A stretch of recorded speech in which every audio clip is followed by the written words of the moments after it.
I don't see the problem.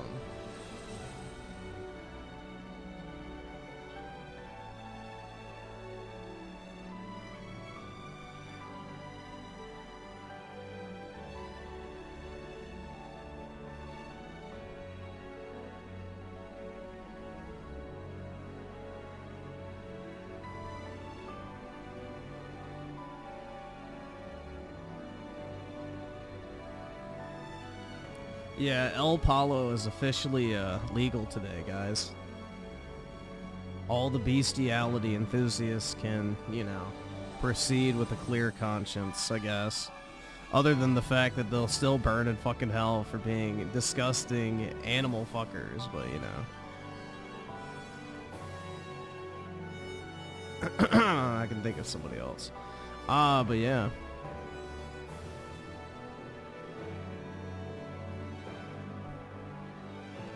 See, creators freedom with the 149.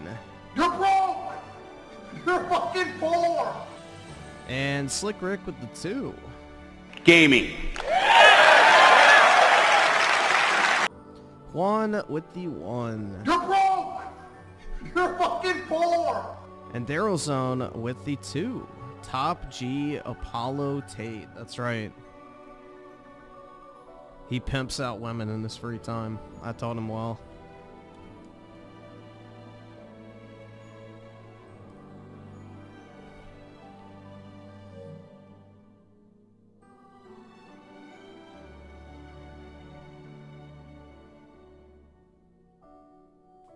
I can't afford this shit!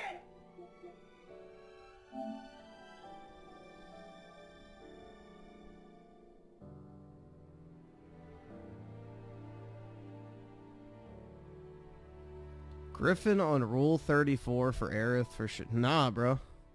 I don't need to jerk off to video game characters. Holy shit. I'm sorry that you enjoy looking up porn for video game characters, but I have never felt inclined to unironically fucking beat my meat to fucking video game characters in my free time, man. I don't know. I feel like if you need to find that type of material, there's plenty of better places to look, like, I don't know, real, actual people that exist. Because, you know, for all the fucking jokes and shit, video game characters do not get me hard. I don't know. It's the same with hentai. It just doesn't do anything for me. It's got to be real, dude.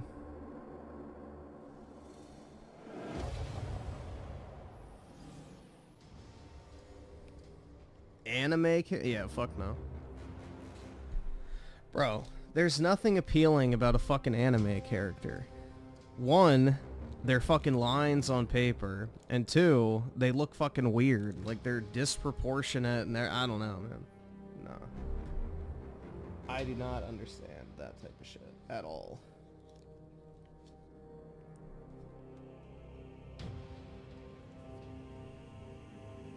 Your queen is dying. What do you mean? Doom Boom with the 10. Did you watch this?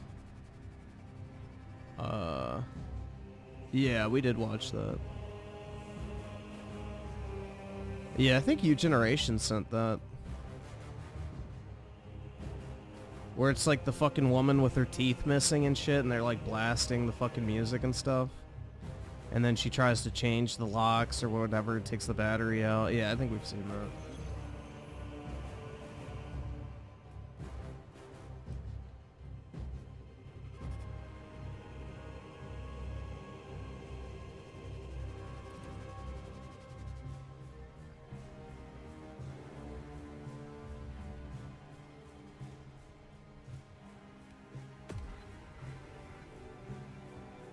EJ Aftershock with the 2 just saw the shit license plate drive. That's nice.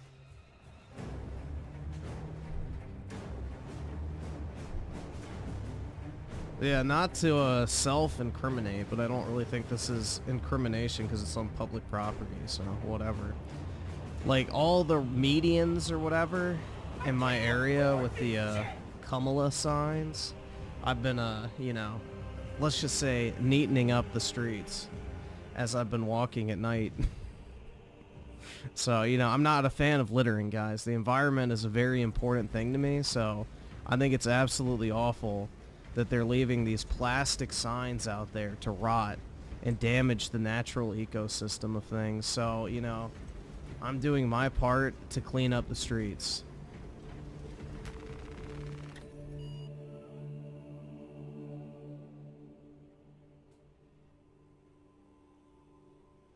Nah, it's not illegal. It's like leaving your couch on the side of the road.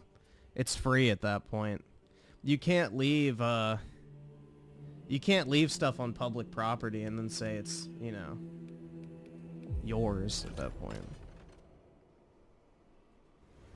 But yeah.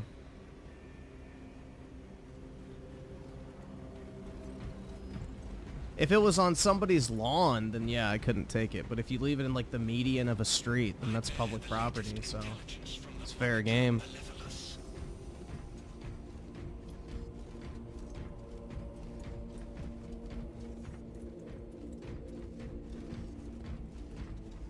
But yeah, I've been doing my part to help the environment. Yeah, it's in like the medians of the street and stuff like that. So like, you know, like it's basically like, I think a 6-lane road at times. But there's like one of those grass medians in the middle. So like on my way across the crosswalks, I'll just walk down the middle and go pluck, pluck, pluck, pluck. And then, yeah, as I get to the other side, there's another crosswalk, and usually there's a trash can, and I'll just go, you know, clean up after, you know, the mess people made. But yeah. Griffin has a 4090, he always mentions it. No I don't, and no I don't.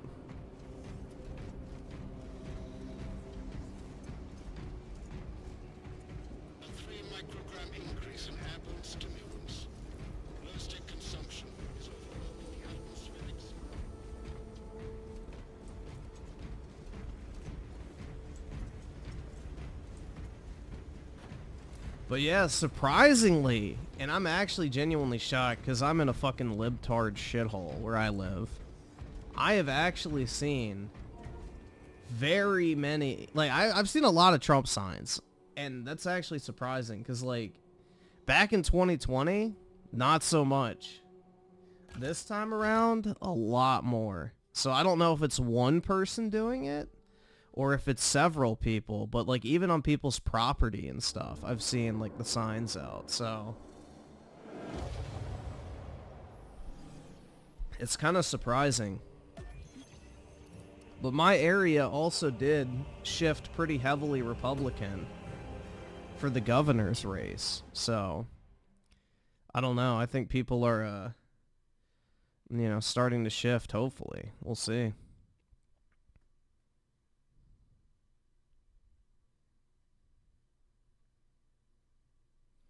No, so the way like those signs work is like they're a metal frame and then they're like a thin plastic, almost like, I don't want to say sheet, but it's like, what's a good way to put it? But it's like really thin plastic that's like a little thicker than paper essentially. So all you, like basically it feels like a garbage bag almost. So all you do is take it up and then you can just ball it up. And it's like super small, so it's just stretched out on a metal frame. So I just pluck it off the metal frame. But yeah, it's like soft plastic, so it's not like hard or, you know, paper or anything like that. But yeah.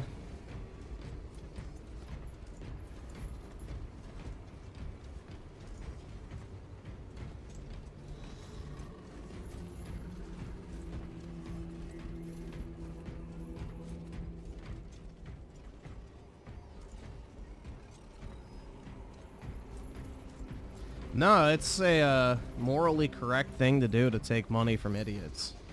I firmly believe that.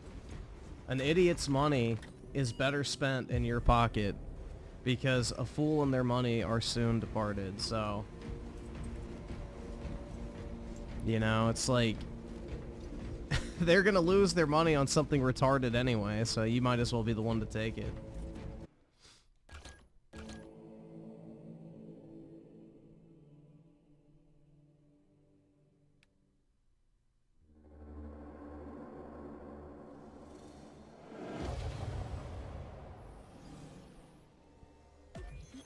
Yeah, take as much money from people as you can, you know?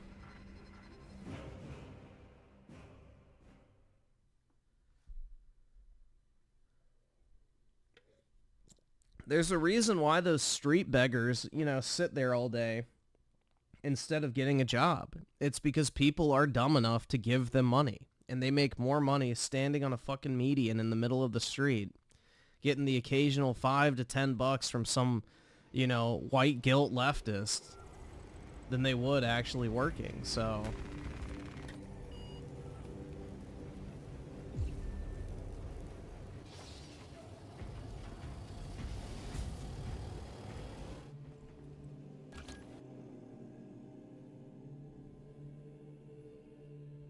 Israel or Palestine? Well, one doesn't exist, so figure it out. You're gonna use your black privilege? That's the way to do it, man. Make those whiteys fear the BBC.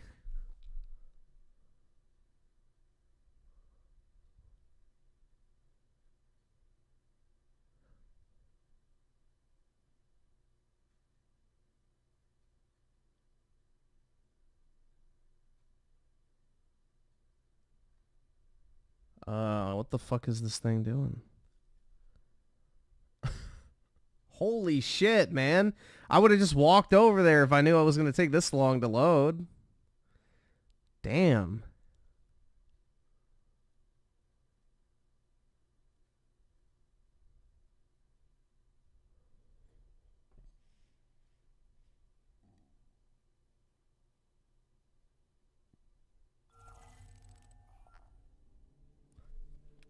Oh, I guess I have to.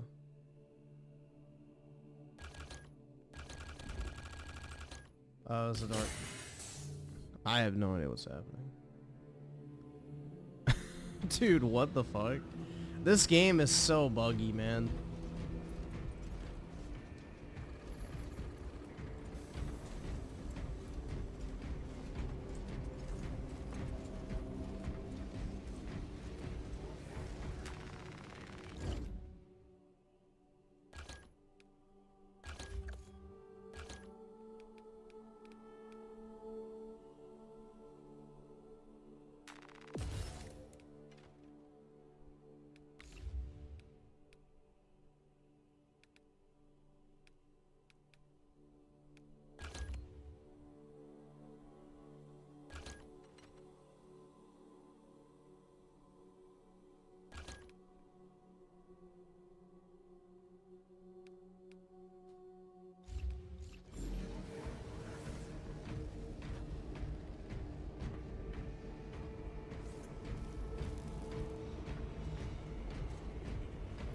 Oh, great, we had somebody leave.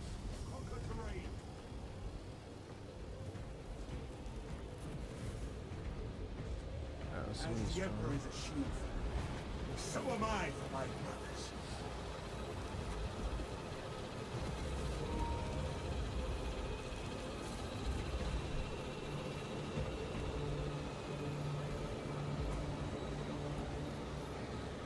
We are Bastion and Blade.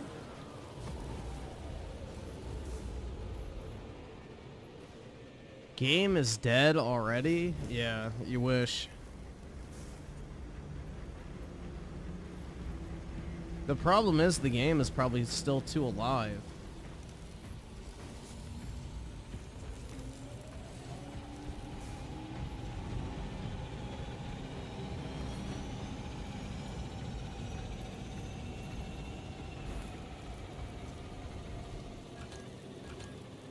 Yeah, that connection's really bad, so I'm probably just gonna leave. Let's see.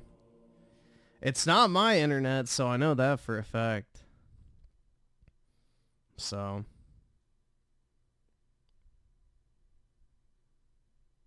Yeah, 57,000 people online at 1 a.m. on a fucking Tuesday night. Literally dead.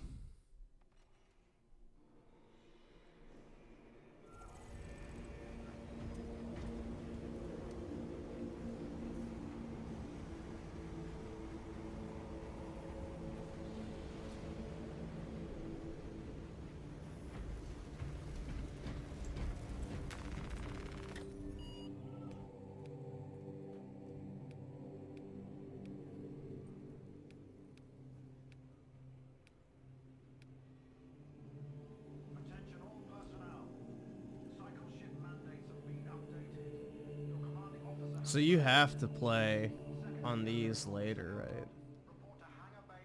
But you level up so you get more powerful, so yeah, makes sense. Alright, well, we'll just do a quick match. That way I can play faster.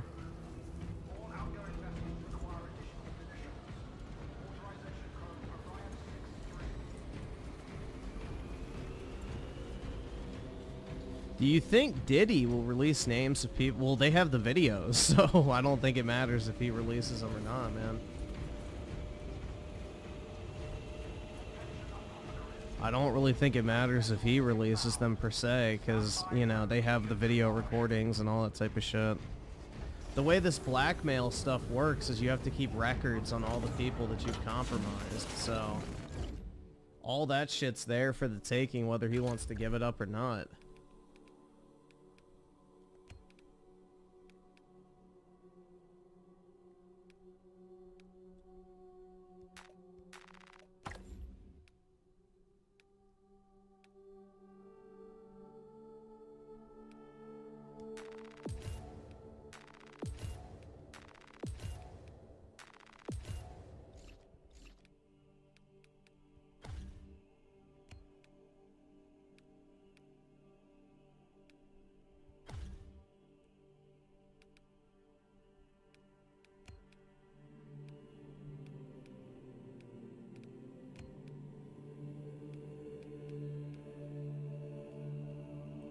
Nice.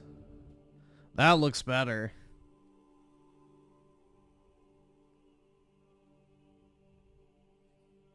That looks way better, man.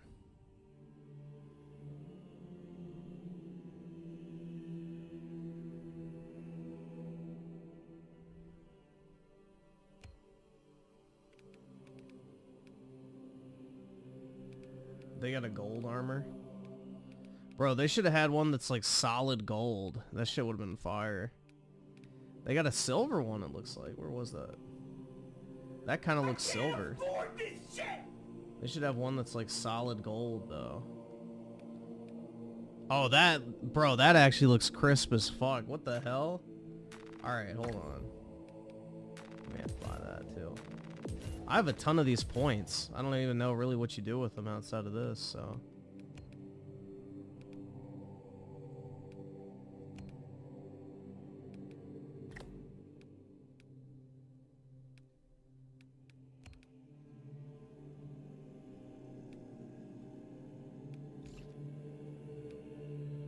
Yeah, that actually looks fire, man.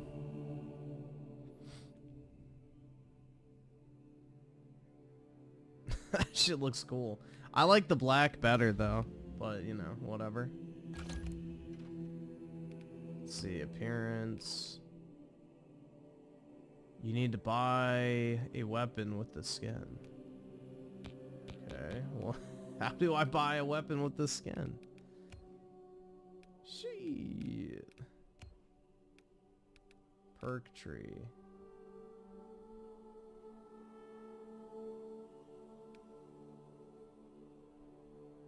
That's way better. Oh, no mastery points.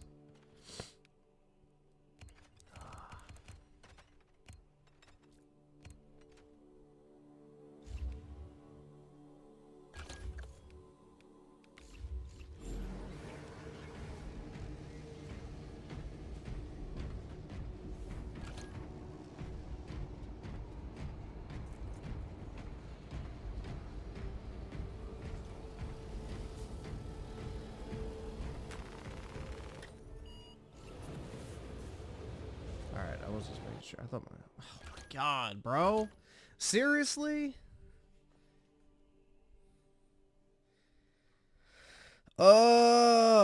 Dude, these servers are so fucking bad. Jesus. I saw there with the 10. I've resetted my shit 6 times today over these Walmart servers. The good news, making progress and trophies. It won't be too long at all. Mostly just 40 to 60k kill stuff left. Nice, man. Yeah, I don't really know what I have to do, honestly. I mean, I have like the class-specific challenges. I have to do the stupid data slates and all that type of shit, but that's campaign stuff, so. I don't know what that is. Oh, these are just do the missions. Never mind. And then that's probably pretty easy. Once you get to high enough level, that's pretty easy. That's pretty easy. That's easy. Easy. No, I can do that. Just have to do it separately. Yeah, all those are easy. That's easy. That's easy. I guess I just have to get lucky on that. That one, I don't know. That's probably easy to do. Yeah, I mean, some of these I'll just get naturally. I don't think any of the achievements are super difficult in this. Yeah, once I get to a high enough rank, I'll start upping the difficulty, but I'm going to at least get to the recommended rank before I do that.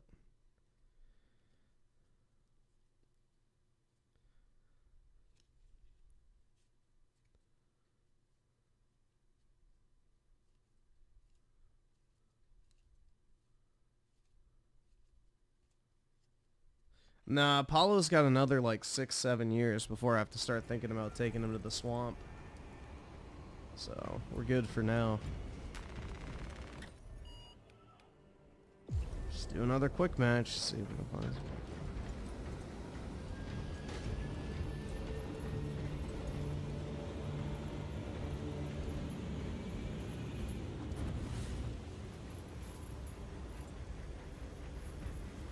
I wish it would just join me in progress with somebody.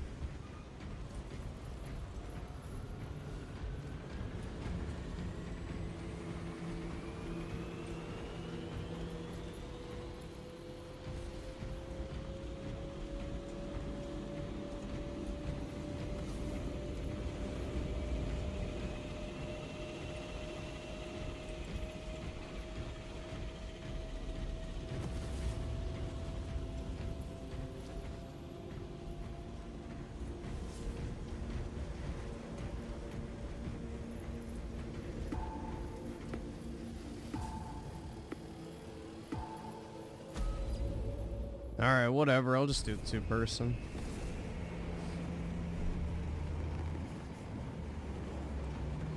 Maybe somebody will join in progress. I have no clue.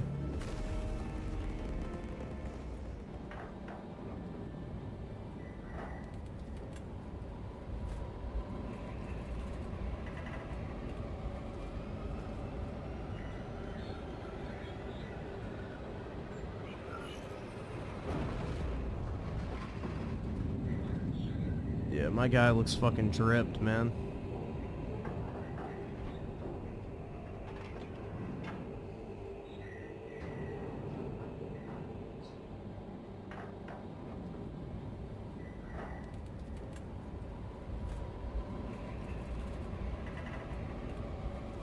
What are best stocks? Well, I wouldn't be here if I knew that answer, but typically you just want to buy the market. Don't worry about individual stocks. The enemy seek to capture.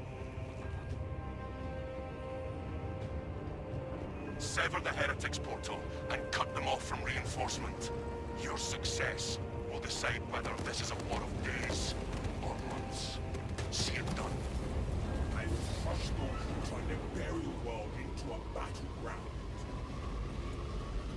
Brother, why is it you do not approach all your duties with the same gusto as you engage the enemy? How is it you can muster the same enthusiasm to command debriefing? It is imperative we learn from our victories and our defeats. I will fight on the battlefield. You can learn from my actions. Oh, so we gotta fight chaos, dude. Hell yeah.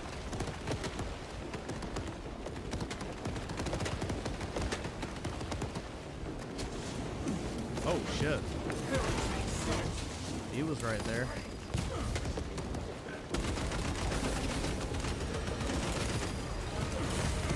Holy crap.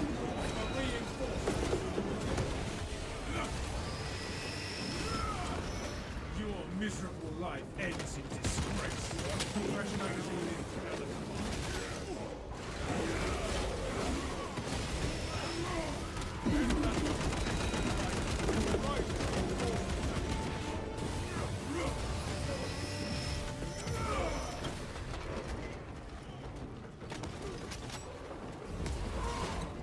gold is worthless. I don't think that's how it works, man.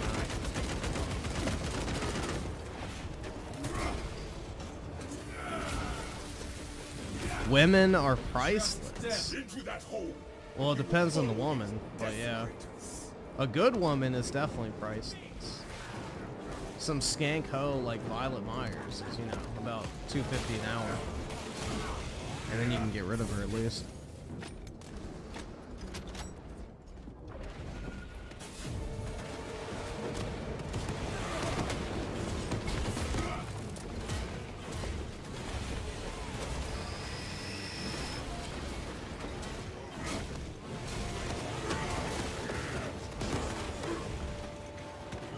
Wonder why all the normies didn't go splat when I executed that guy. I guess they don't do it in this mode.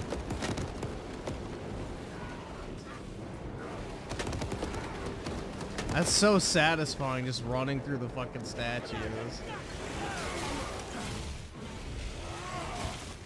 Decimus, if you observe the rites of reverence with half the devotion you wield a chainsaw, you would be an exemplar of our chapter.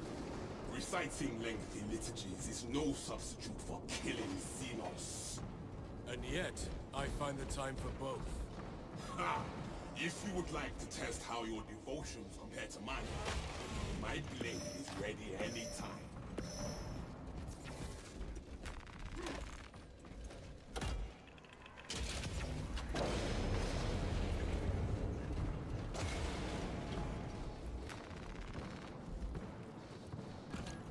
All specs trained.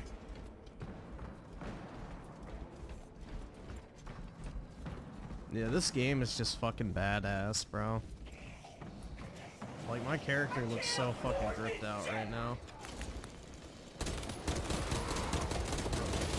Changing magazine.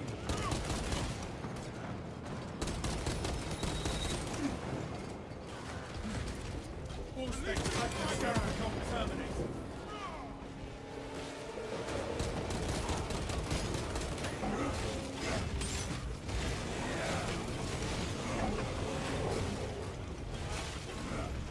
Swapping magazine. I can't afford this shit!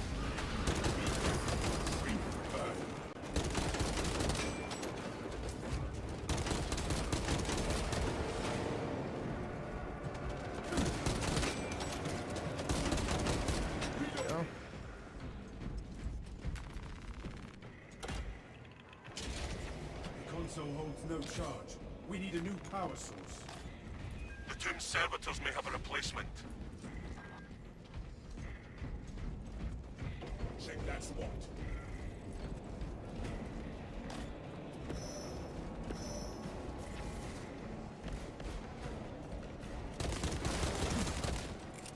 Joint strike parade. Keep them fast.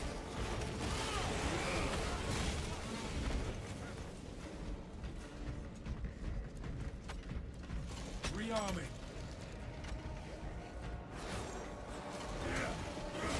I didn't even hear those fuckers.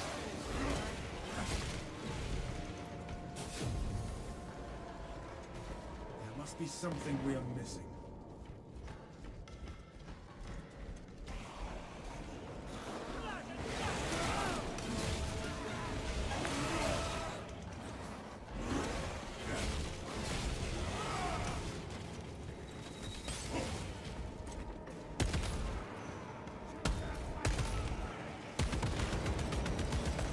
Reloading. Leave no servitor unsearched.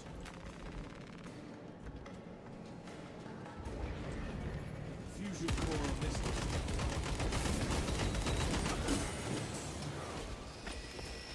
Damn, I need help.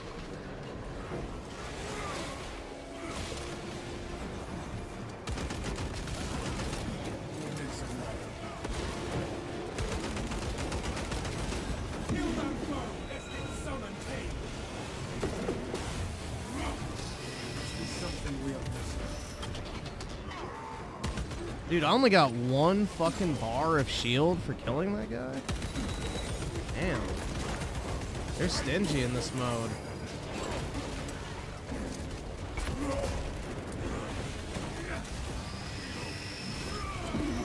Heresy led you to this end.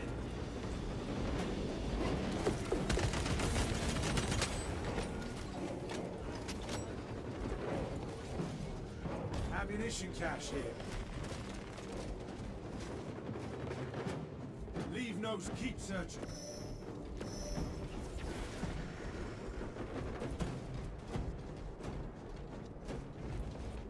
Oh, well, I guess I can't go that way.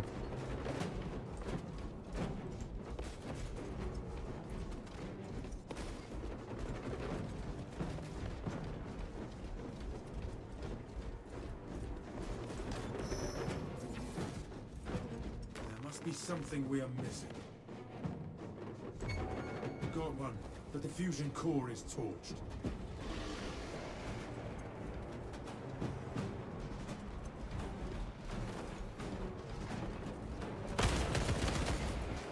Stim injection administered. Oh, I'm glad I checked over here. Resupply.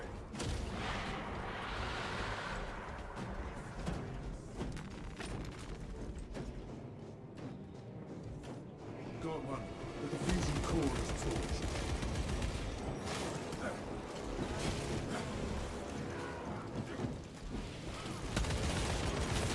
Fresh magazine in.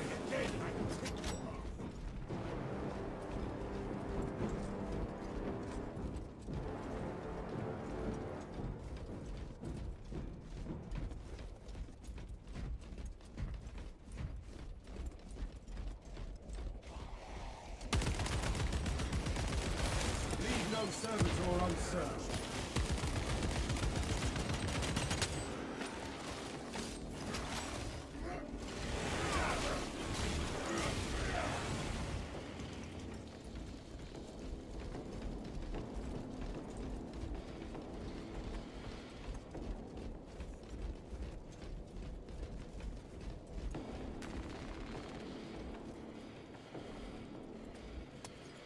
I have sourced a replacement. Thank God, man.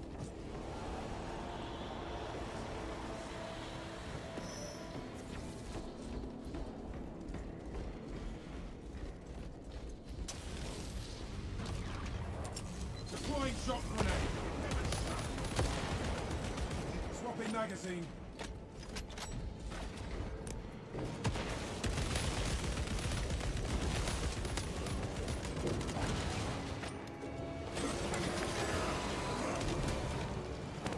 Suspects engaged.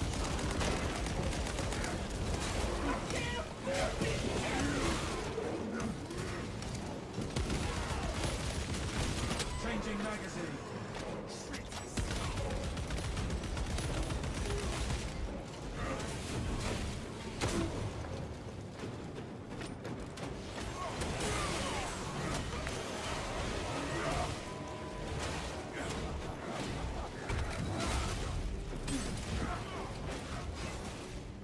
Damn, bro, those little fuckers drain your shield so fast.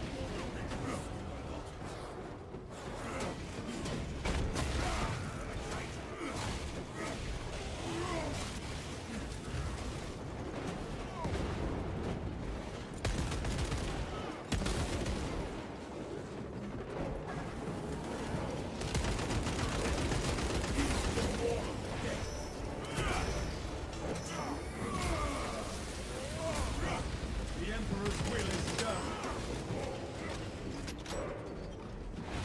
Yeah, I like this better than Black Ops 6, personally. This shit's way better. Fresh munitions.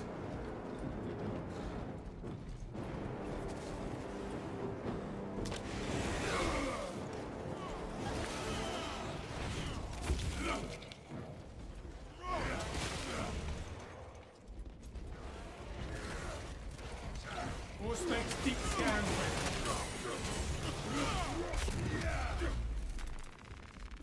It is working. Excellent work, brothers. Glory to the Omnissiah. Import request. Honored machine spirit, we require passage through. Consecration seals in place. Breach of seals granted only in the event of reinterment. authorization necessary. I, Captain Akaran, authorize the reinterment of the honored dead off-world. Authorization confirmed. Captain Akaran. Dispatching attendants to locate the remains. Bruh, hurry up. Follow, Minister.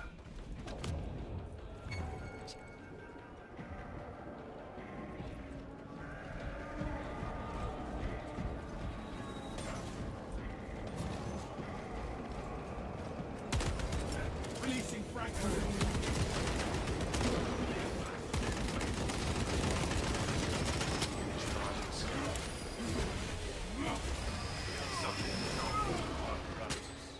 Restarting search.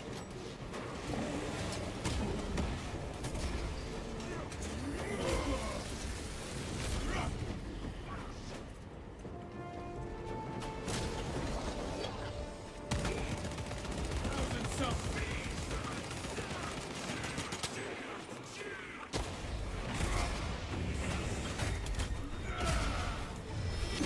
There we go.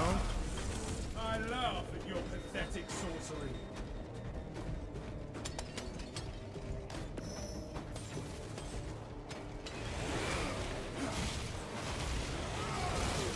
Rally reserve forces. Halt it!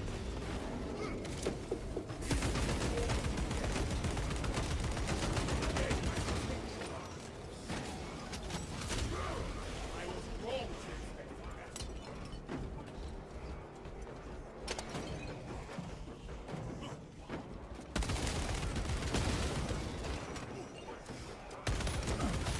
Rearming. I need ammo. That's like probably my biggest complaint about this game is just you run out of ammo so fucking Ammunition cache fast. here. Which is irritating, but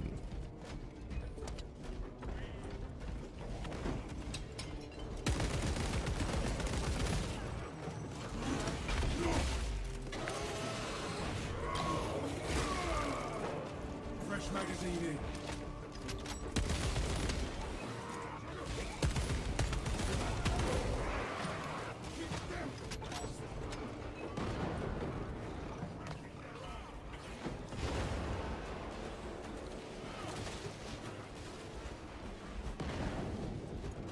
To be remembered in death is the reward of a life well spent. Scanning sarcophagus. Records redacted by order of the Holy Inquisition. Resuming search.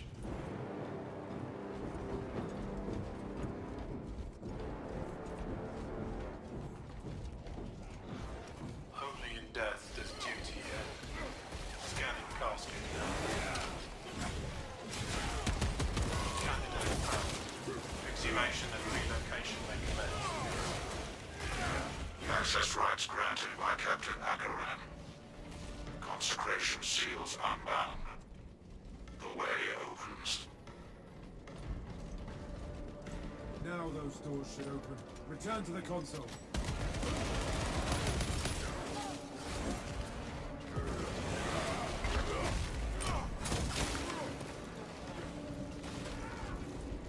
Reloading. all right. Heretics advancing.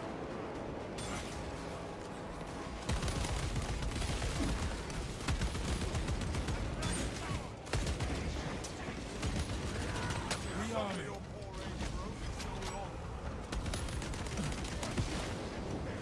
I think there was ammo, yes. Fresh munitions. Thank God. Arc visuals in. Oh my God, I'm getting raped.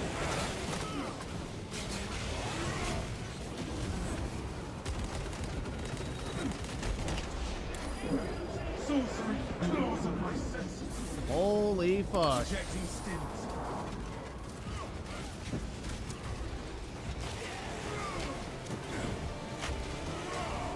Swapping magazine.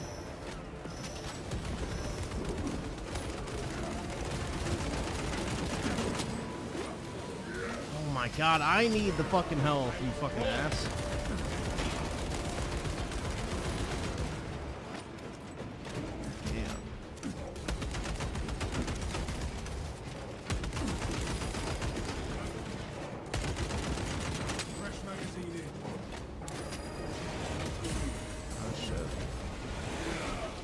did he go? Of course I'm not gonna get it. Oh, there we go. Nice. Justice for turning against your brothers, heretic. Picking up extra rounds. Rest well, honored dead.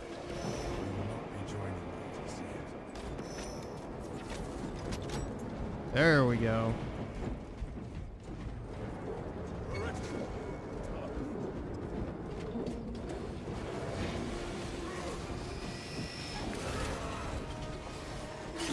What the fuck? Where did he come from? Little fucker.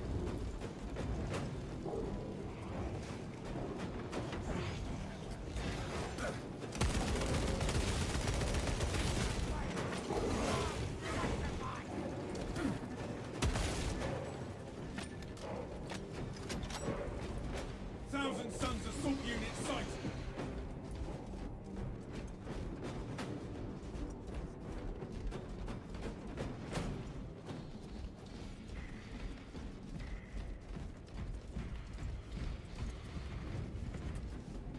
No telling what surprises await. Let's see, so Shadow Evil with the 5, just scrolling through Twitter, and some people were shitting on Final Fantasy 16 for its player count at launch. Oh, what, did PC not save it? Because that was the narrative, right? Is that, you know, Square Enix had abandoned PlayStation, and, you know, only with PC gaming could it ever hope to survive, and all this bullshit. So, yeah. Did it not materialize like they were hoping for?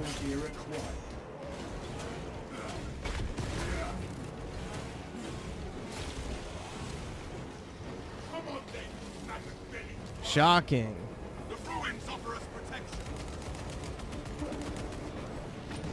I mean, there's a reason why Square Enix is willing to sign those deals in the first place. It's because people don't traditionally buy the games on other platforms. So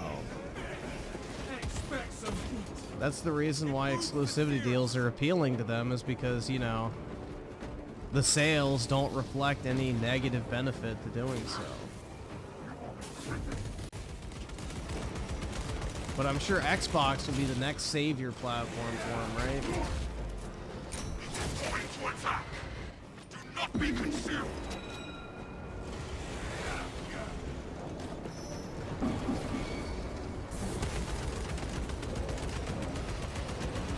Changing magazine. Dispensing stims.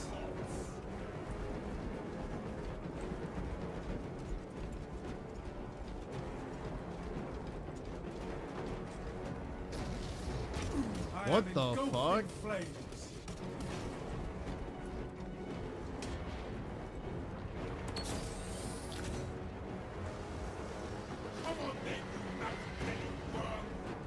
The Helldrake readies an infernal blast.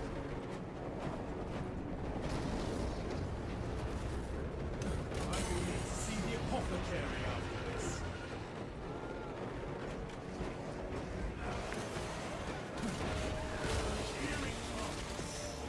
It seeks to devastate the area. Holy shit, man. For all the hot air the Helldrake could not stop us.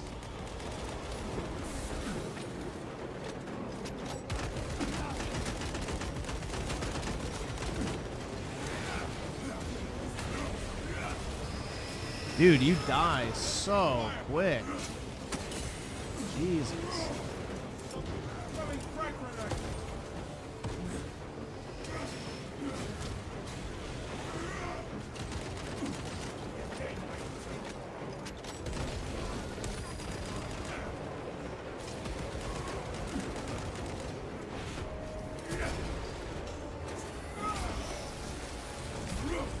The Emperor's will is done.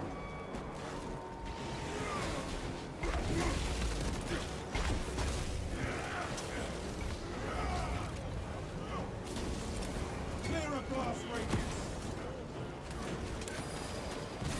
Yeah, I'm fucking dead, man. No move buttons. Separate.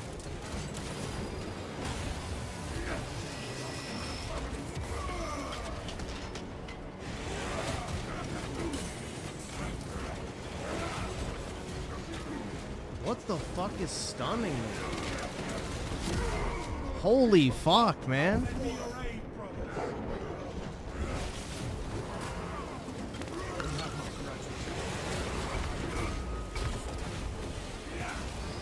Is our assault just standing there, doing nothing? Lovely.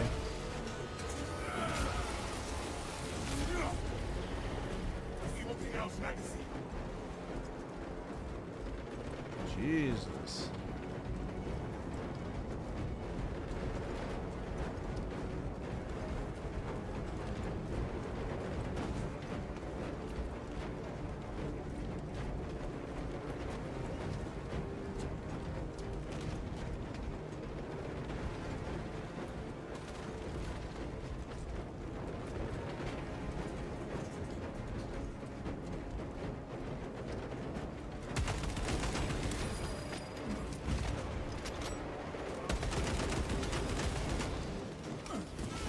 For balefire. Breathe the compound will shield.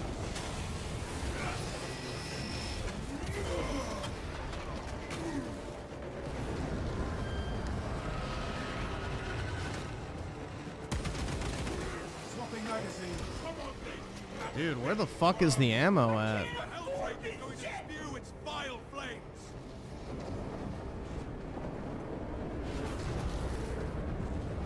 The beast shall suffer for this. Going to attack. Not be consumed.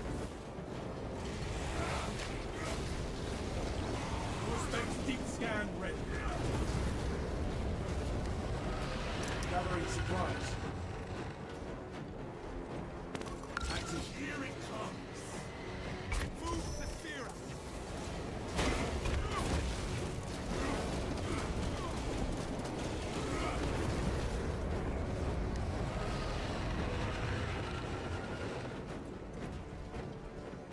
Come on then, apathetic worm!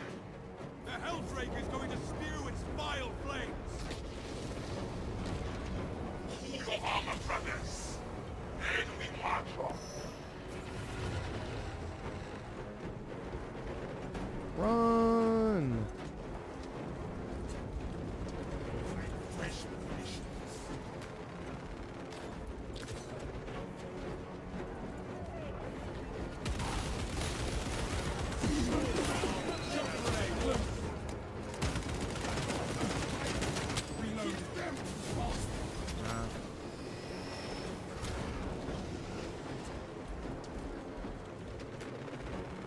Fresh munitions. Yeah, so basically the co-op mode is like the story, but a different perspective. You play as like a different squad, basically.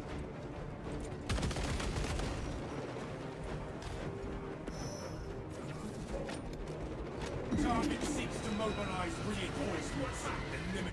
Demarium itself provides us with ample cover.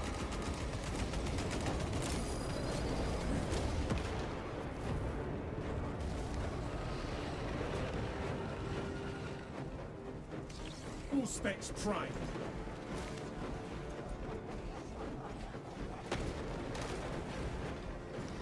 Here it comes. Pyrogenic bombardment incoming.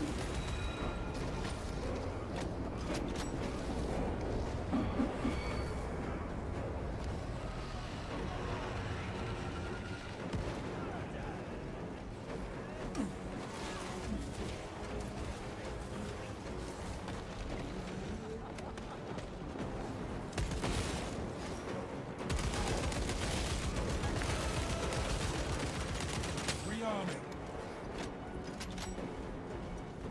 Blast.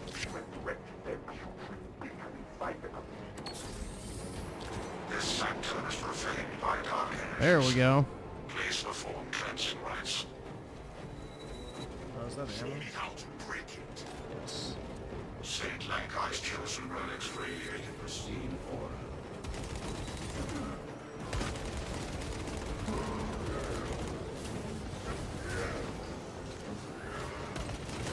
Fresh magazine in.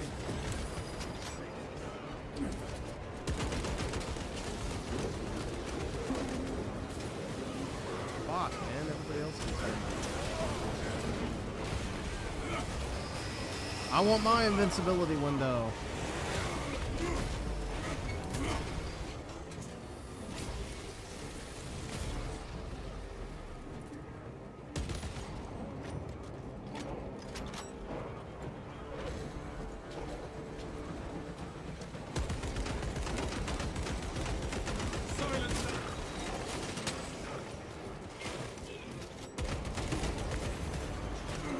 Oh shit.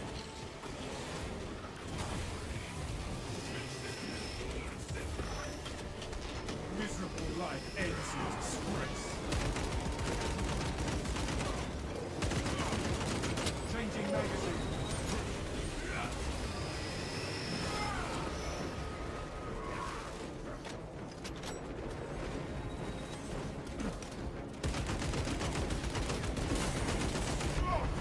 Resist the blighted presence.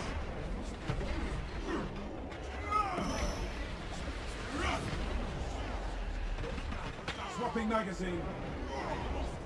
Scatter your foul sills to the wind. Uh-oh, I'm schizoing. Alright, let's go inside, people. Fuck.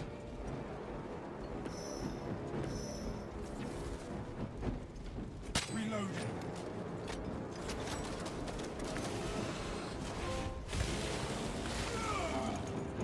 Oh, nice. I didn't know I was still waiting for that one. But we'll take it. Purification by frag grenade. I shall suffer your poor aim for only so long. Magazine empty. Oh, I'm out of ammo. Fuck. Will not get turned around. Pane of glass is aglow with a sigil. Praise be to the Omnissiah. Interact with corresponding sigil to perform cleanse.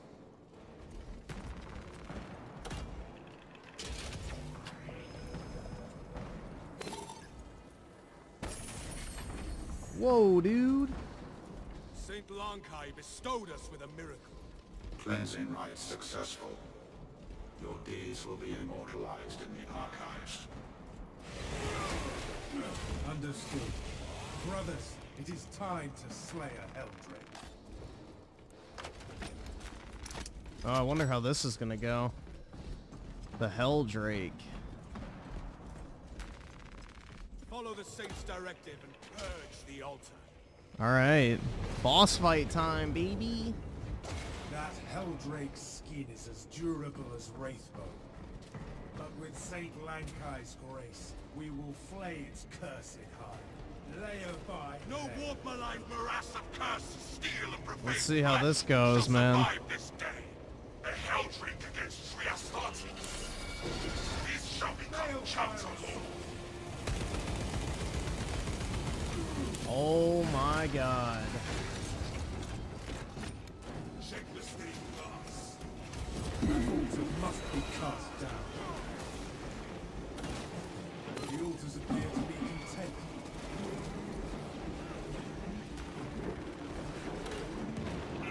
Keep trying, brothers. Follow the relic's guidance. Incoming Helldrake attack. Quick, perform the rite once more. There's an order to it. Follow the Saint's directive and purge the altar. The emblem on the stained glass corresponds with a match altar. What? Oh, shit. Okay, up there. That's fucking gay. The altars are ready. A fucking gimmick boss, really? Helldrake makes war against us.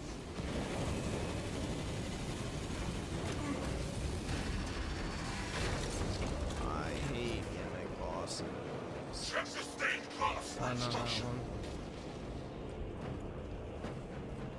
That wretched altar is the key. We align the symbols. Yeah, this fucking sucks cock, dude. Evade its desperate barra. Here I thought we were gonna actually fight the fucking dragon, but instead it's just some fucking gay puzzle bullshit. That sucks. This is like some Destiny 2 fucking, you know, raid garbage. This kind of blows. Follow the Saint's directive and purge the altar. Balefire assault.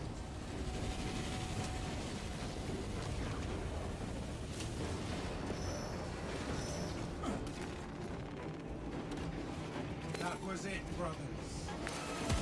The Helldrake is once again in purpose.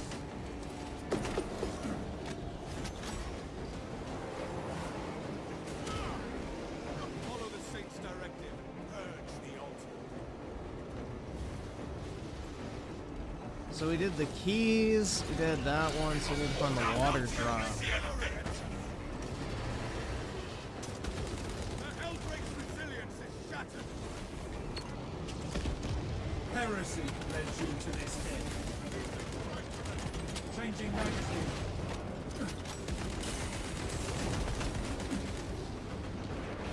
Dude, this actually sucks, I'm not gonna lie. I hate this type of shit. Evade its desperate barrage. This type of shit legit pisses me off in games.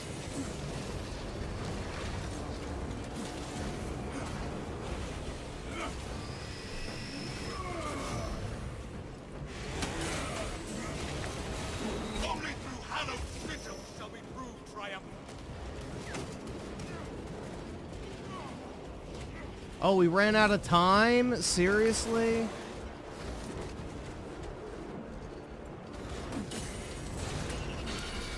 The Helldrake makes war against us.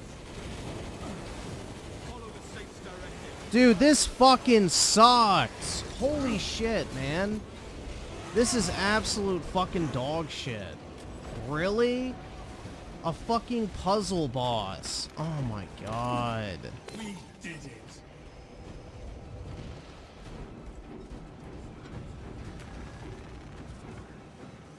We did it. I wish I didn't have to do it. That altar must be done. Bro, what the? This is fucking gay. This is absolutely fucking gay. Oh my god. Why the fuck would they do this shit? This is so fucking ass, bro. You have to read these fucking stupid little things that almost look undistinguishable from a distance. It fucking sucks. This blows cock, man. That wretched altar is the key. Holy shit, man. Incoming Helldrake attack. The altars appear to be content. Focus on the beast.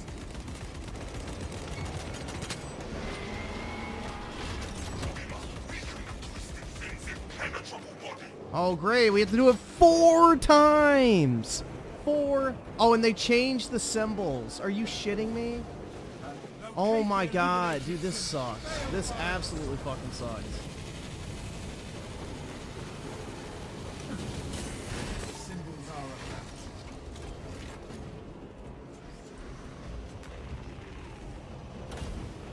Symbols are a match. Y'all want to fucking do something? That was it, brothers. That altar must be cast down. Smite the abomination.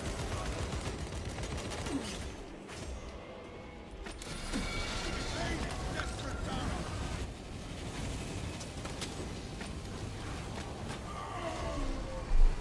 Oh my god. Is this guy even playing? The Saint's relics will be our arsenal. Nobody else was shooting at him even. It's just motherfuckers, dude. This sucks.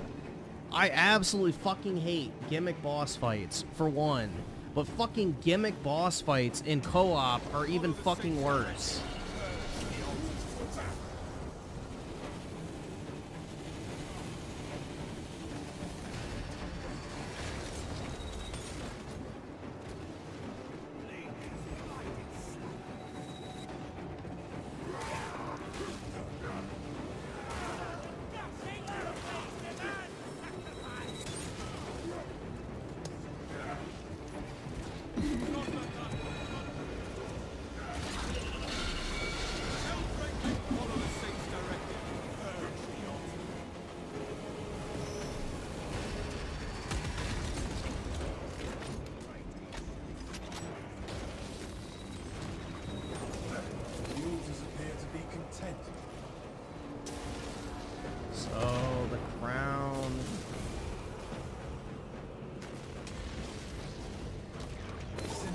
altar must be And cast then down. that gear. That's Incoming Helldrake attack.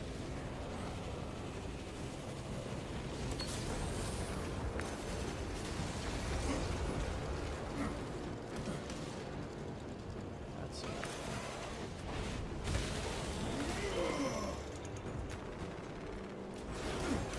You know, it'd be nice if I wasn't the only fucking person doing this. You know? Wouldn't that be a fucking novel concept? It's just insanity, bro. These guys suck dick. I have a fucking bot and then a fucking brain dead guy who's not even playing the fucking objective when you literally have to. Yeah, fuck this shit, man. If I fall, take the chapter's due. Check the stained glass.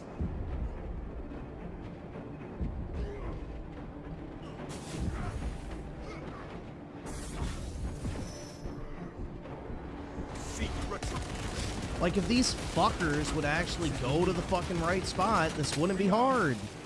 Like, if one of us would do each one, but no, we have a fucking bot, and then this guy's, like, retarded. So, good fucking luck.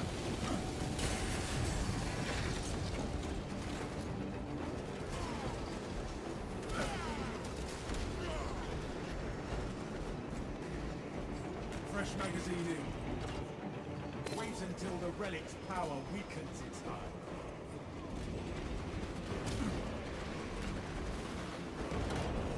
The altars appear to be content.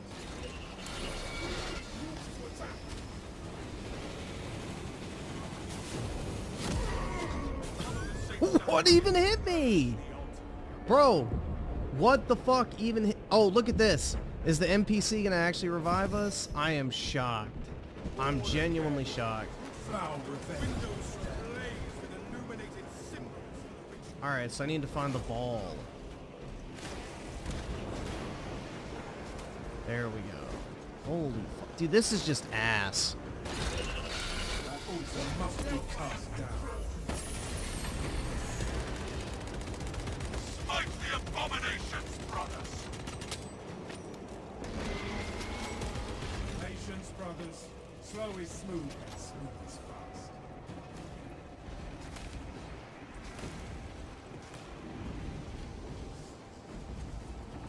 This Let us one. unleash Saint Lankai's wrath upon this warped blood. Aid its desperate barrow.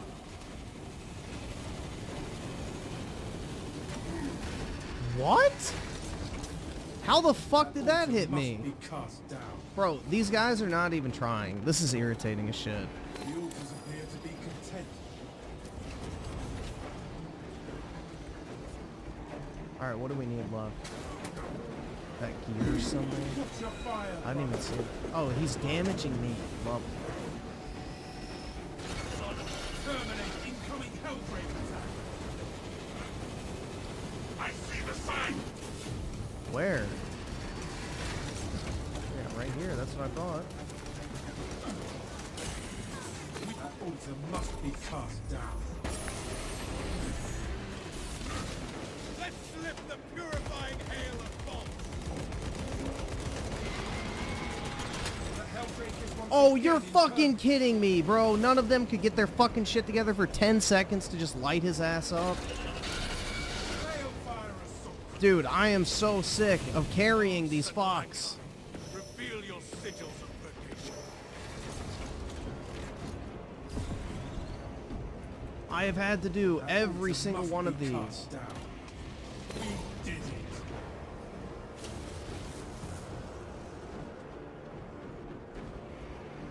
Oh my god, man. Can this fucking end, please? This is so fucking bad, bro. How the... What the fuck killed me? A magical fucking random attack that just phased through a fucking rock pillar? Bro, this is ass. This is absolute fucking ass, dude. What the fuck even killed me? Literally an invisible attack that... I don't even know, bro. This is garbage. Absolute fucking garbage. I hope whoever fucking designed this boss fight gets deployed to the front lines of fucking Ukraine, bro. Holy shit. Oh my god. And none of them are doing the objective either. So it's just like even more of a fucking slap in the face. I'm having to fucking sweat my ass off trying to find the correct combination. And these fucking inbred dipshits are just literally bumbling around like a bunch of fucking retards. And then I get killed by an attack that literally penetrates the only piece of cover in the entire fucking boss arena. Alright, so I need to find the hammer. Where is the fucking hammer? There. Bro, he couldn't walk over and touch that. Oh my god, bro, he's been standing there this entire time. Holy shit, man.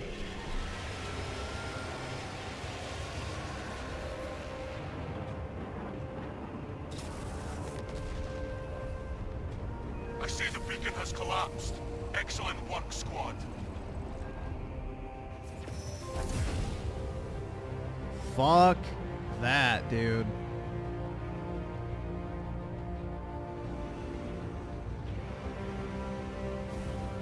Like, that wouldn't have nearly been as bad if the other fuckers would have actually shot the boss. Wow, what a crazy idea, dude.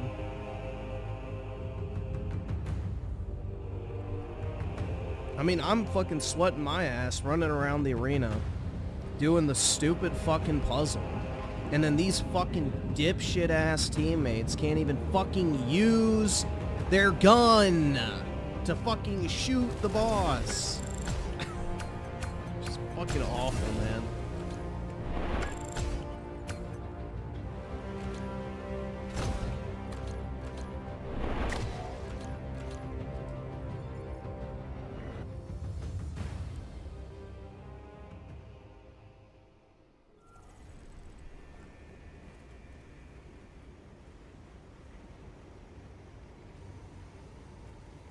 You can't block.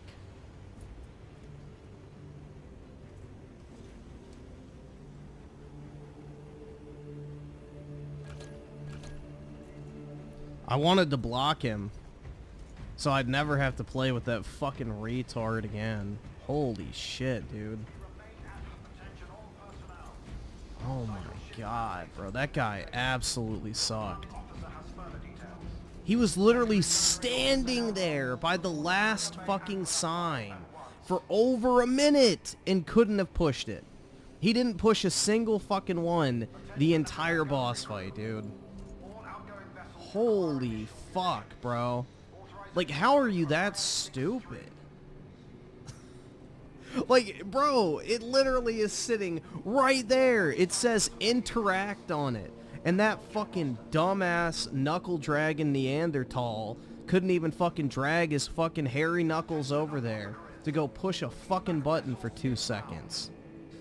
After I did every single other one during the entirety of that dog shit fight, bro. Under no circumstance may any unauthorized personnel be admitted to Hangar Base for Resume and Echo 11. Yeah, see, this is why I fucking hate Destiny raids and why I fucking hate co-op games, because I fucking hate having to deal with other people. I hate playing with other people, man. It absolutely always sucks.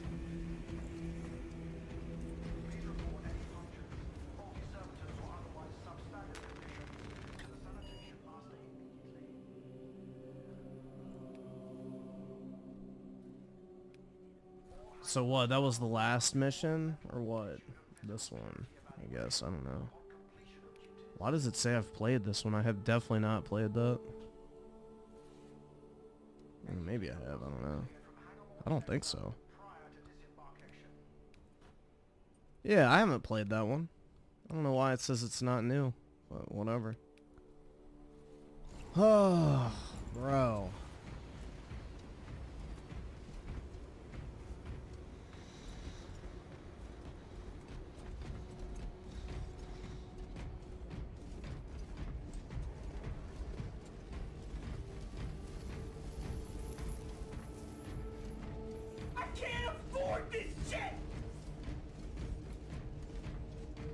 The tactics are sound. I have mentally verified them 12 times. Yeah, I absolutely hate co-op. Co-op is absolutely fucking horrible. Because whenever you have to play with people, usually they're fucking horrible. And they don't know what the fuck they're doing. Or they don't fucking learn. Or they're just too busy, like, finger fucking their fucking own asshole. I don't know, man. That guy was absolutely terrible. He just fucking sat there doing nothing. And then I kept getting killed by some fucking invisible attack that magically fucking permeated through the fucking, you know, massive stone pillar that serves as the one piece of cover in the entire fucking arena. But, you know, lovely.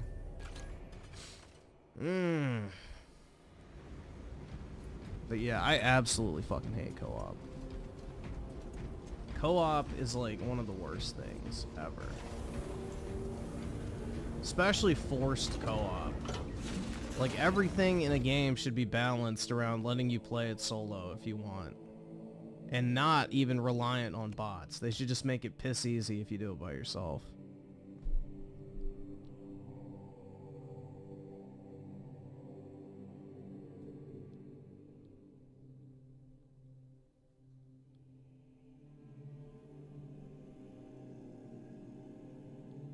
Let's see. I think I can edit my armor in here too, because I bought that. Right? Yes. Nice.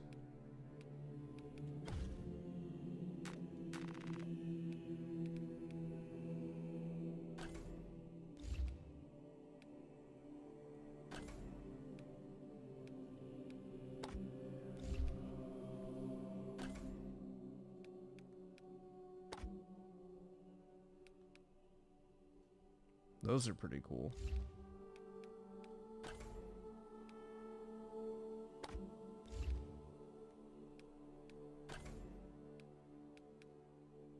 Huh? How the fuck do you get... Wait, where was it? There it is. I want that. How the fuck do you get the... 7 missions. Okay. Yeah, I mean, this is the best one for now.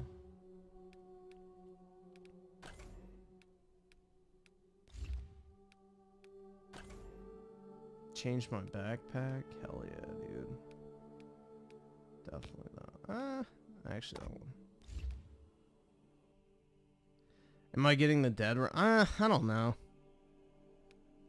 I don't really want to get the Dead Rising remaster. I don't really have any nostalgia for Dead Rising. I've never really been a fan for it at all. I played Dead Rising 2 and 4 and I didn't like either one of them, so probably not.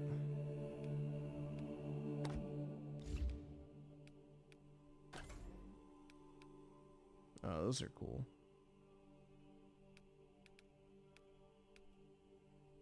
Silver.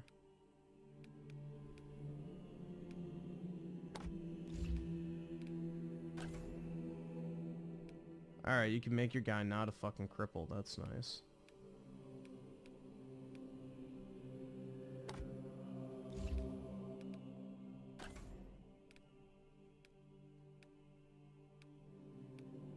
Those are cool. I guess just that's fine.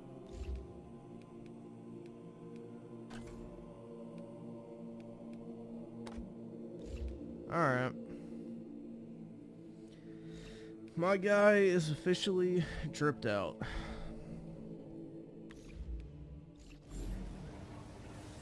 Dude, the multiplayer is just completely broken. This sucks. I really don't want to play more of that shitty co-op mode, bro.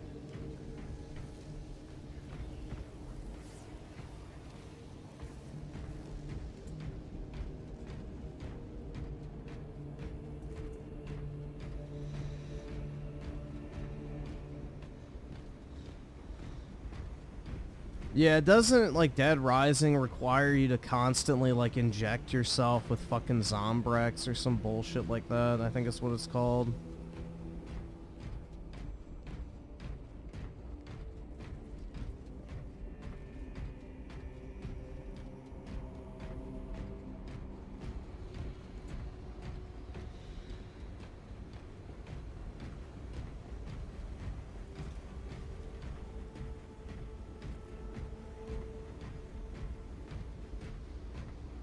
Yeah, games that have a timer feature are literally worse than death. Like, that's my least favorite thing about Final Fantasy Lightning Returns is the stupid fucking timer. It's, like, so dumb.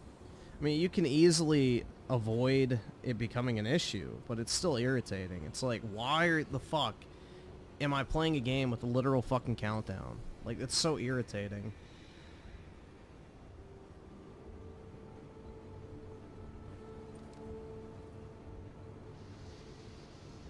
Dead Rising 1 has no Zombrex shit. I might try it at some point, but I'm not gonna pay full price for it. Because I did not like 2 or 4. 4 was boring as shit, man. Oh my god. Dude, that game sucked. That was not a fun game.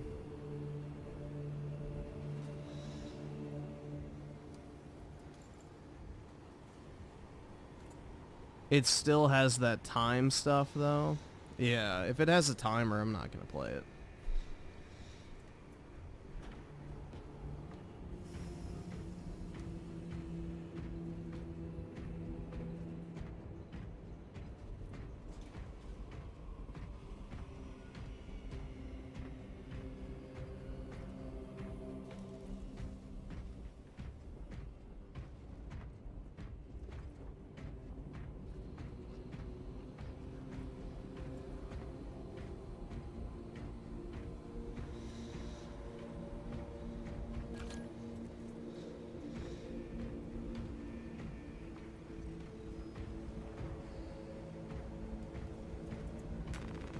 I don't think I've ever streamed Dead Rising.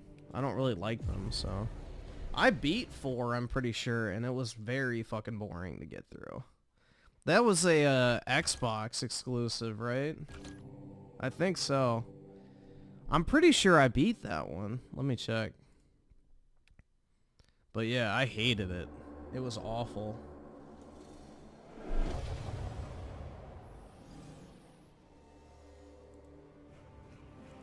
Let's see. View a profile.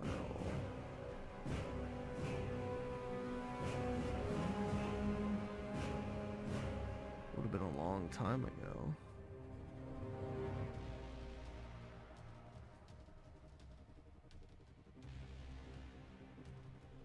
What year did it come out? I don't even remember. It did not leave a lasting impression, I know that. Let's see.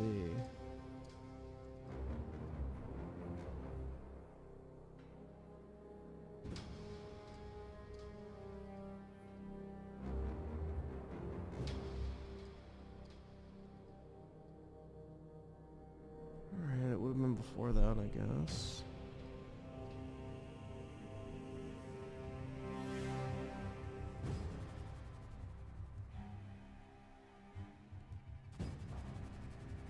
Dead Rising 4, there we go.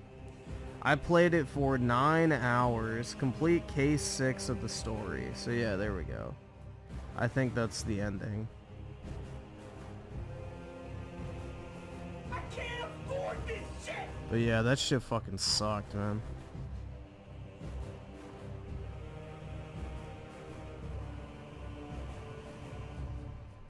...2016 is when it came out.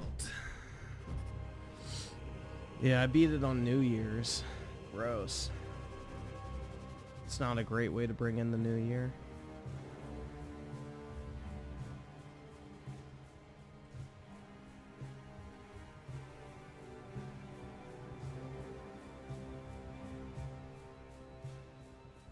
Ah, fuck.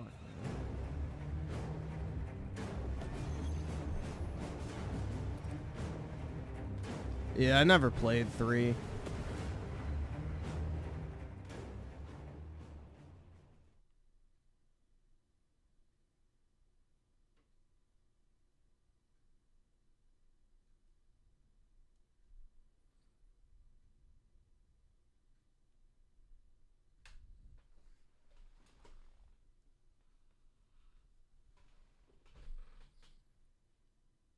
Play more co-op if I can avoid that. I'm not going to.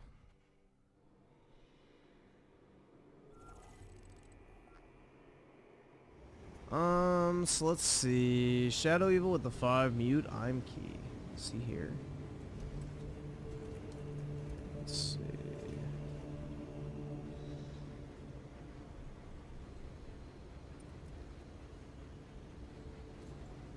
Nope, I don't see him. Arson with the 2. Breaking news. Pokemon won lawsuit on Pal World. What did they have to pay out? Let's see. Pal World lawsuit. $15 million lawsuit.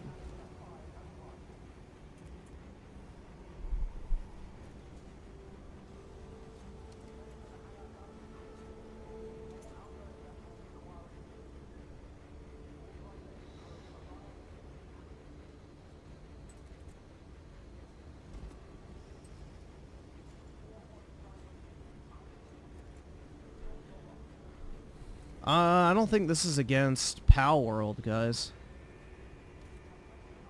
Against the Chinese company that appeared to blatantly use Pokemon characters in its game, yeah. No, this isn't against Pal World.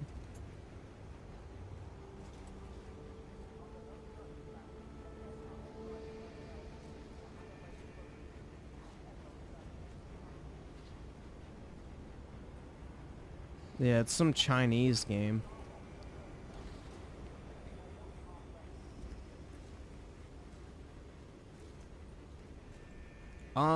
Let's see. Arsenal of the 2, Temtem greater than Pal World. Don't care if it's woke.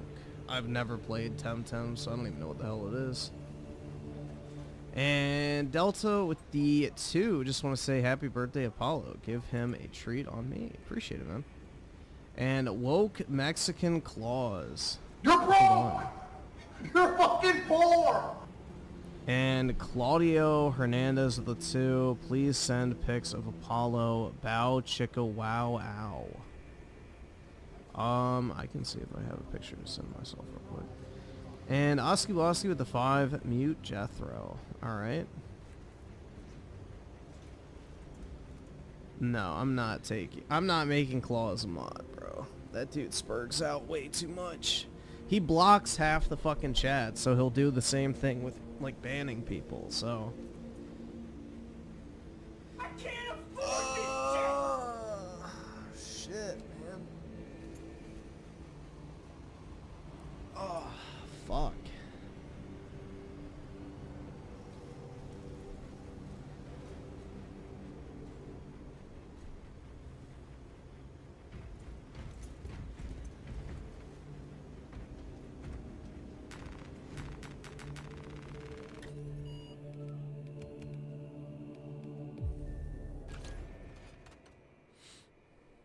There we go. Now it's working.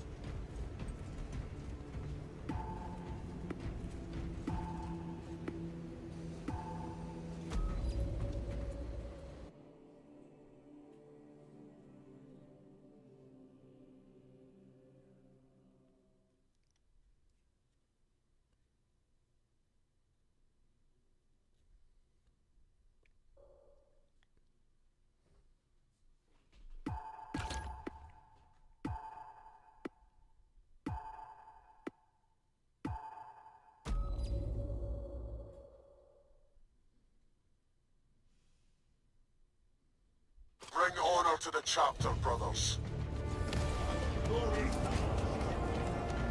Much better. Ew, why the fuck am I heavy, bro? I don't want to play as a heavy.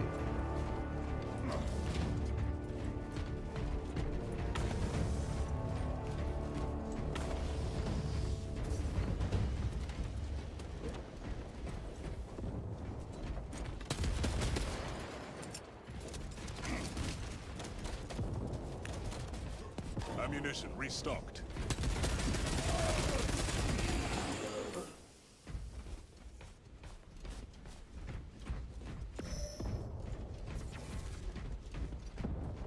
Engaging elite countermeasures. Rally point updated. Got him. The tide of battle has turned in our favor.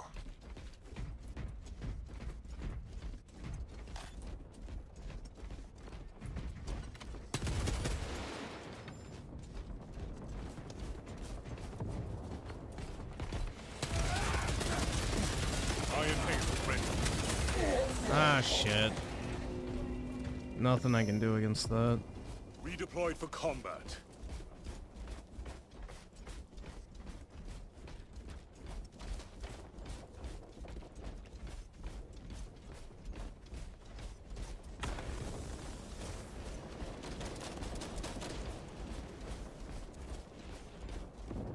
We lost the advantage. Reclaim it at once.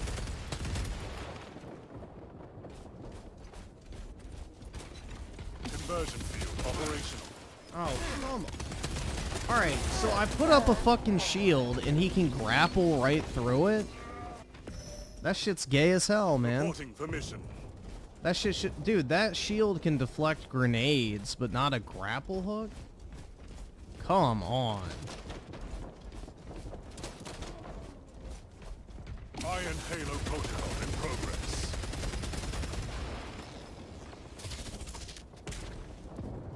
Rally point updated.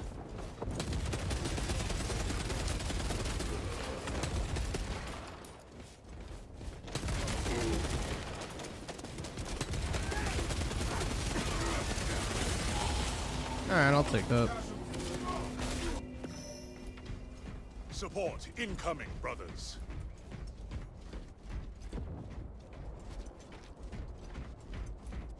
Bruh, Claus is not a cartel member, bro. There's no way. Additional supply. Brother killed in action. They don't like homos, dude. Intercepting projectiles.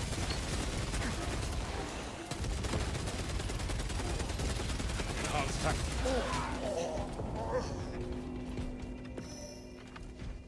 Restored to combat readiness.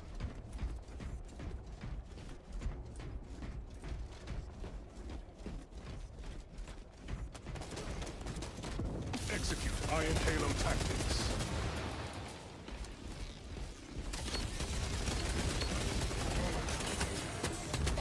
Ah, shit. I didn't even see that fucker.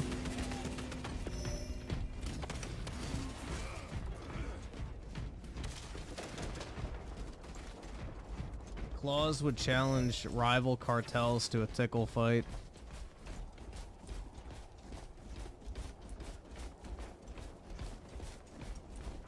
Conversion field operational.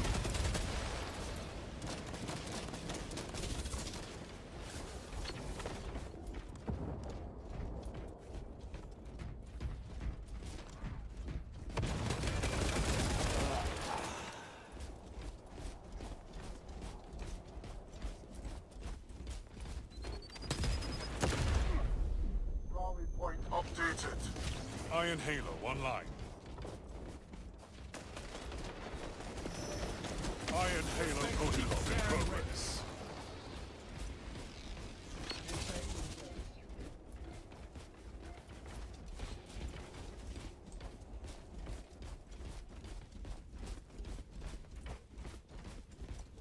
Obtaining armaments.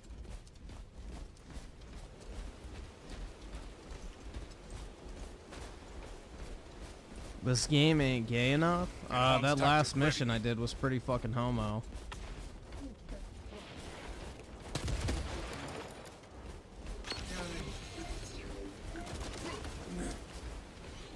Rally point updated. Was this plan Frag grenade deployed.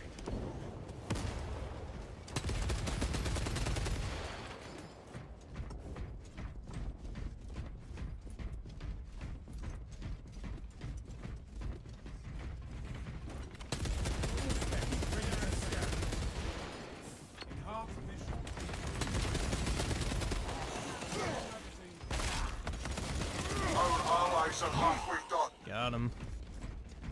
I beat his ass, bro. Let's go.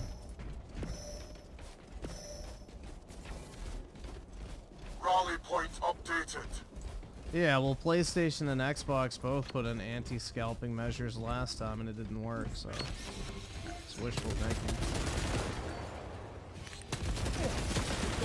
The tide of battle has turned in our favor.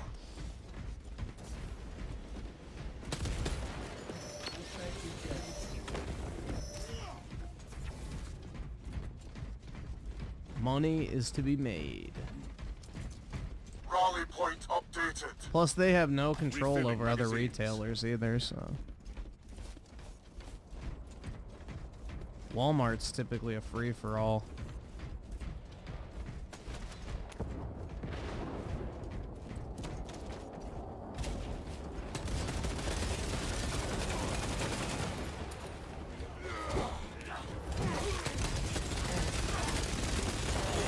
Got him. Intercepting projectiles. Fuck it, we ball.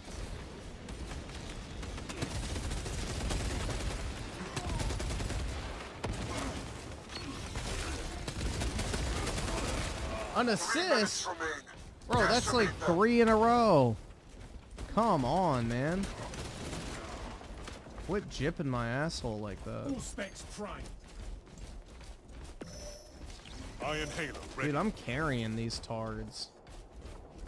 I mean, this is sad. I'm a fucking War gear support required. class. I should be getting more assists Rally than point kills. updated. Engaging elite countermeasures.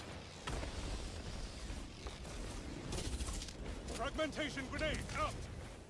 No, I'm playing perfectly fine. I almost have a 3 KD in this game, which is actually very hard to do.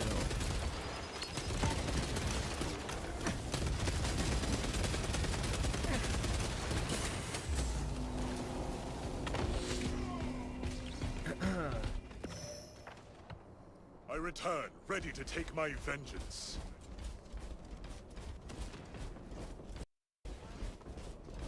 I like most of them. Like, there's honestly not really a multiplayer map in this game I dislike. I think all of them are very good. For the most part, at least. Like, I don't really have a specific map where I think absolutely hate. Like, "Ew, this map sucks." Like, I feel like they're all pretty well made.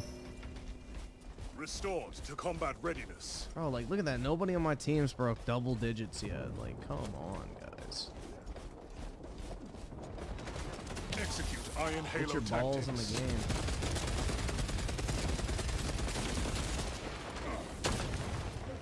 Astartes, push for dominance.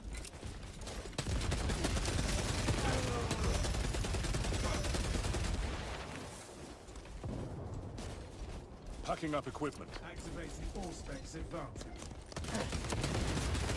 All specs ready to Enhanced tactic ready. changing magazine. 1 minute until mission Conversion end. field operation. Glory is within our grasp.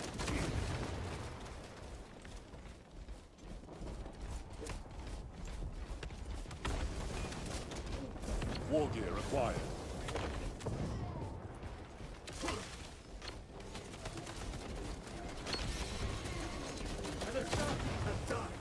Fragmentation device in play. Iron Halo online. There we go. Oh, shit. Fuck. Alright, I broke 20. That's fine. Support. Like, bro, I'm incoming, brothers. hardcore carrying these guys right Casualty now. confirmed. Is that even up for debate? Like, shit, man. I feel like Atlas with the weight of the world on my shoulders. Astartes, push for dominance. Intercepting projectiles. Got him.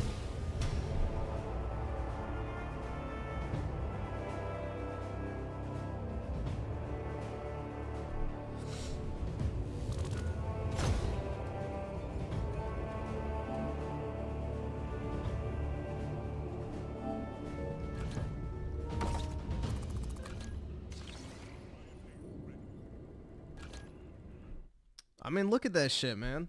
28 and 6. The next best guy had 8 kills. And he barely went positive. This game is not $40 on Steam. It is definitely $70.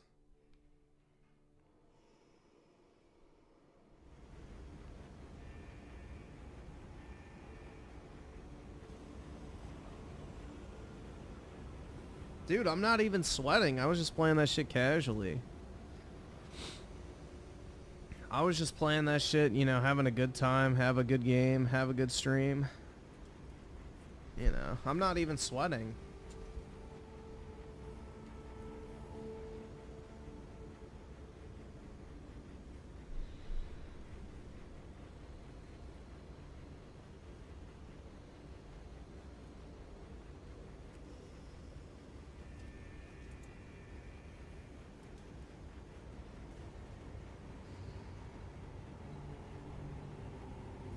I don't know, that's the thing, man, is you can't say I'm bad at the multiplayer or this game in general, because I'm actually very good.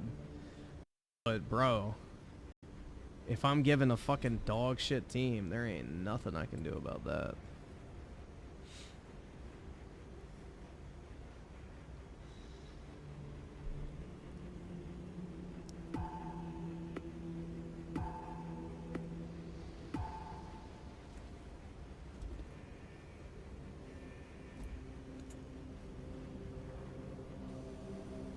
Yeah, apparently copies of this game, if you have it physically, are reselling for like $140. Like, if you have a physical copy of this for PS5, it sells for like $120-ish new. And the gold edition, I think, is up to $200 now, which I have a few more from Amazon on the way, but I have like 7 of them already. So...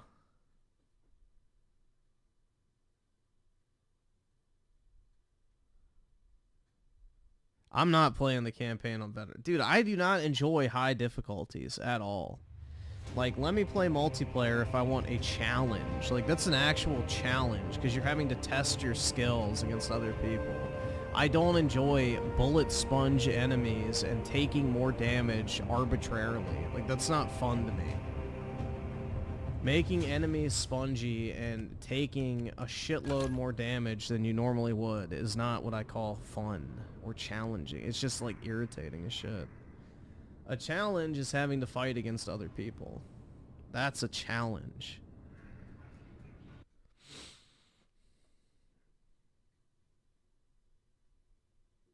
Bring honor to the chapter, brothers. Yeah, which I think if you do the first mission for operations on Ruthless, it's pretty easy. So, but you also can get to a certain level where you get like a bunch of fucking boosts and shit like that. But yeah. Yeah, I don't know if I'm gonna platinum this game or not. I just like, that's the thing, I don't really have a desire to platinum it. I really don't. Like, I'd rather just play the game and have fun with what I'm doing versus do a bunch of shit I don't like. The tide of battle has turned in our favor. Like, I'd rather enjoy the multiplayer than force myself to play that fucking, you know, PvE mode. We lost the advantage. Reclaim it at once. Deep scan ready. Especially while the multiplayer is alive.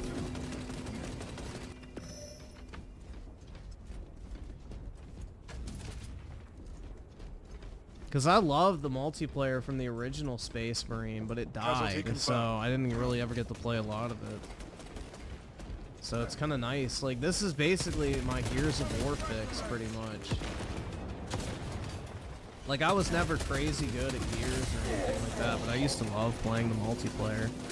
It just felt really fucking satisfying, even if you were getting your shit kicked in. You know, when you finally pulled off, like, a fucking, you know, wall bounce, Nasher, like, splatter kill, like, it was just really satisfying. And I kind of get the same feel from this, where it's like everything's, like, clunky and, like, heavy, so when you go on, like, a kill streak and everything, it feels that much more satisfying. So, it scratches that itch. Have actually good magazines.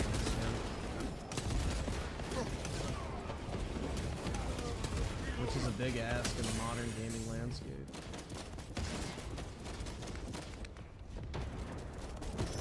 Why can I not pick that up? Additional supplies secure. Throwing frag grenade. Rally point updated. Iron Halo protocol in progress. What? No fucking chance, bro. Really? Damn. Yeah, whatever happened with Dark Tide? Is that game, like, dead now? Because I know it was terrible at launch. I played it, and it was, like, buggy as shit. And and it barely ran. One line. It was like complete dog shit when it came out. Which was a shame, because I loved Vermintide too. That game was really fun. Just going in there with your sword and like slicing down thousands of enemies. War gear acquired. Death logged. Darktide is very alive, just bad servers. You can't play it then.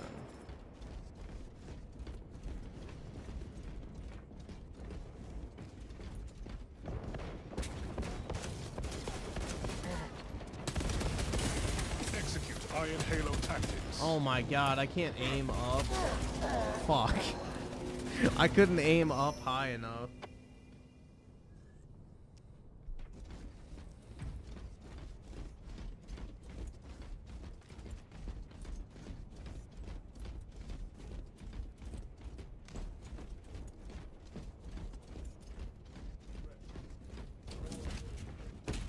Boom.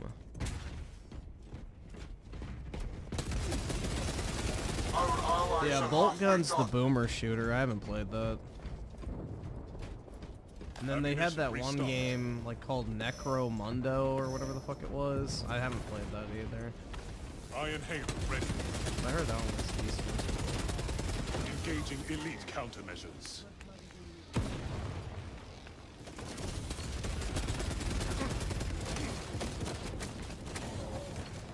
And Astartes is dead. Frag grenade deployed.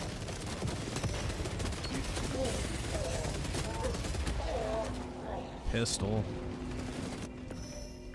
Redeployed for combat.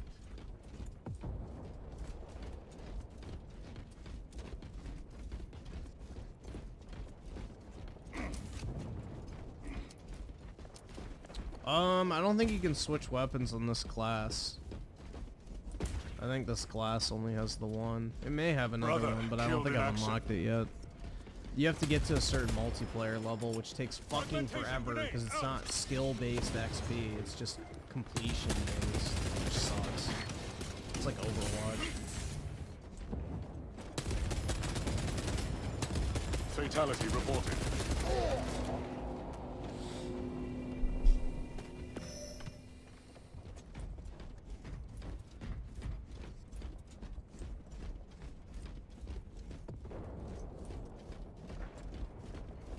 But yeah, pretty much every other class has multiple weapons, maybe except Sniper. Throwing fragmentation grenade. But yeah, this particular class only has like the heavy bolter or whatever it's called.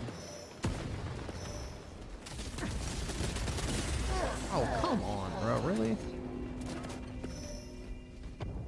Had it aimed at his head and everything.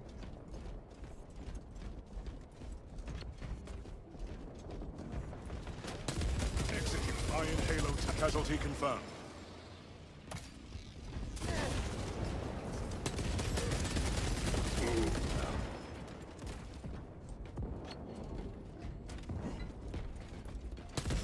Iron Halo ready.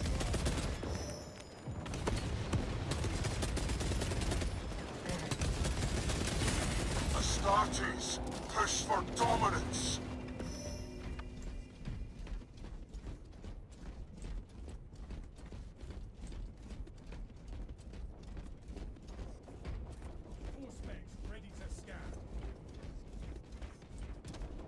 Yeah, my typical class is still taken. Engaging elite countermeasures. Gathering supplies.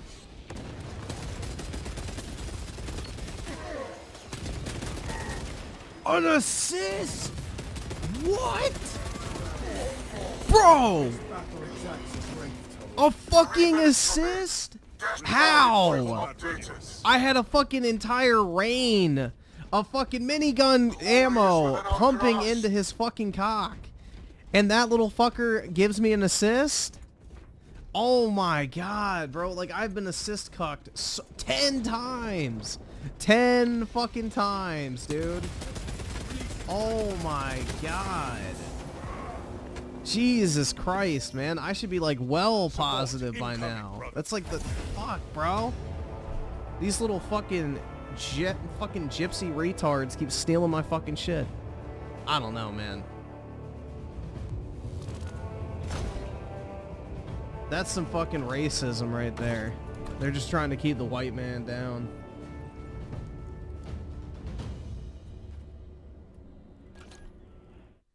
Ten fucking assists, dude. Ain't no way.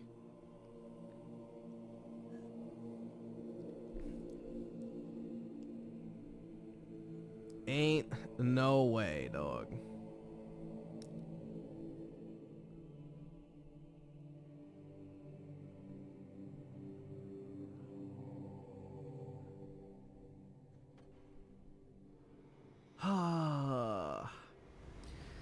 It ain't easy, man. I'm just constantly being bullied and harassed on video games nowadays. Not only by the people that play them, but also the devs. It's sad. Let's see. Juan with the 5. Mute Brittany Dick. Is Britt here? Let's see. Yes. Alright.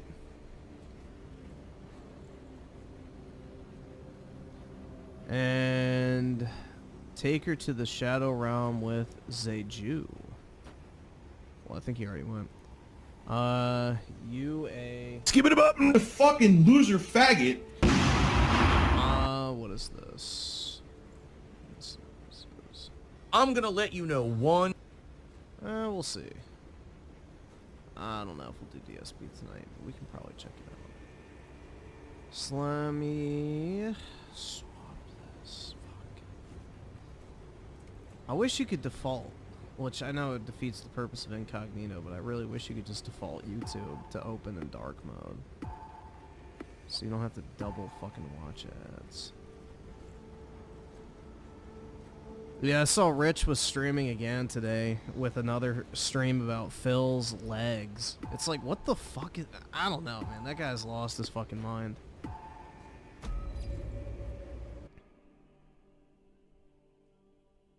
Rich was making fun of Phil's calves when he tore his ACL walking down the stairs. Yeah, bro, he's like 400-something pounds. His legs have to be screaming in pain every time he stands up. Tim Marco with the 14. I have a video. Most insane speed. Okay, let me see if I can find that. Give me a second. Paste. Bruh, the front page literally has like 4 videos. It says like, it's over, and a picture of Ice Spice. Is it actually true? Is she actually gone? Oh yeah, I saw his disgusting fucking thumbnail, bro. That shit was gross. Yeah, Ice Spice looks a lot better now that she lost all that weight, but still, I don't really find her that attractive at all. She has a very strange nose, especially. Her nose and then her eyes would just creep me out, man.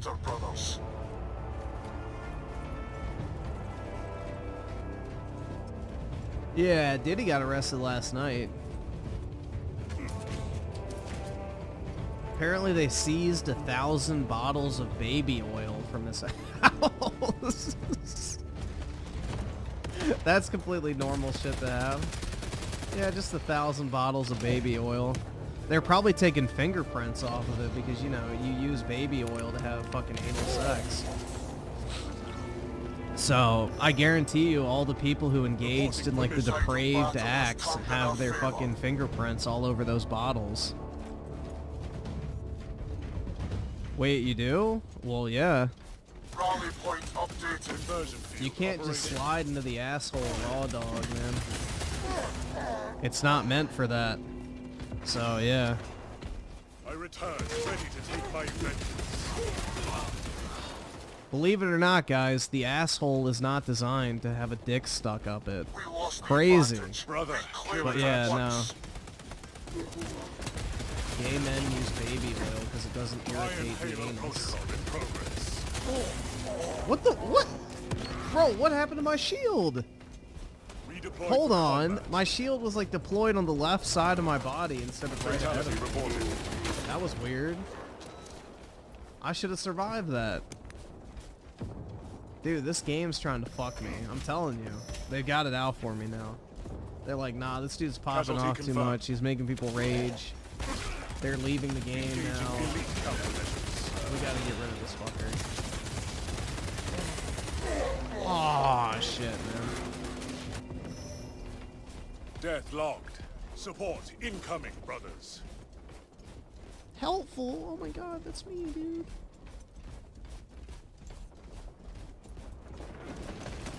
I love that. Execute Iron Halo tactics.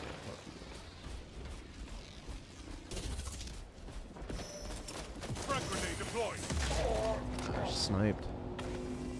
Yeah, he has cameras in every single room of this house. Restored to combat readiness.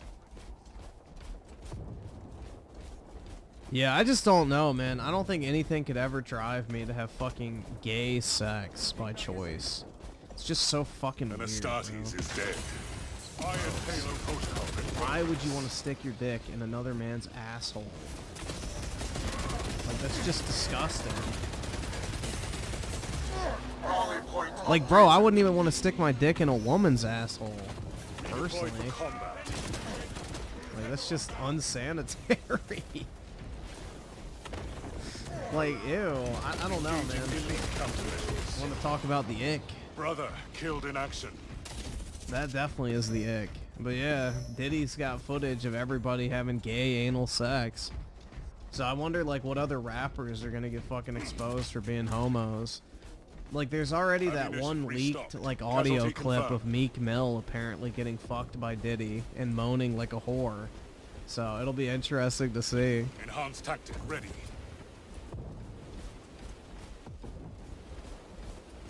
Conversion field operation. Throwing frag grenade. Yeah, I can fucking see you. Dumbass. I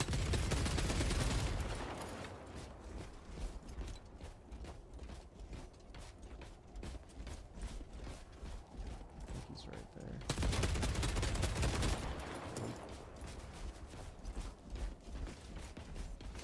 Iron Halo online. Intercepting projectiles. What the? Bro, I couldn't turn?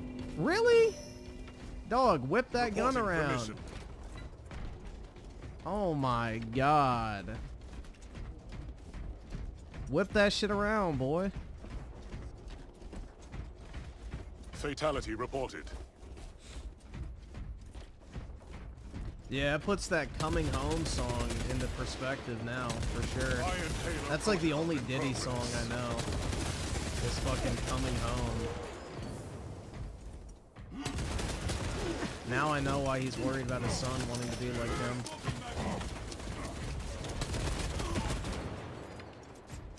Iron Halo ready. Our allies are halfway done. Engaging elite countermeasures.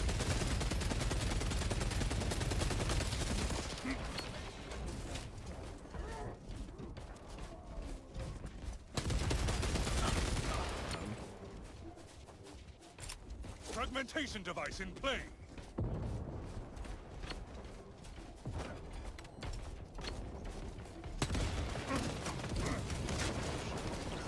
Iron Halo online.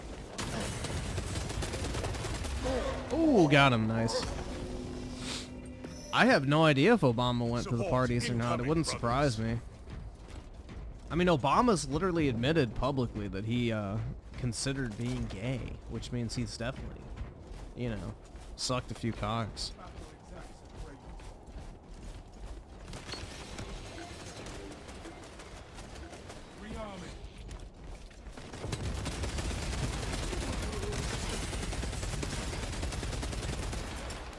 Astartes, push for dominance. Conversion field operational. Brother killed in action.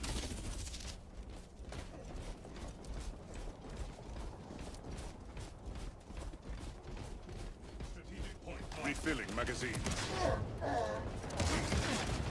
Woo. Oh shit, wow, he fucking like sniped my ass quick. Oh, you heard the Meek Mill audio? Yeah, dude, that shit's wild. I mean, it's not surprising because, you know, look at Meek Mill, but... Iron Halo protocol in progress. Big Mike and Obama probably love the baby oil. Oh, definitely.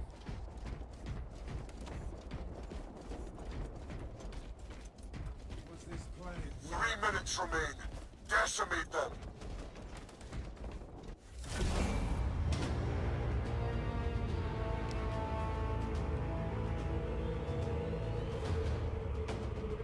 I don't know if, like, this is the thing about the Diddy shit, is Diddy didn't actually like gay men. He liked forcing, it's like, bro, it's like a thing that gay men do. And it's like, they try to fuck straight men. Like, it's like a sport to them, basically. You know, it's like a sport for gay men to try and fuck straight men. So that's probably what it more of was, is like him trying to fucking compromise straight men and force them into gay sex by like manipulating them or promising them shit. And that's what he got off to, is not necessarily the actual gay sex, but, you know, making a straight man engage in gay sex. Yeah, James Charles did that shit too. Yeah, it's a very common thing with gay men. They enjoy doing it. You know, it's like dudes when they go to a fucking, you know, bar or whatever and will tell a girl anything she wants to fucking hear just so he can sleep with her and then pump and dump, basically. But the gay version of that. But yeah, they take specific interest in trying to convert straight men into having gay sex with them, willingly. It's like a power thing.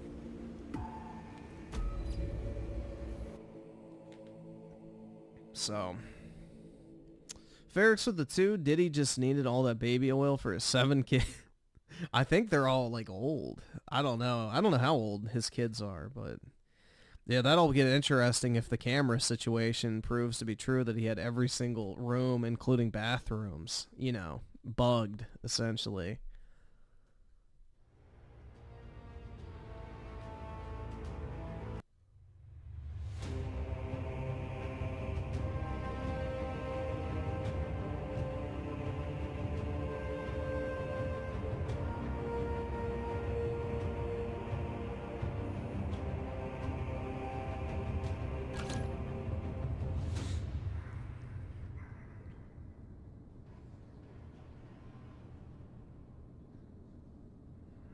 Yeah, monkeypox probably originated at a Diddy party.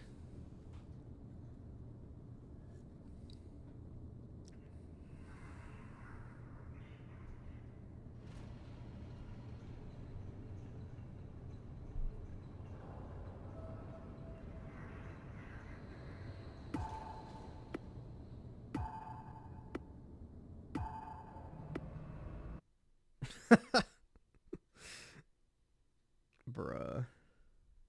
Bring honor to the chapter, brothers.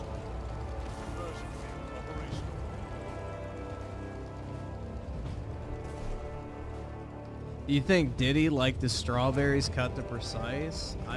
Wait, what the fuck happened to my class? I didn't pick this fucking class. Oh my god, bro. This game is just hating on me right now.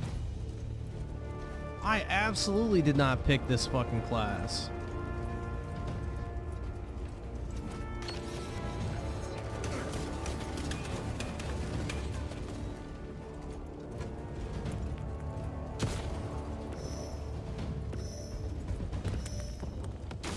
The tide of battle has turned in our favor.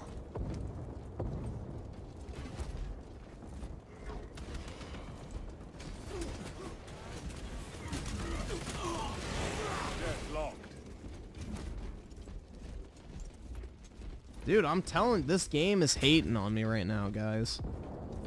It put me first in that fucking shitty co-op mission with a literal fucking brain-dead NPC type guy and a literal bot.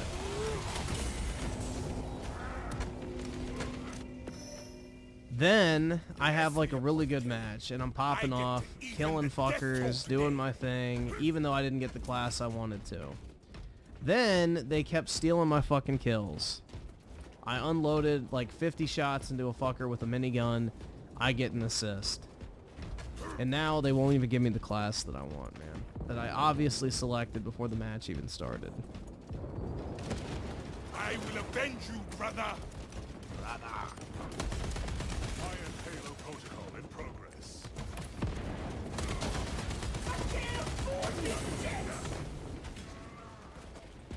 They slay one of us. No more! Come on, baby. Ah, shit. Shit. Fuck, bitch, titties, ass, cum, slut, whore. Whom do I have to kill to get Yeah, to dude, fight 50 around fucking like back shots and then 1 to the fucking balls just for good measure. And it didn't kill him. I cellared the 2, all my shit just resetted, only the loadouts. So obviously, this game is bugged. So wait, like it reset all your custom load? That's kind of gay, man. Hopefully it didn't fuck with your customization, because that's a fucking pain in the ass to do. Time to teach them fear. Your ranks reset? Alright, that's got to be a glitch. I wouldn't worry about that. That'll probably be back to normal. A brother falls.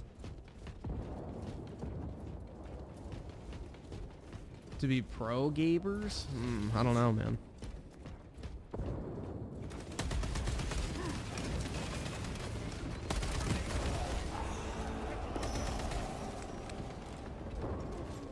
Our brother is dead. Bro, that weapon bloom is crazy. My payback. Griff, if you had a kid, would you name him after a Warhammer kid? Not really. I don't really know anything about Warhammer outside of like basic shit, man. I'm not really invested in the universe at all, so nah, probably not. I don't even know what I would name my kid. It would have to be something cool and not like fucking normie trash. Magazine out. Magazine in.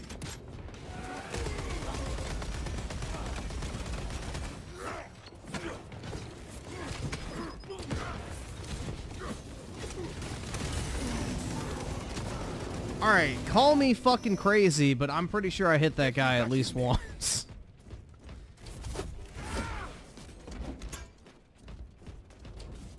No, Caesar's the last name, Whoever bro. slays an Astartes forfeits their life. Caesar is the last name.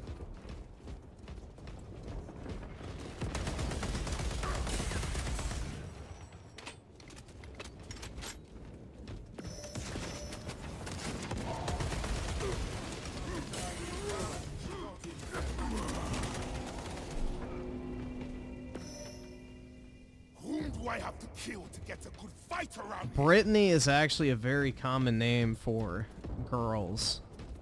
Especially of my generation because, you know, people grew up with Britney Spears. So, you know. It's actually a pretty common name for girls nowadays. Reloading. Stealth ready. Grenade.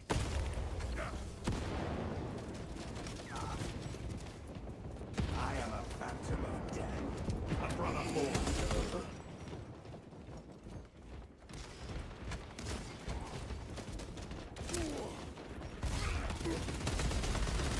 Glory is within our grasp.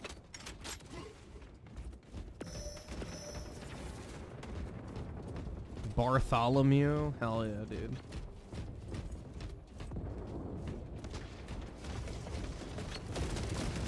Sending frag grenade.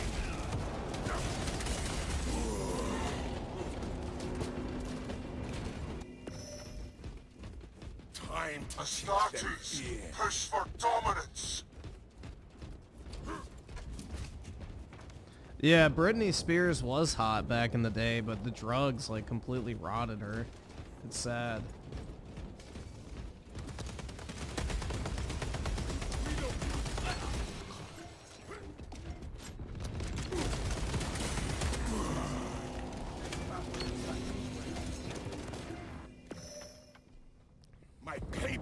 not be pretty.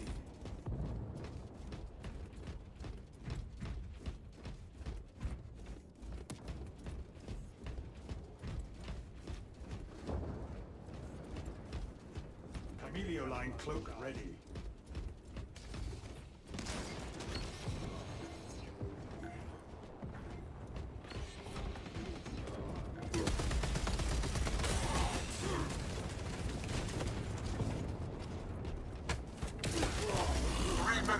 Bro, what? That stuns the shit out of everybody else.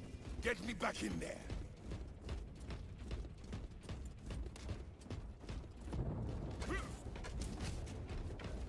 Her sister was hot? I don't know. I honestly, I never really paid attention to Britney Spears, so I have no clue what her sister looks like. Let's see. Britney Spears' sister.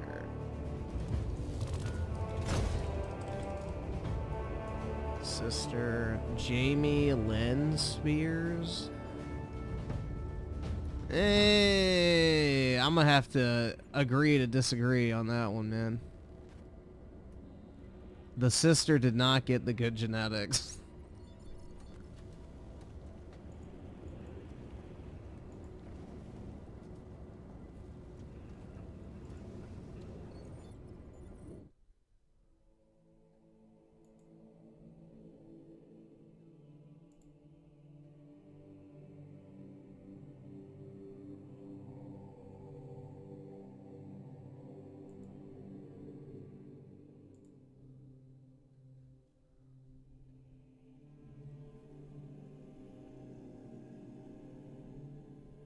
Griffin didn't watch Zoe 101. No, I didn't watch that.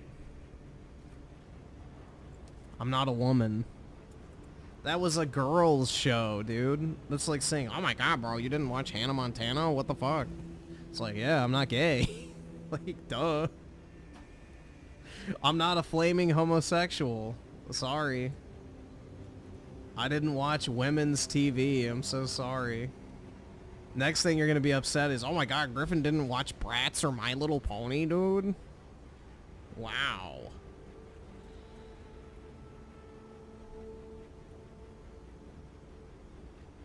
That's the show Dan Schneider banged a girl and got her pregnant. Yo, W's. Was she hot at least or nah?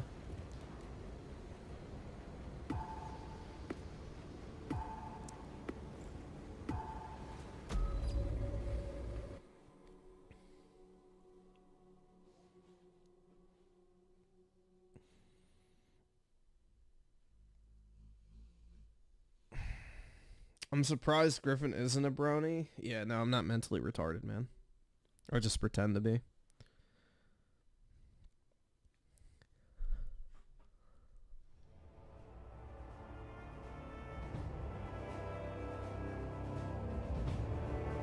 Nope, I've never watched Scrubs. I'm not a TV viewer, guys. Like, no, I've never watched Scrubs. That's the hospital show, right? Yeah, I've never seen that.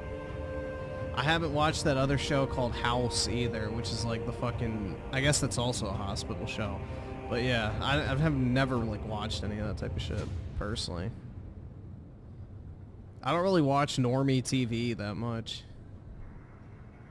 So, sorry to disappoint.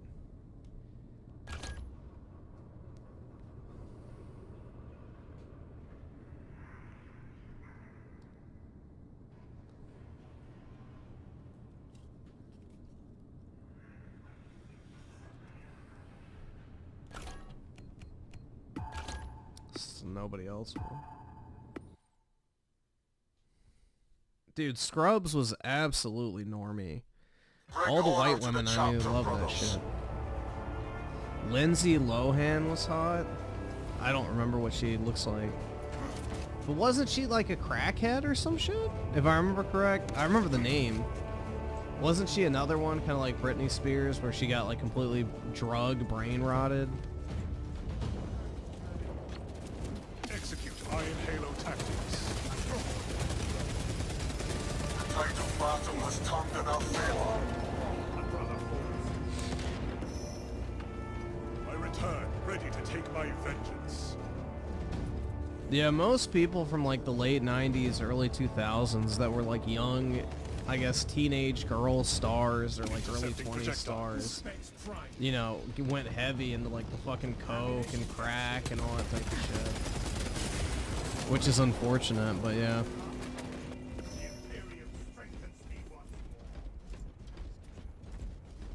Yeah, anyone that unironically watches fucking The Big Bang Theory, I have to really wonder. I have to truly wonder what is wrong with you. Frag grenade deployed. Hacking up equipment.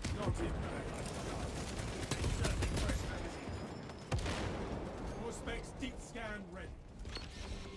Engaging elite countermeasures. Munitions here. Fragmentation grenade out.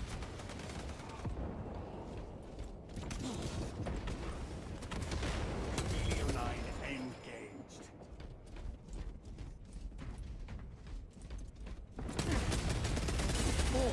Oh shit. Yeah, The Big Bang Theory is just normie slop. I don't know, I've just never been a big TV fan, especially sitcoms, bro. I fucking hate those for the most part. I don't enjoy them.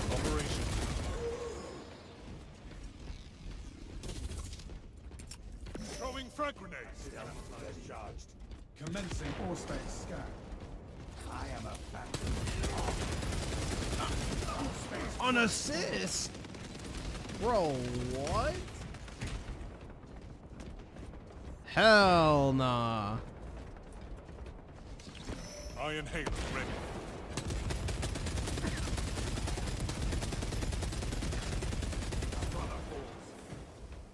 Reloading. Iron Halo protocol in progress.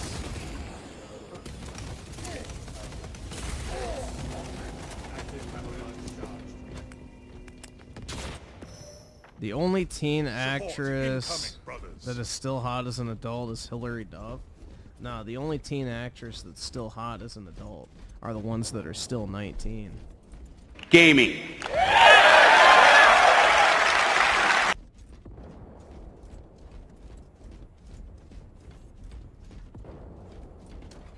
There you go, I fixed it for you.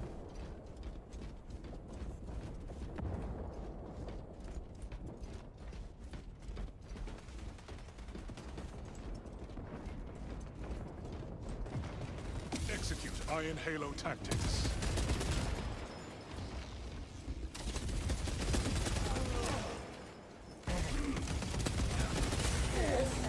Our allies are halfway done. Redeploy. Griffin pulled a DiCaprio, that's right, man.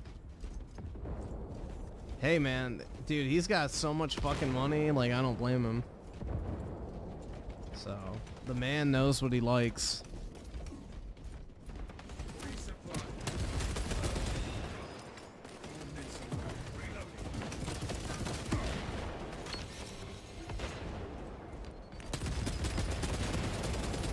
Where did he go? I saw that fucking invisible guy. Fatality reported.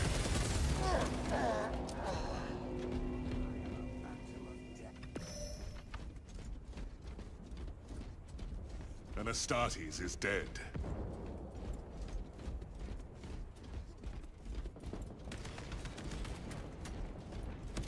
Engaging elite countermeasures. Fragmentation device in play.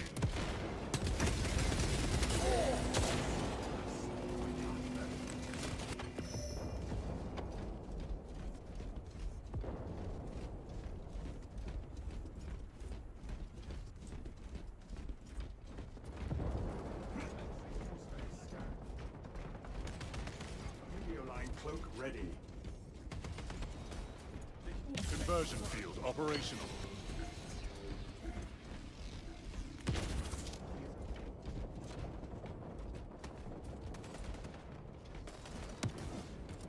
Throwing frag grenade.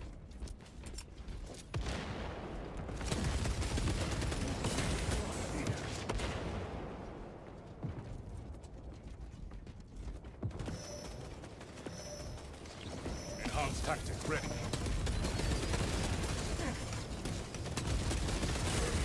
Ah. Reporting for mission.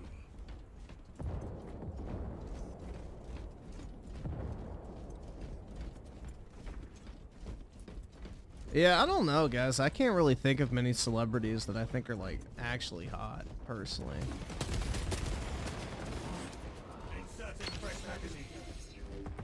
Conversion operation. Casualty confirmed.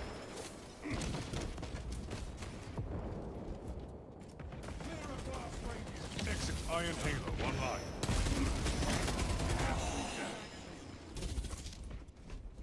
Additional supplies secure. Deadlocked. Yo, where did he come from? Astartes, push for dominance. Ashley Tisdale can get it. Who is that? I haven't heard that name.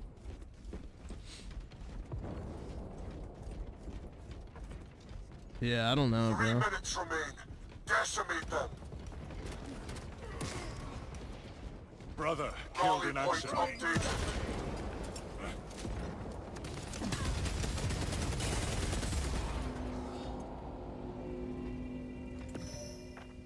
Well, I was trying to read and play at the same time. I'm looking over at one fucking, like, eye, so I couldn't tell what it said.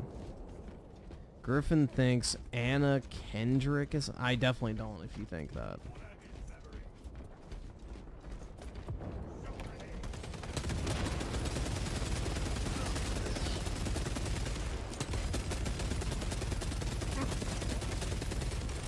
Fragmentation device in play.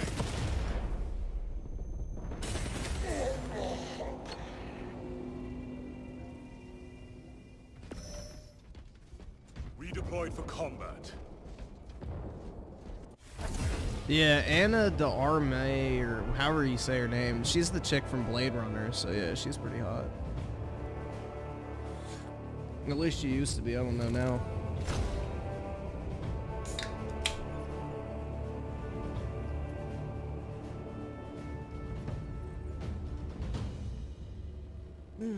I don't know about now, but back in the day, when that movie came out.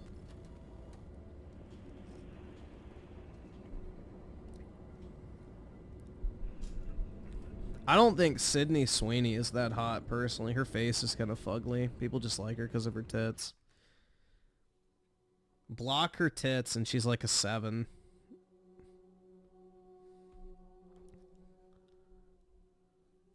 She does not have a good face card.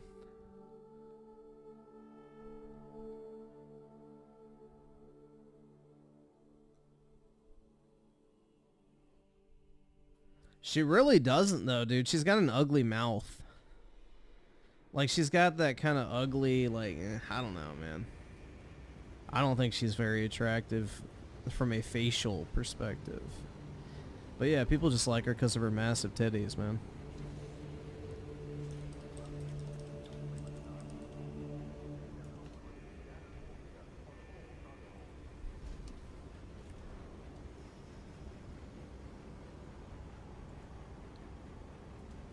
Yeah, here you go. Here's a picture without her tits in it. Are you telling me, like, that's crazy? I don't know, man.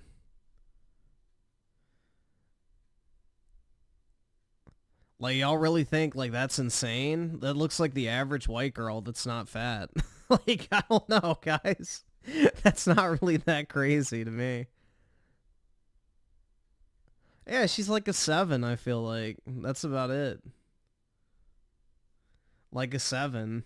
I don't know. I don't really think she's that crazy.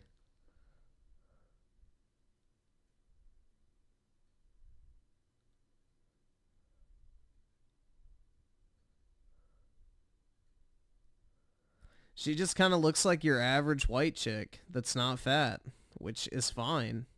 But I don't think she's like, oh my god, bro, the new beauty standard or anything like that. Like, nah, I don't think so, man. Yeah, she's definitely attractive, so.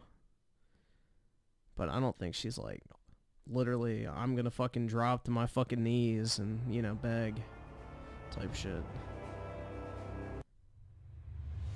Yeah, exactly. Like, she's an above average looking chick with a well above average pair of titties.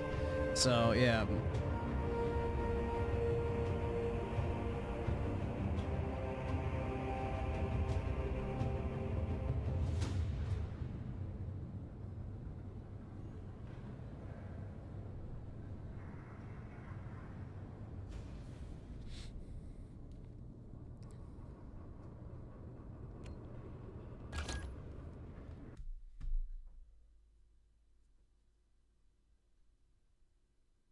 Bring honor to the chapter, brothers.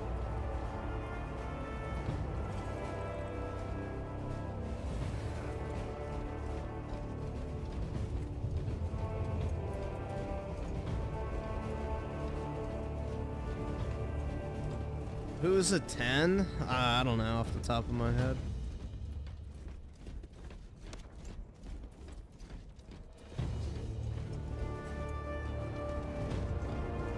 The tide of battle has turned in our favor. Intercepting projectiles.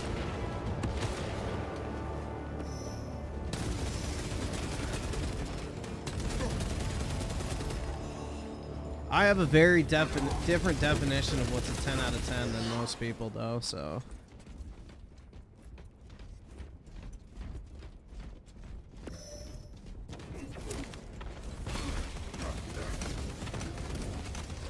Iron Halo online.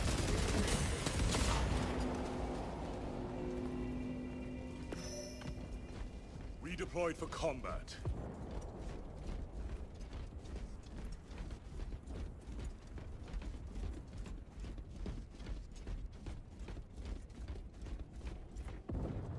Oh my god. If Synthetic Man were to become a femboy, would I smash? I would never rob you of that opportunity, man.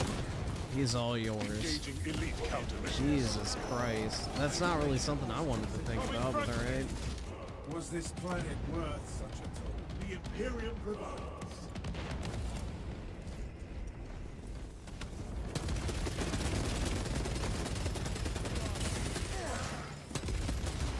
Ah, shit. Support incoming, brothers.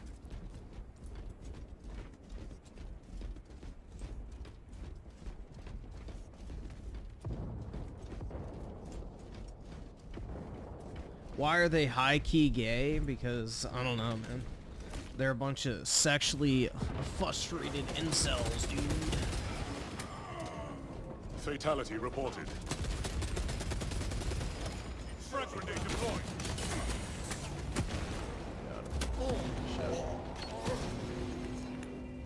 Griffin loves Asian chick. Not really, to be honest, man. I do not have the yellow fever personally, but you know, I definitely find a lot of Asian women attractive, but it's not like, oh my god, bro, 10 out of 10, dude.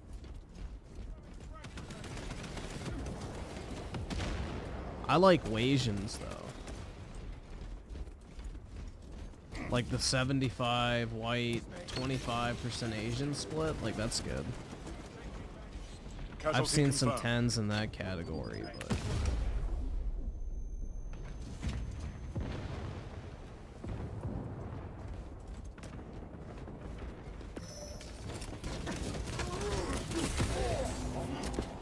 Bro, how did that grenade not kill him?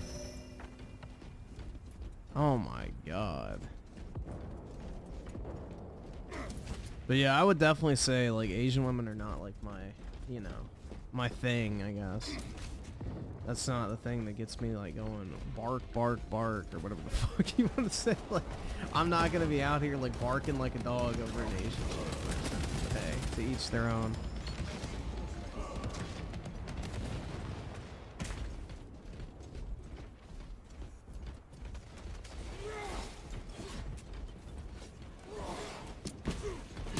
Yeah, well, Tifa's like in that category of being like a majority white Asian mix. And Astartes she doesn't look fully Asian. Like she kind of has, like, I guess maybe a little bit of look of that, but I would say she's predominantly white looking.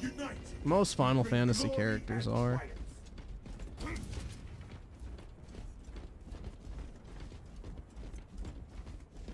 Tifa looks Slavic. Yeah, kinda. She has like kind of a hint of Asian to her, but not fully at all. Deathlock.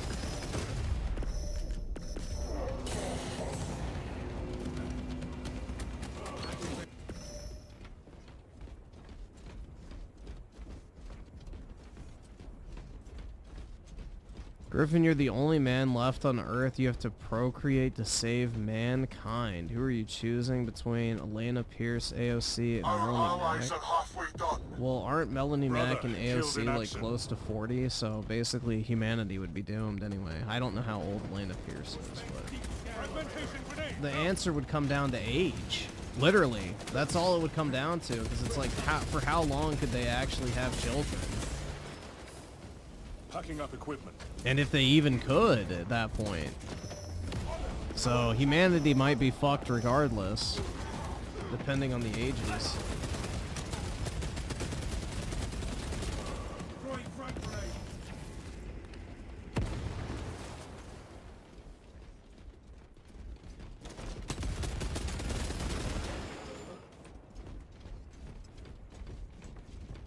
Refilling magazines. But yeah, if we're talking purely utilitarian, I guess whichever one's the youngest. Because if the survival of the human race depends on it, and depends on creating as many new people as possible, you would need, you know, the two youngest, like, people, essentially. Otherwise, you would only have, like, maybe 3 or 4 additional people at most that you add to the population. So... I return, ready to take my vengeance.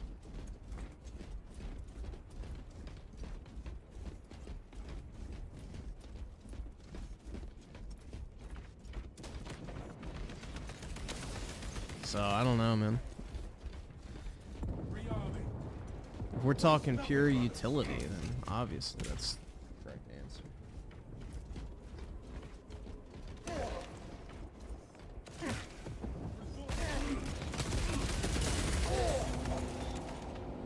We lost the advantage. AOC is 34? Okay, then that's not too bad, then.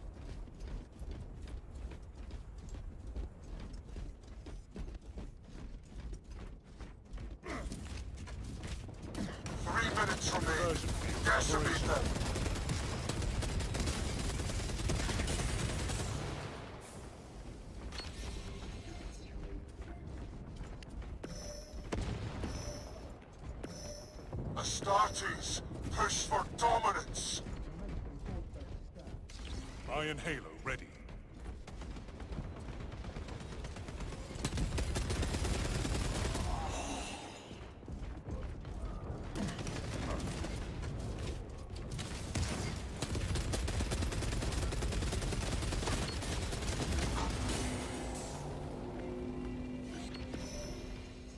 Redeployed for combat.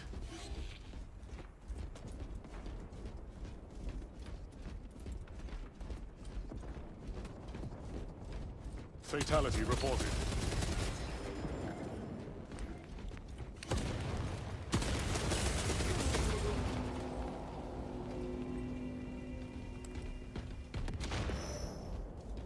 I return. Did you see with iOS 18 they added a feature to lock messages app behind Face ID so you can't see if your partner is cheating? Yeah, I would not bother doing that. Yeah, if somebody checked my messages, it would be like the most depressing shit ever. It's like literally just, you know, sign-in verifications and like fucking political messages and shit like that. So I rarely will text anybody. So there's no point in locking mine, that's for sure.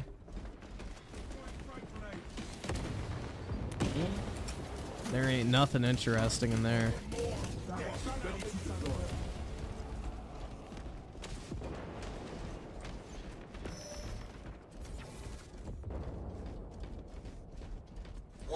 Until mission end.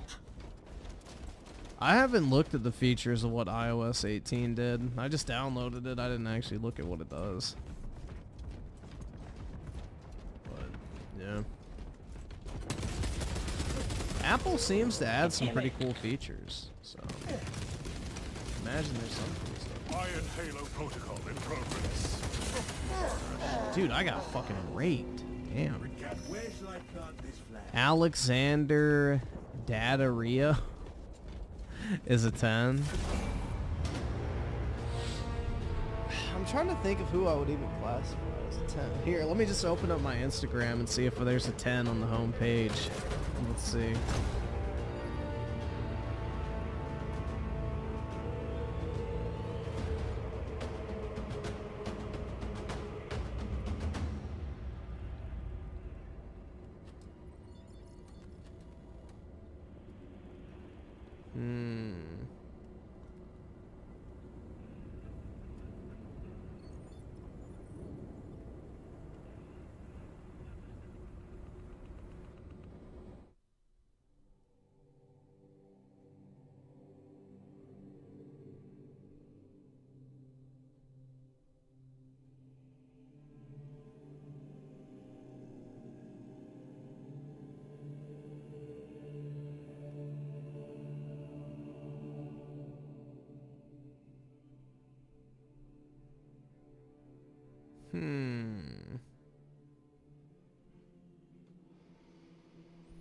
That's pretty close.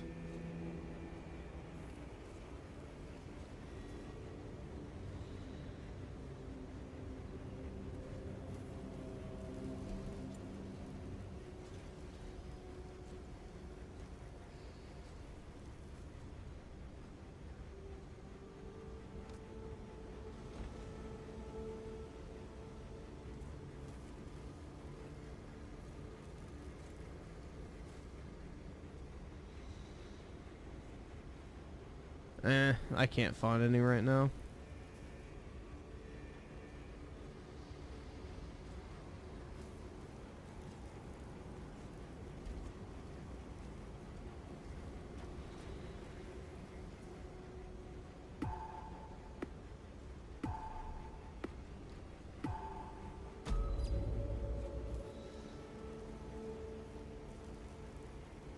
Griffin, you would like her. She works out, has an athletic, slim build you like, is a troll, and makes decent money. Well, decent's not good enough for me, so I'm gonna have to decline. What does that mean? She's a troll?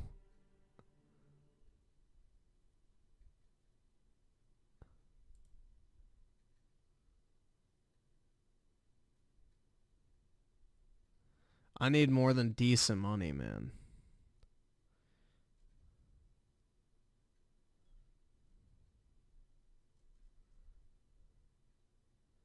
NFL correspondent. Let's see. She looks a little too old for me.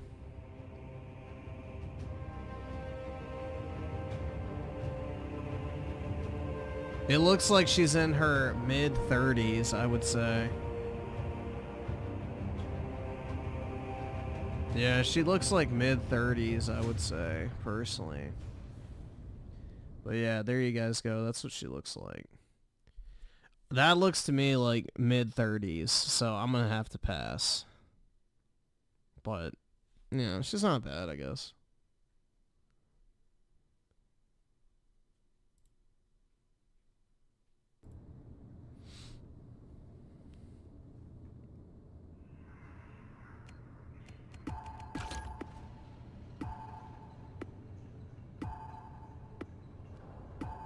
Griffin, where does Hawk to a girl? She's not my type at all. I don't know, like maybe a 6. To the chapter, brothers. She's like tatted up, bro, so to be honest, an untouchable. But maybe like a 6 if I'm just ignoring that. She's not fat, so she's already above a 5, unfortunately. That's the standard we have to go with.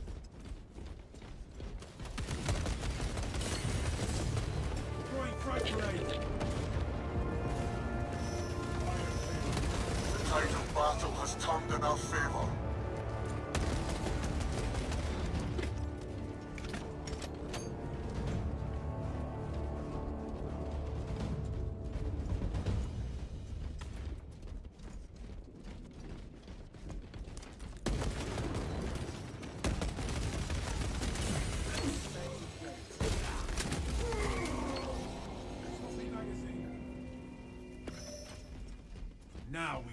tide.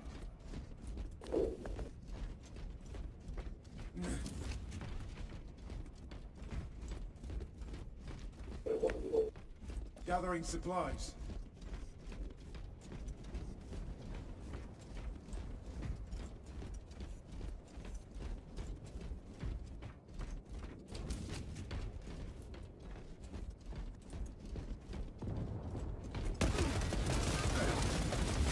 Aw, shit, man. My duty remains undone. What about that Livy Dune girl, the cheerleader? I can take a look. That name sounds familiar. She's a 9.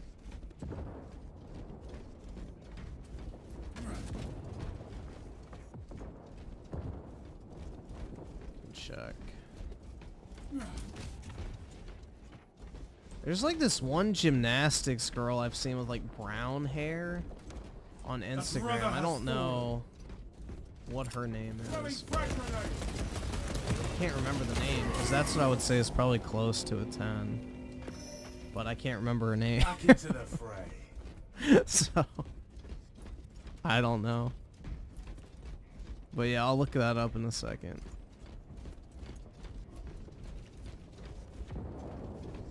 Was this planet worth such a toll? We lost the advantage. Reclaim it at once. Who's that fucker on this mic?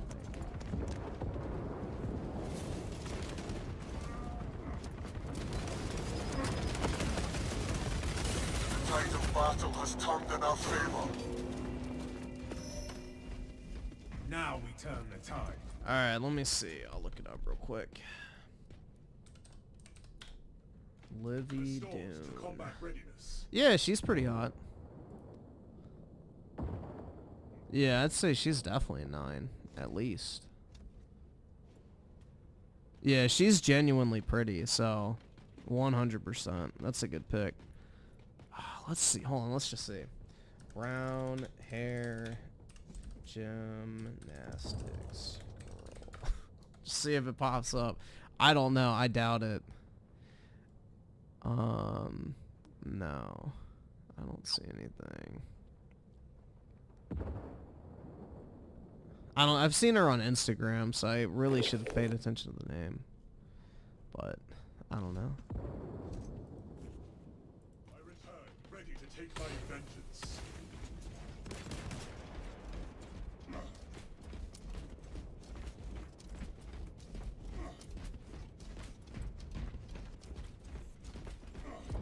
Resupply.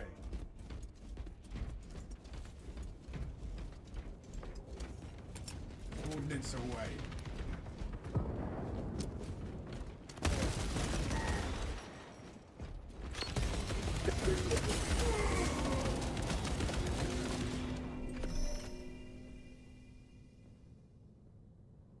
Let's see. Just scroll real quick. Sometimes it pops up pretty fast.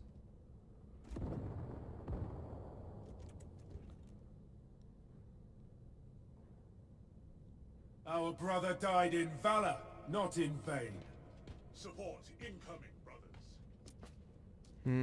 Alright. I'll do it later. After this match ends.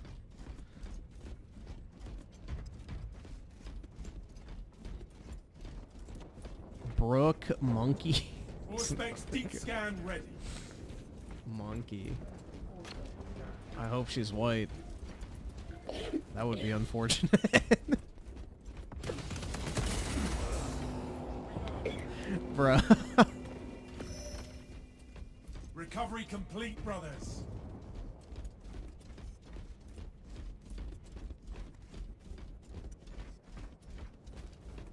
Where does Ray Gun rank? I don't even know what that means. Our allies are halfway Ray done. Gun? Like the fucking gun from Black Ops? The tide of battle has turned in our favor. All specs engaged. Deploying frag grenade.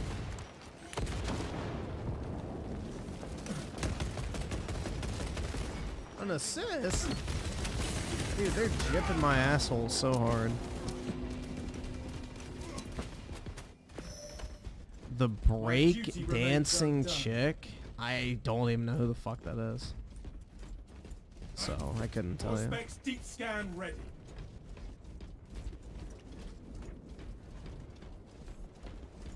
This battle exacts a grave toll.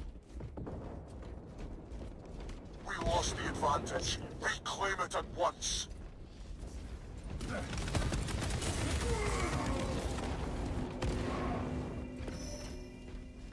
Now we turn the tide.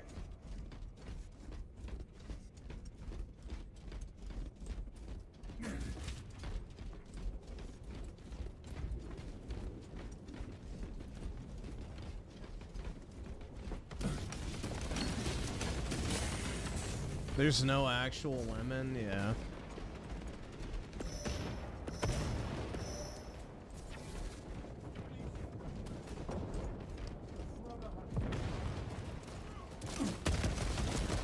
Remain. Decimate them.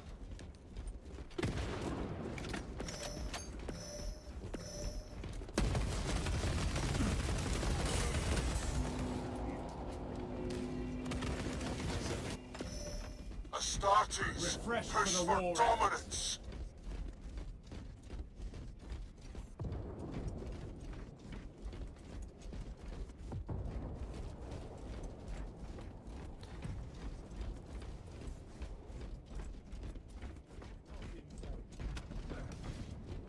Yeah, women are a social construct, guys. They're made to distract you from your true calling in life, which is finishing the new season of whatever anime you're watching. Obviously. Frag grenade.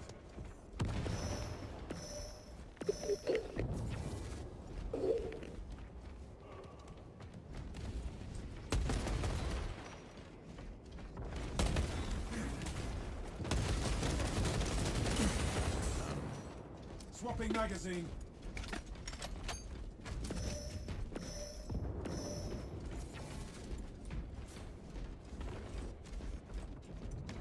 More specs deep scan ready. Was this planet worth such a toll?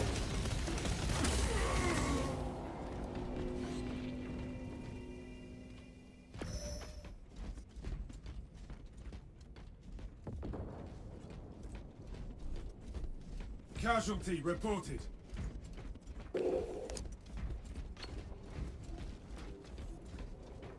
The Nier Automata anime. Just play the game. All specs ready to scan. Why would you watch an anime for a game? You could literally just play it. That shit runs on the Switch.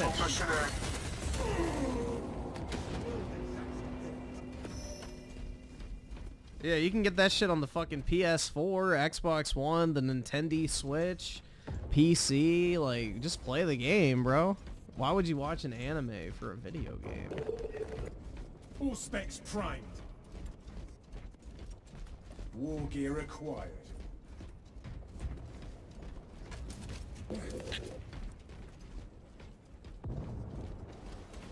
Changing magazine.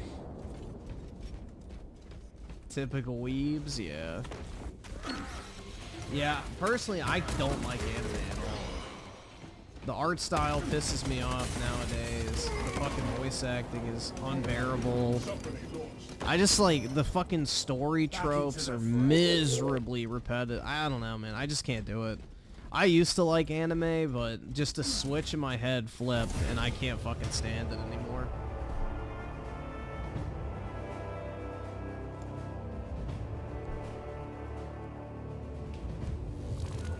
No, the Final Fantasy 15 anime sucks. It's boring. It's fine if you want more details to like the backstory of the characters, but it's not good.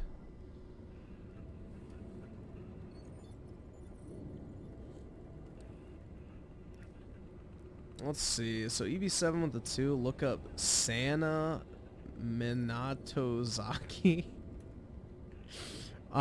She even looks like Aerith. I doubt that because she's Asian, but we'll see. Aerith is not Asian.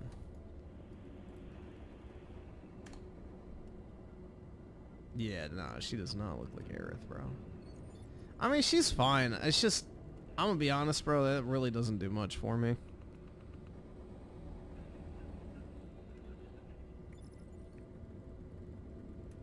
I'm trying to find a good picture to share.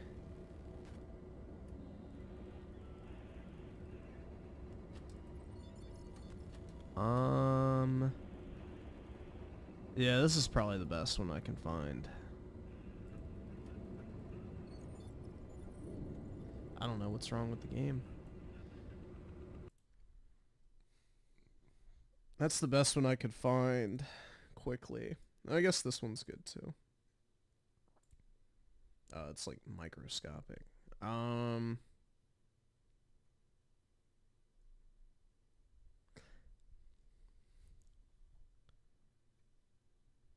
Oh, it's the same picture, just a different angle. Okay.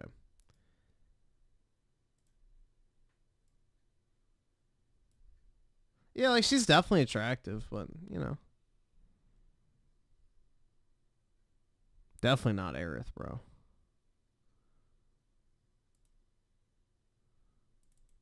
Oops, wrong scene. There we go.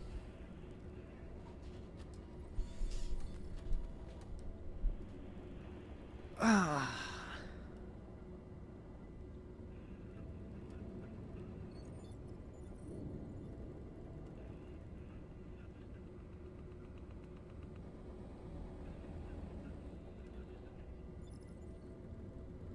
Damn, waifu in real life, dude. Yeah, hell yeah, man.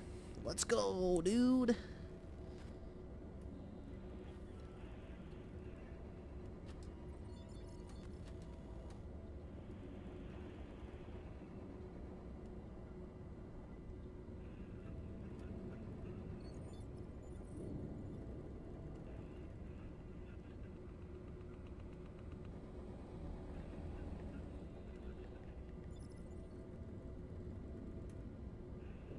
Alright, I'm guessing this is gonna crash.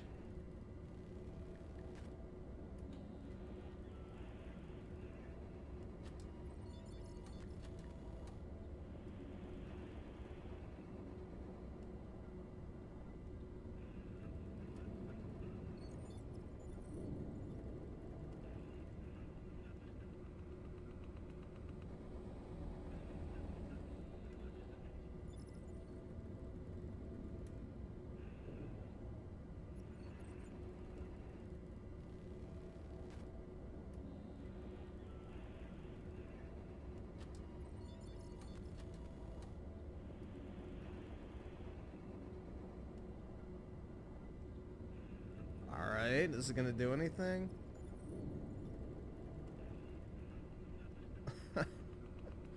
We'll see, I guess. I don't know, man. We might be cooked.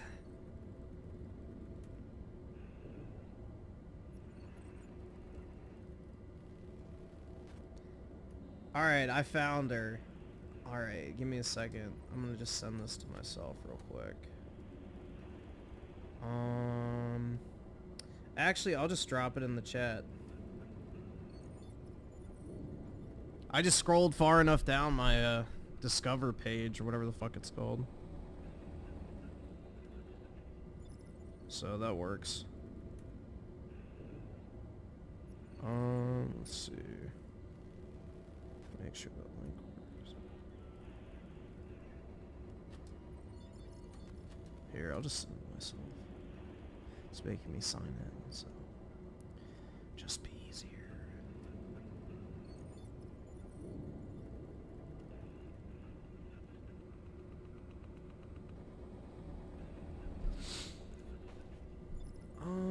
Alright, let me just restart this, because it's irritating.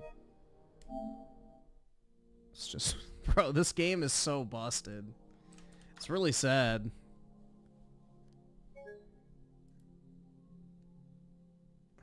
No, I don't want to report. I don't care. Let's see here.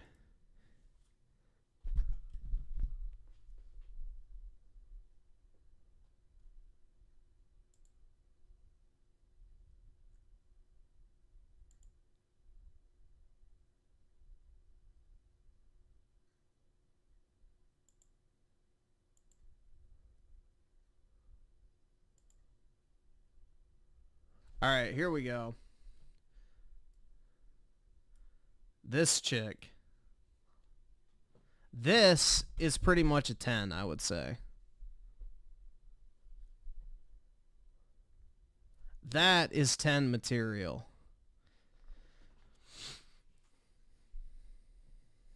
So, at least for me, I'd say that's a pretty big dub. But yeah. Oh, that's a 4? Exactly. That's not blonde, bro. Fake and orange, like, it's probably just the filter, my guys. But yeah, there you guys go. That chick, I would say, is pretty close to a 10.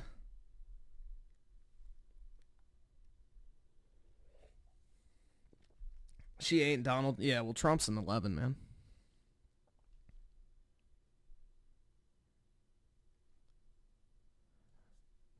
If women looked like Donald Trump, then, you know, we would be in a golden age.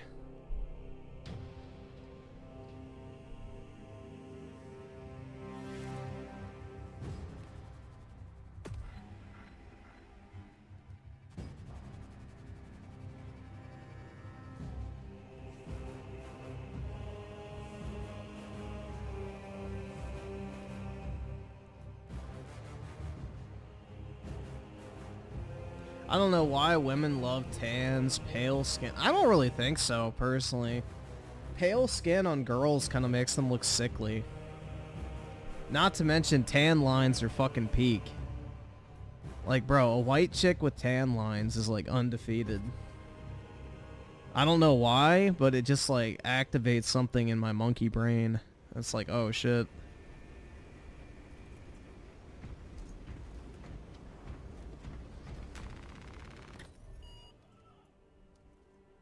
But yeah, pale skin is kind of sickly looking to me, personally. Like, a tan complexion makes you look more alive. It also makes you look younger, too.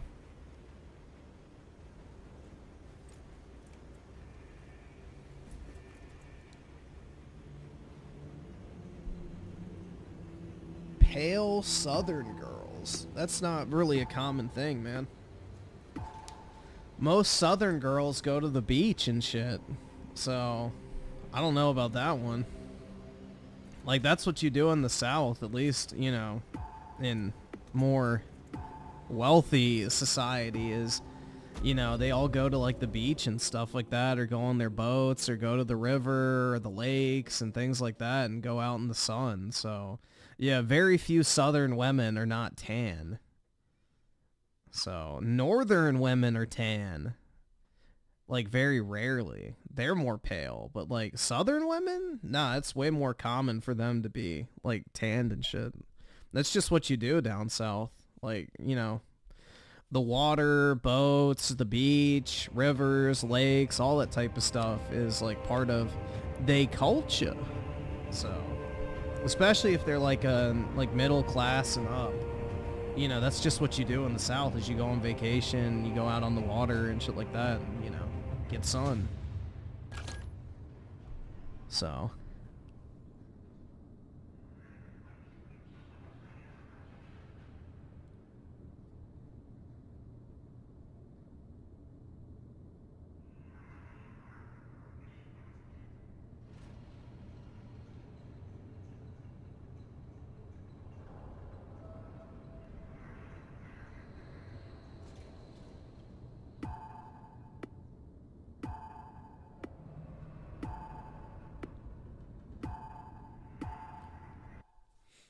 The native savages that came before us. I don't know about that one, bro. I think there's a little bit more difference than just a tan with that one. Why are the Chaos Marines from Egypt? Because, like, basically they're different. Basically, it's the Imperium of mankind, and there's different themes from, like, all sorts of human mythology and shit like that. scattered throughout Warhammer. So the Legion that makes up like the Chaos Legion had like that Egyptian theme to it, essentially. So it just depends. Like the various legions all have various different themes and like symbols and symbology and all that type of shit. So that particular legion had like an Egyptian type drip to it. Allied casualty. Frag grenade out.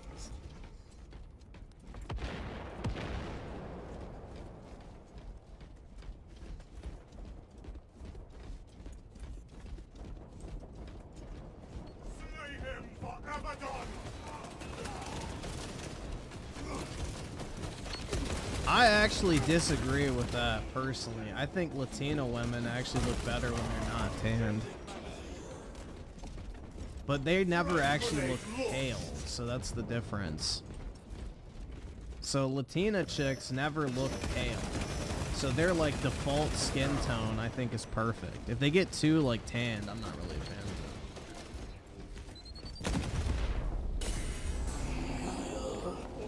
Is ready. We do not dwell long in death. Yakub, the Emperor she. Yeah, exactly.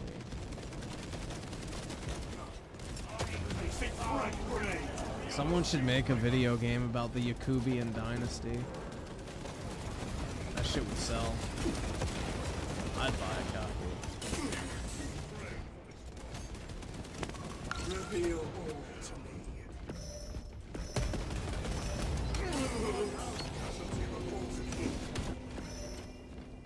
A new Black Crusade begins now. Would I date an Indian chick? Crazy how many of them one miss. Like, someone actually from India? No. I would only really date Americans, personally. I can't afford this shit. Fatality confirmed.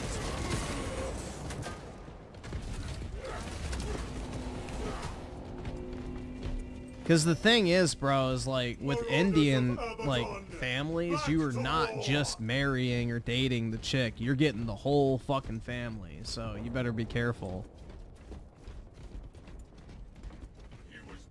You better be careful, man, because culturally it's like expected for the children to like have the parents move in, and then if you're the wealthiest child in the family, you're supposed to take care of the rest of the family and all that type of shit. So be careful with that. One of my dad's friends married a woman from, I think, not India, but from like Sri Lanka, I think.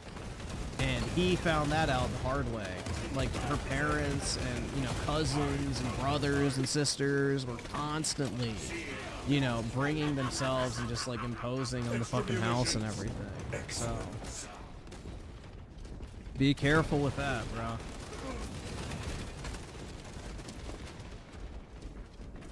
That's the thing with like culture clash, and that's what I would want to avoid personally.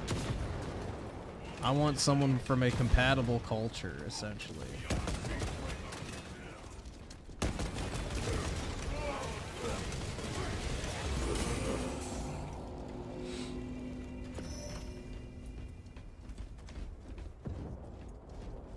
So yeah, anytime you like start, I guess, dating outside of, you know, I would even say even some European countries have that expectation, like Italians, for example. But yeah, anytime you're like outside of the US, maybe Canada, and then some parts of Western Europe, you're not just like dating or marrying the woman, you're getting the entire fucking family, which is what a lot of these passport bros realize too, especially in Southeast Asia.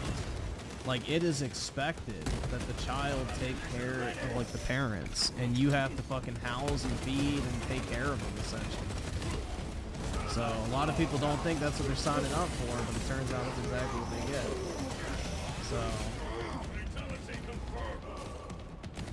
So the cultural differences are very important to keep in mind.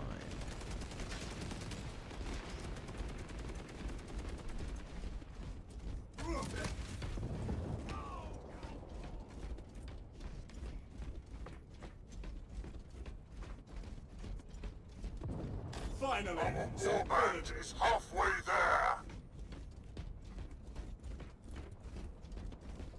That's why if you want to have like the best success relationship-wise, especially marriage-wise, you want to try and find somebody from a similar culture and class background as you. Because they're going to be the most compatible with you long-term.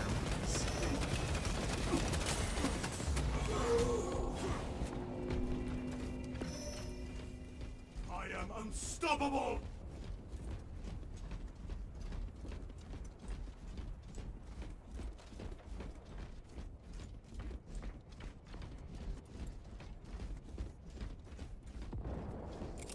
Frag grenade out! We have fallen behind. Shed more blood.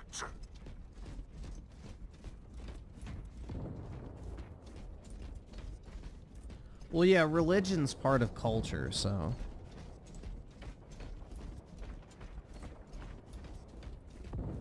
That's a given.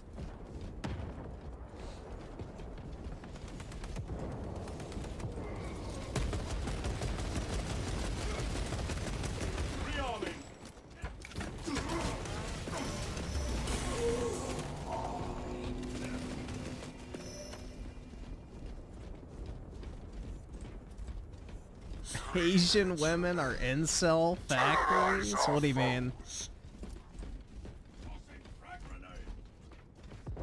Like the incels simp over them the most?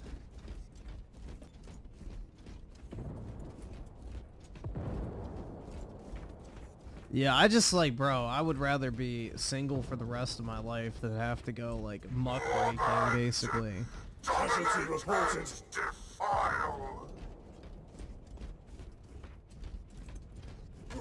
I don't know, man. It's just like wild to me. What's true? They just basically want a sex slave. It's kind of creepy. They mate with unattractive white guys and create incel children. I haven't heard of that one. I don't know, most like half Asian, half white guys that I've seen look pretty normal. But that's my personal experience. They look pretty normal to me, I don't know. They don't really give me the incel vibe.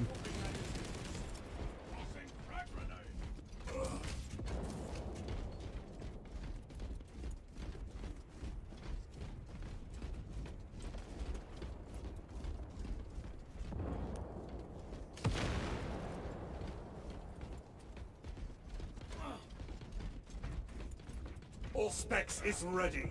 Proceed. Yeah, in America it's very common.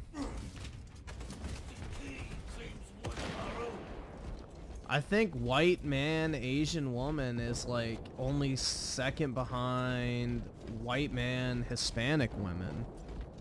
I think that's the #1, like, I guess, racial mixed couple, whatever fucking combo, is white man, Hispanic woman.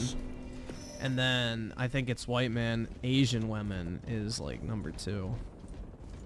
But that's just because there's way more Hispanics in the US than Asian women. I don't know proportionally if it's higher or not.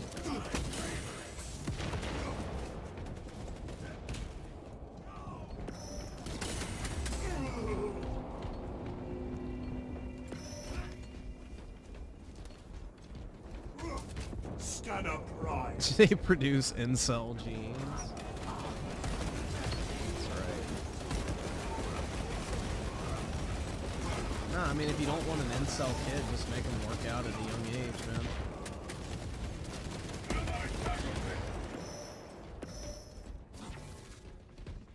Get their testosterone flowing at a young age so that as they're developing as children, you know, they get the Chad genes, bro. Hell yeah. But yeah, I don't know. I don't really think Asian man, or what? No. Asian woman, white man produces incels, but I don't know. I've never heard that before. It's the first time. Because, like, one of my friends growing up was half Korean, half British, and he looked pretty... he looked almost like Synthetic Man, but a more chiseled jawline. I'll just put it that way. That's basically what he looked like. He looked like Synthetic Man with a chiseled jaw. Like he had the Chad jaw.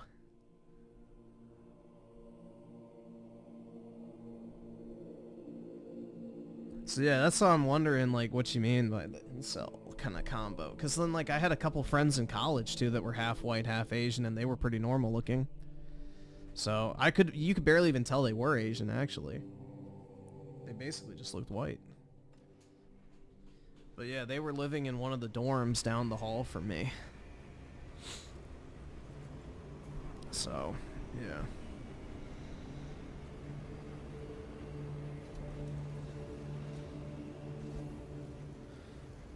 I think the problem is that when old, ugly white guy bangs up Asian woman, I've known a few mixed guys who had such fathers. Yeah, well that's more so probably the old sperm. Yeah, it's like the Viagra baby. What you're probably talking about is the Viagra babies.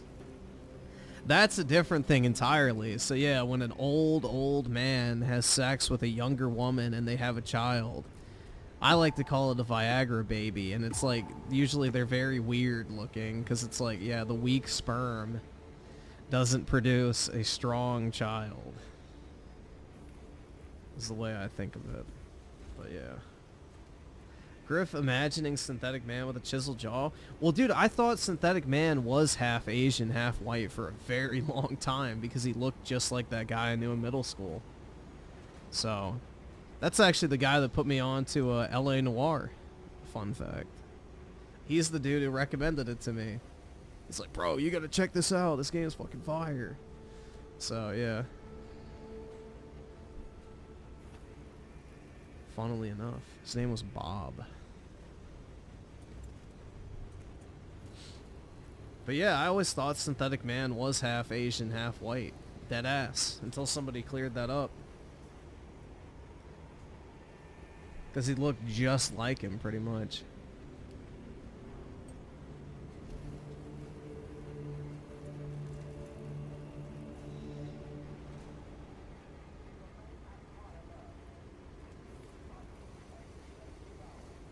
Nah, I don't really talk to anybody I knew from back then. Especially for middle school, because that's the thing. Is like, once you're out of middle school, then you go to high school, then you go to college. You don't really have anything in common with those people anymore.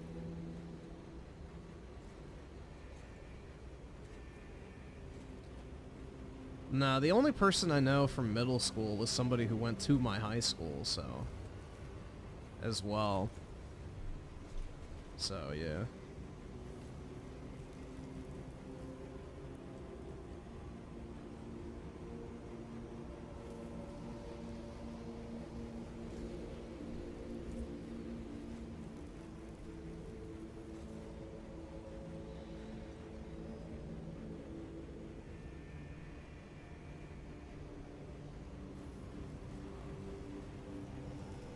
Let's see, so Tony Esquire of the 5, nothing's better than a liberal woman who's overweight, wears thick glasses, and cries about Trump all day for me.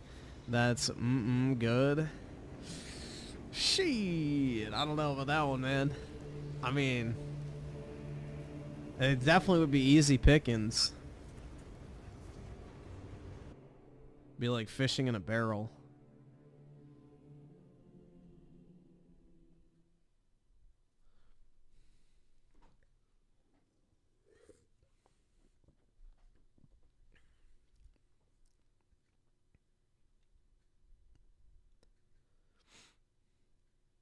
I have 2 friends I still talk to. Honestly, prefer it that way. Most people I hung out with did it for their own interest. Well, that's how, you know, most friendships are in school. Is like you're just friends with them because you have proximity. Very few people actually like stay in contact with people they knew in high school or even college sometimes. So, yeah, most friendships are a result of proximity. And once that proximity goes away, there's not really anything to hold the, you know, friendship together, so. Which is fine, you know. But that's why I don't have any friends. Is because I moved during the middle of COVID, went to college remote, and then my job is remote. So I've literally never gotten a chance to interact with people, so the proximity thing is my issue for sure.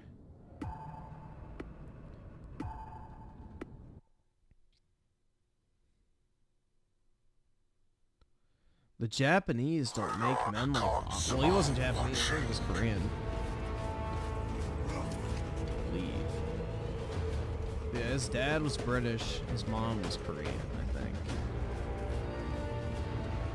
If I'm remembering correctly.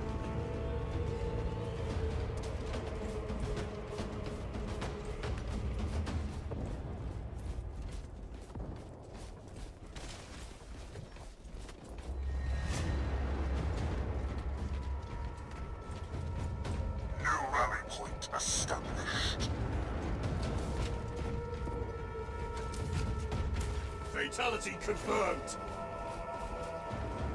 I have to form a parasocial relationship with chat. That's right. For $10.99 a day. Hell yeah, dude. Trump must have strong sperm. Baron looks good. Well, yeah, bro. He's the God Emperor. But yeah. New rally point established. Griffin missed out on the best part of America's college system. I don't really care.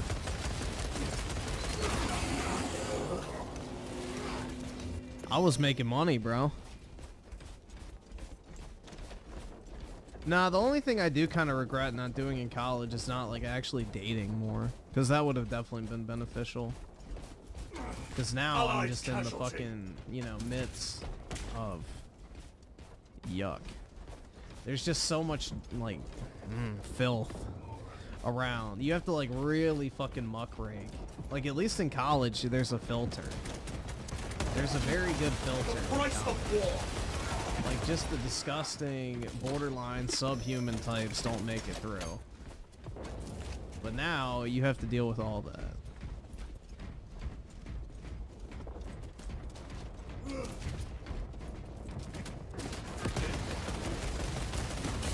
Like, at least with college, you know, there's like a baseline intelligence, you know what I mean? And like, genuinely crazy people aren't gonna be there.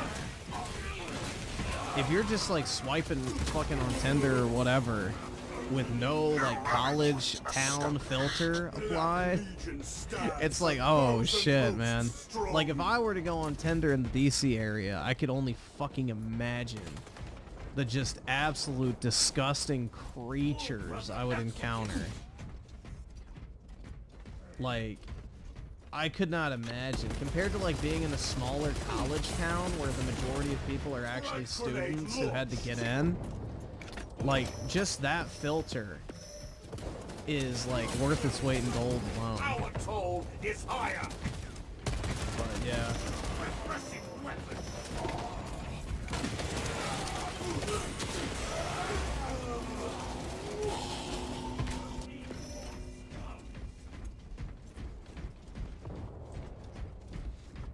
Good luck in DC. Exactly, bro. That's why I'm like, the last thing I want to do is download a fucking dating app, bro. Like, maybe someday I'll do it, but I just like have zero desire to, in all honesty. Casualty reported. It's like the last thing on planet Earth I want to spend my free time doing.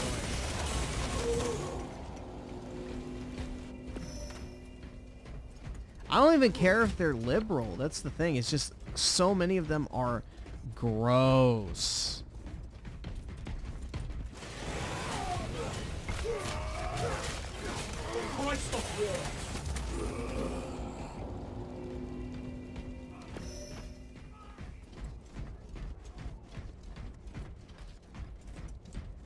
Yeah, using a dating app, you have feelings of patheticness. Well, no, it wouldn't be patheticness, bro. It would be disgust.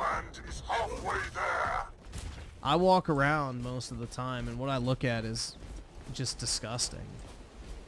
I don't feel anything other than disgust for most people I see. New rally point established. So, no, it wouldn't be patheticness. It would be disgust.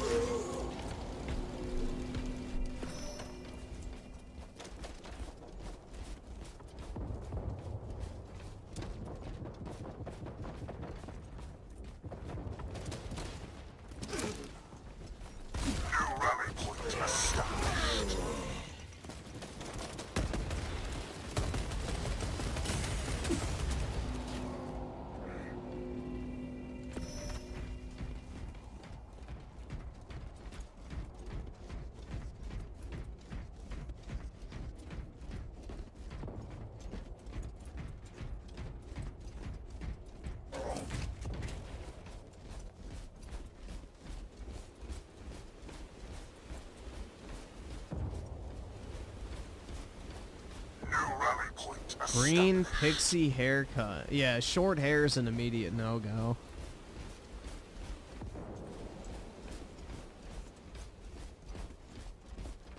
Darkness cannot be slain. How do you live in a middle class-ish area and still find ugly women? Come to DC and walk around in public, man.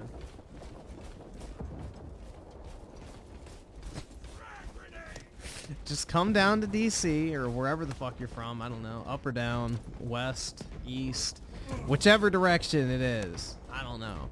But yeah, come to DC and just walk around and look at the absolute filth you see just walking through the streets. Most chicks are either obese, overweight, or just disgusting looking. Like, yeah, there are some shining examples, but most likely they're either already in a relationship or they're not from the area.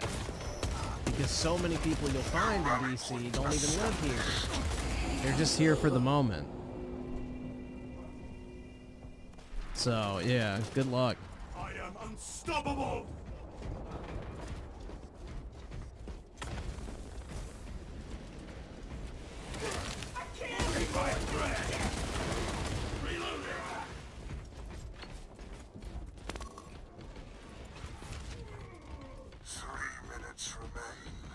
Terrorize our foes.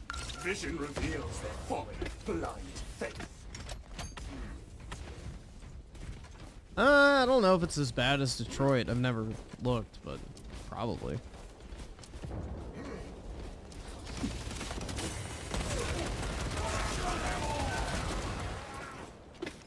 But yeah, definitely when you're in college, guys, take advantage of that.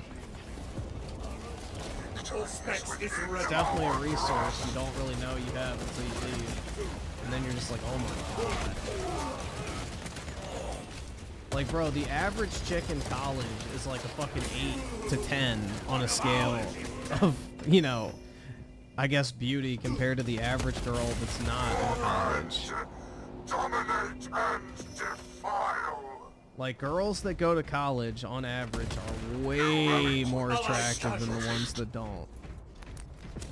Just generally speaking.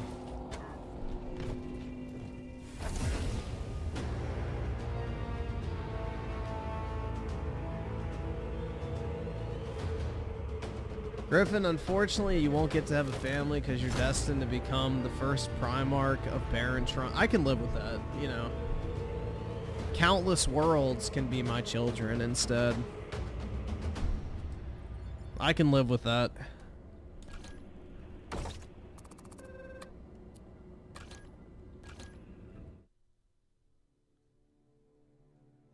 Griffin is looking for 10s when he's a 4. Fuck yeah, dude. I'm not going after bitches that are ugly. Fuck that. Why the hell would I ever want to be with an ugly chick, man? I make good money. I have a good job. I have my future lined up on a pathway to success. Why the fuck would I settle for a fat, ugly chick that I'm not attracted to? Hell nah.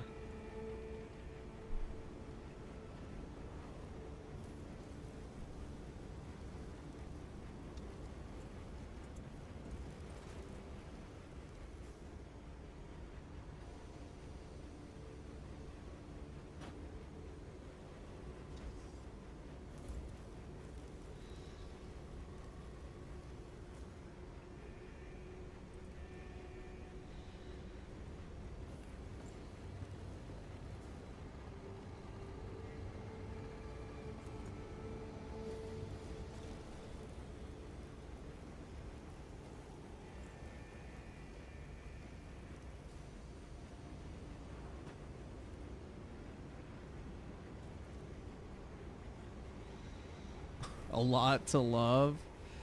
Oh my god. How often do I go out though?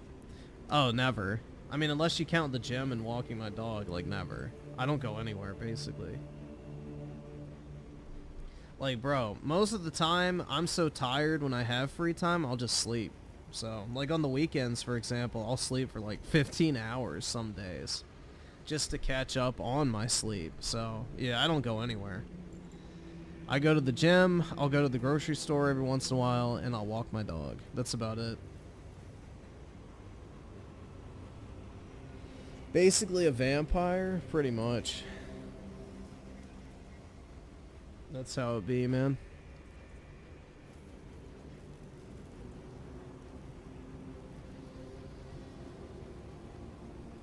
Basically DSP. Yeah. Well, DSP goes out more than me. He goes out to eat, he goes shopping, and all that type of stuff. I don't really even go shopping anymore, man. There's nothing I need to buy.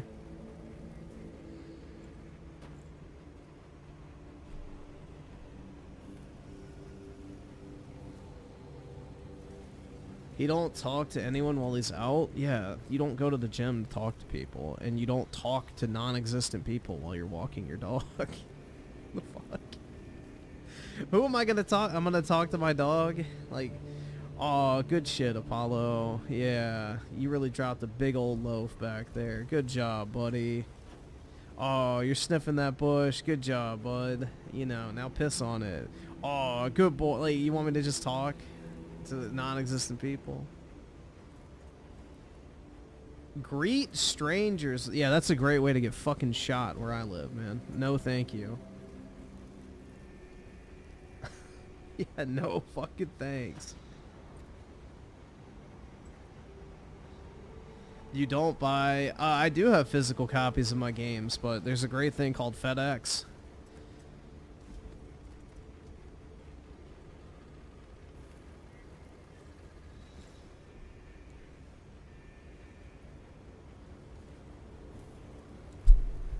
When am I going to start dating? Ideally, if I can move. I don't really want to date in this area, to be honest, guys. I don't really want anything tying me to this area. So...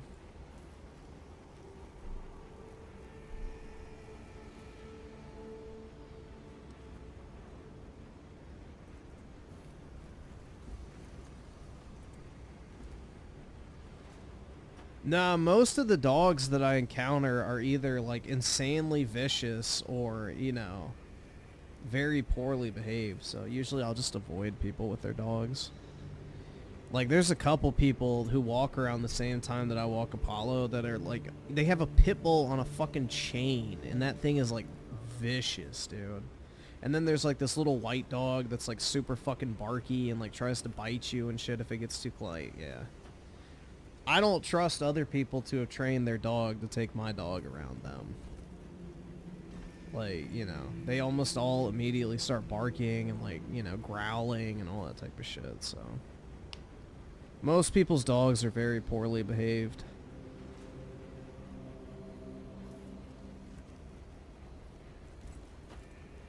It's hard to make friends in urban areas unless you're a giga normie who can get drunk and make friends at bars and clubs. Yeah, and I don't go to bars and clubs. And also, unless you have, like, people at work that you like, which I don't work anywhere other than right where I'm sitting right now, so. So I don't even have, like, the benefit of, like, I guess hanging out with coworkers or whatever, or people from my company, because it's like I work remote, so. It's just me and the dog, man.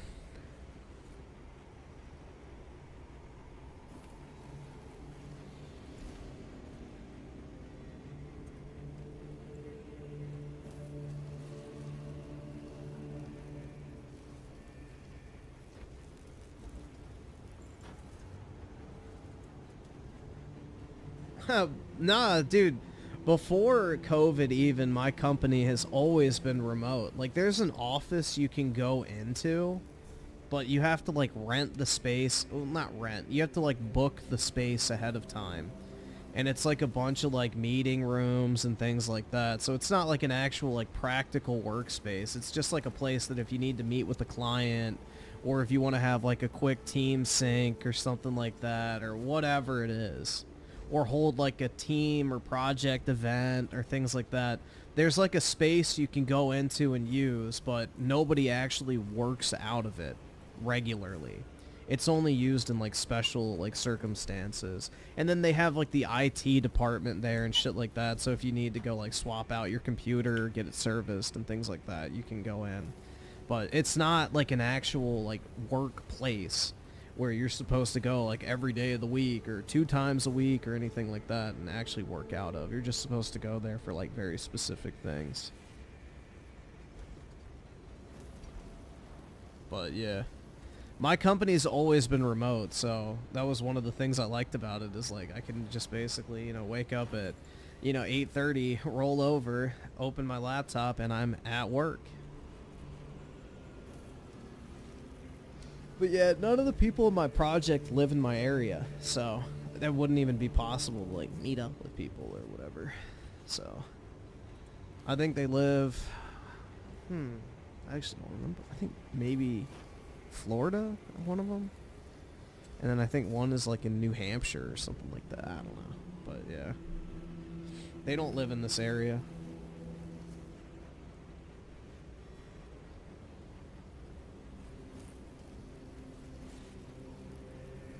Elon's right. About what? Alright, why the fuck is this thing not working, bro? This was literally working perfectly fine. Wait to the title screen.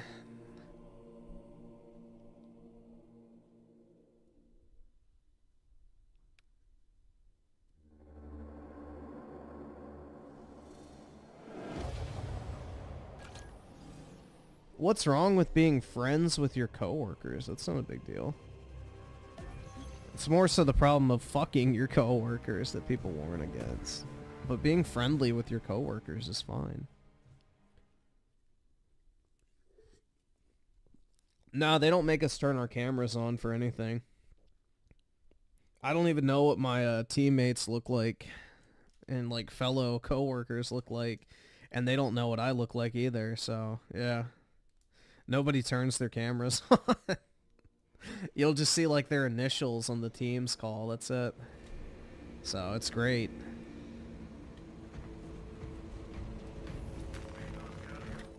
That's honestly preferable.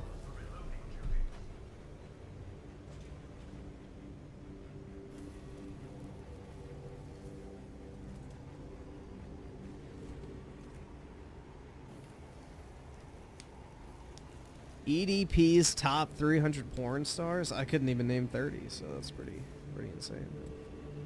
What are my initials? GGG.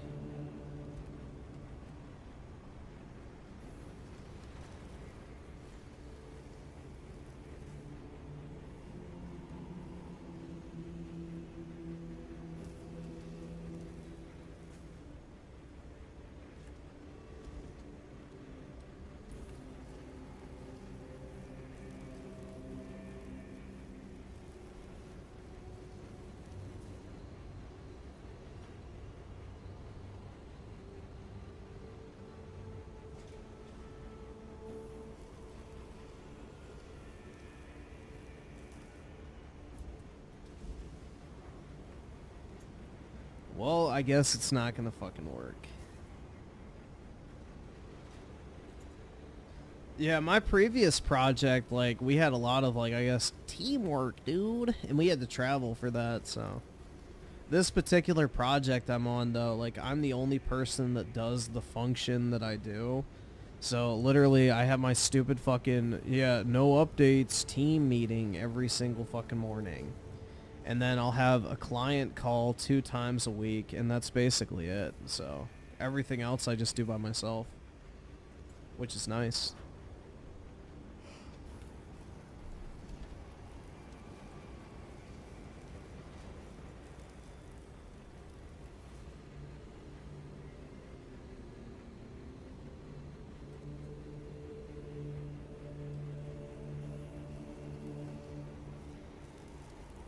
Why would you feel bad for me?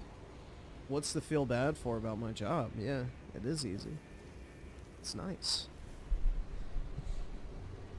What reason would you have to feel bad for me about my job? Oski Woski with the 5. I still have a chance, though, so wish me luck. Who knows, maybe I could hook you up one day. Hey, man, good luck to you.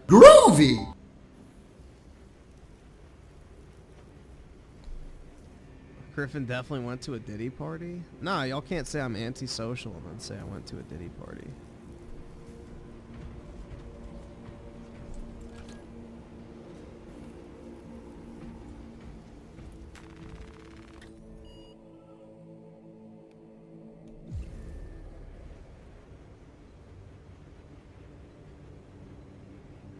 Diddy is innocent. I agree, man. Free my mans. Did he do it? Absolutely not.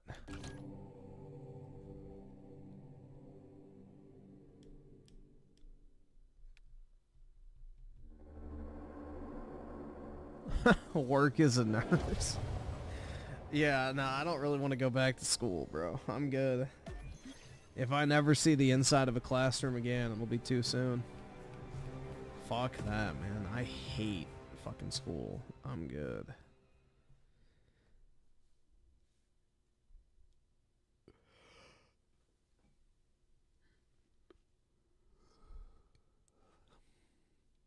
Work as a gynecologist. Ew.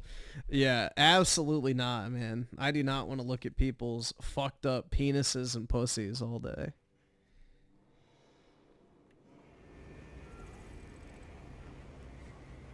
That's a quick way to become asexual, is having to look at other people's junk all day. Not anymore, dude. Women have penises now. Didn't you hear? What are you, a fucking hateful, fucking racist, fucking bigot?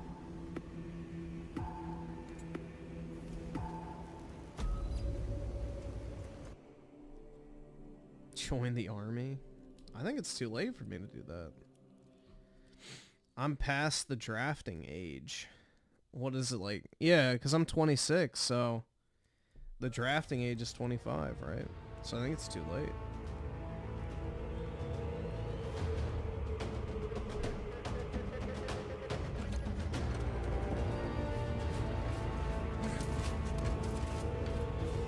The tide of battle has turned in our favor.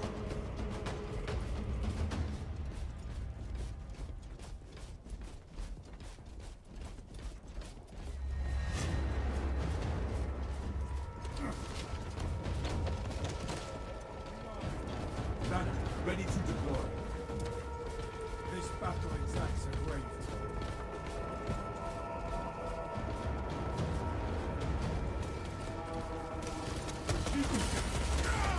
Specs ready to scan.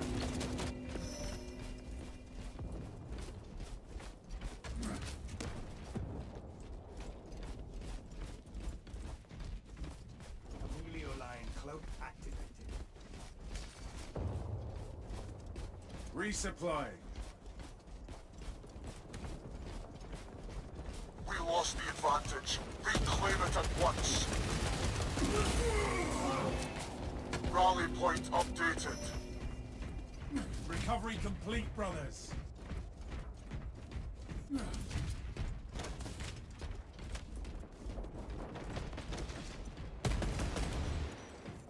Ordnance away.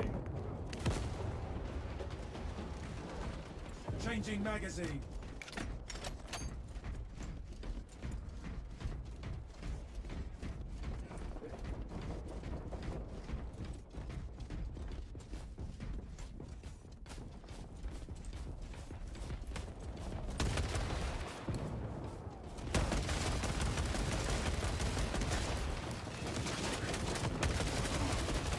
Casualty reported. Thank you. Fuck that guy. Back into the fray.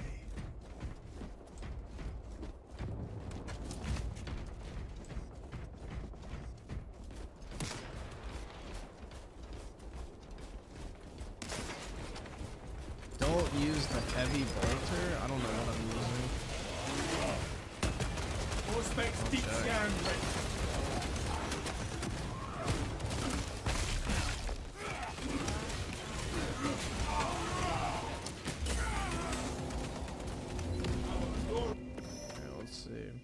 Now we turn the tide.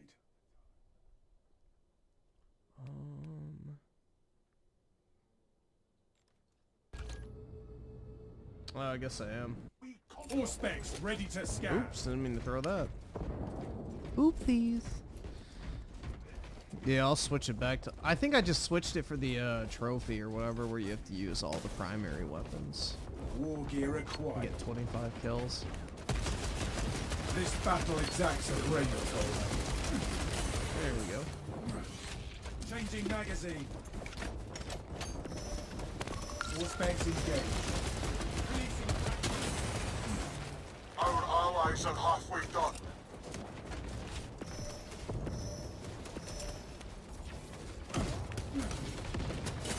Ah, shit. Yeah, the angle. Refreshed for the war effort. Theoretically, yes, my job does allow me to work in any state, but the problem is they hired me, and in my contract it said I had to live within 30 minutes of a specific office location, so that if I needed to be on site in this area, I could be, depending on which project I'm on. Now, my current project, yes, I probably could live anywhere and work on it, but it just depends. So... I mean, I probably could, like, talk to my, whatever HR person and see if I can get it changed. They do exceptions for it all the time. So, it just depends. Recovery complete, brothers.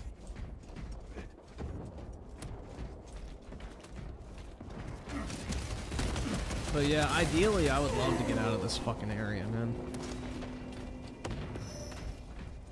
Now we turn the tide. Why would I be annoyed there was no rebirth cameos in Astropod? I don't fucking care. Who gives a shit?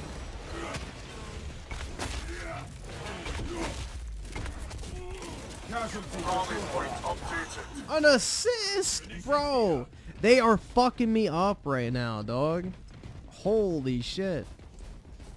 They got me fucked up. I fucking dueled with that retard, and I got a fucking assist. Yeah, bro, like, I could literally own, like, a $200,000 home, no problem, in a different area. And then pay that off, buy another one, pay that off, buy another one, and then just, you know, build up an entire real estate portfolio. Piss easy. A brother has fallen.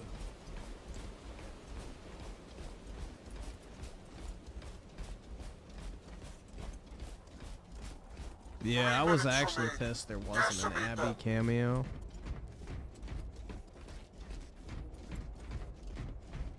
Rally point updated. No, they just gotta give you credit for a kill if you do a certain amount of damage. Like, if you're dealing 75% of damage, you should get a kill as well as the other person who finishes them.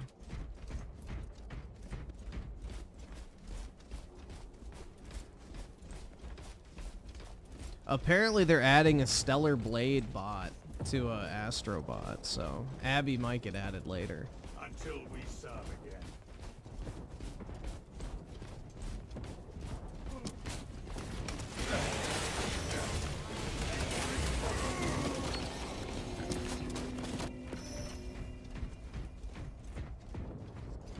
This battle exacts a grave toll.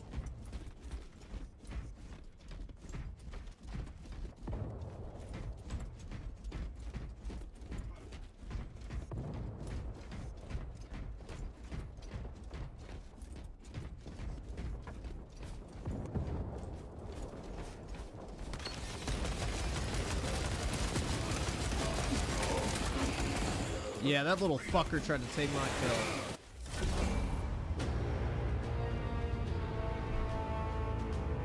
Well, Cloud is in the Astros Playroom game, so I don't know.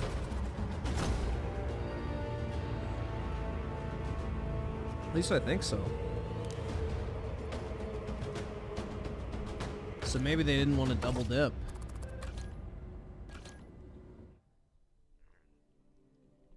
I have no clue, man. Or Square Enix was like, nah, you gotta pay. And Sony was like, nah, we're not gonna pay. They're like, sick, then you're not using Cloud. I don't know.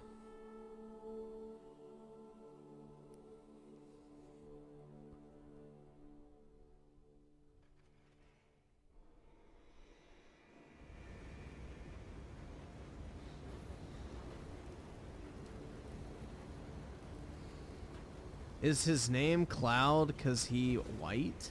Probably.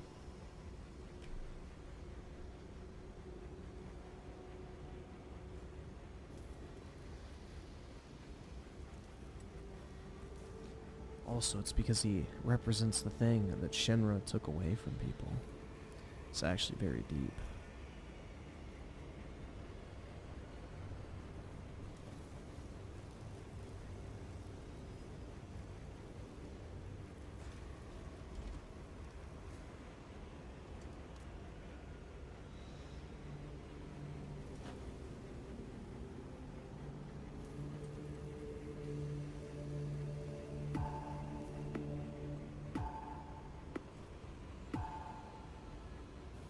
They opened a random free movie on your tab. Was it at least a good movie?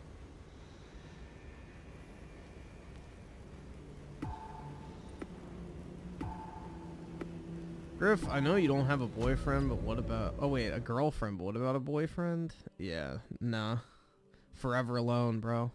Gay or straight, makes no difference. Cloud is fatherless. Well, not technically, but...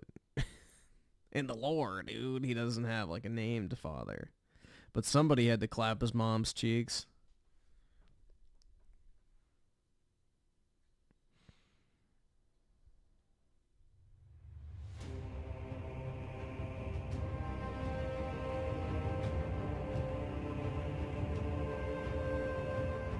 Hold up, let's go back to that slip-up.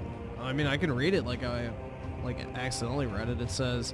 Griff, I know you don't have a boyfriend, but what about a girlfriend? I mean, that would literally be the reverse, so I don't know. It's not really that bad either way. But yeah, it said, Griff, I know you don't have a girlfriend, but what about a boyfriend? So I just got boyfriend and girlfriend mixed, so... If anything, the mess up made it sound even better, because it's like, yeah, I know you're not gay, bro. Because, you know, dicks and shit. Oh, I forgot to change my weapon. Oops. Bring honor to the chapter, brothers.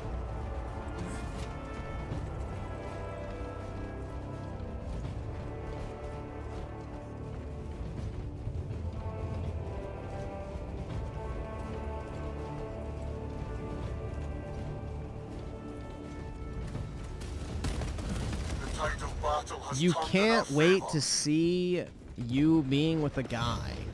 So, wait, you want to see gay porn of me? I mean, that says more about you than me, bro. I don't know.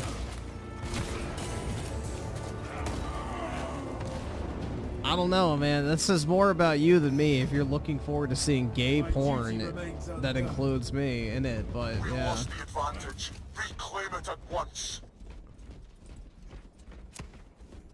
This battle exacts a grave toll.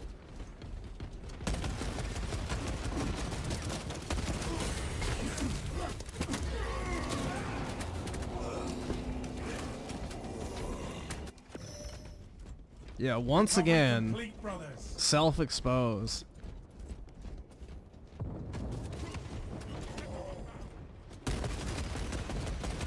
Another self-exposed moment in the chat. Swapping magazine.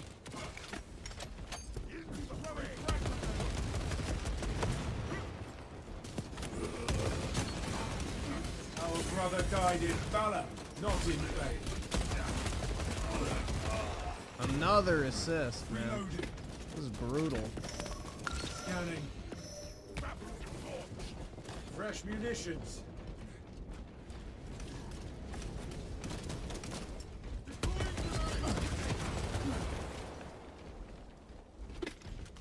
All specs ready to scan.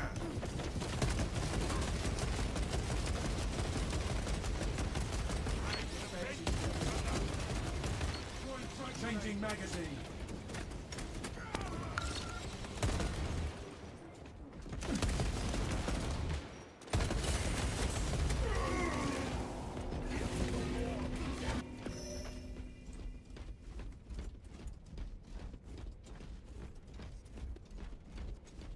These guys are actually pretty good.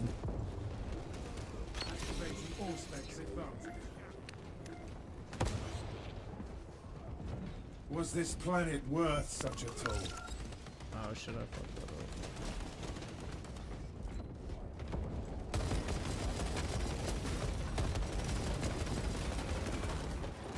Swapping magazine.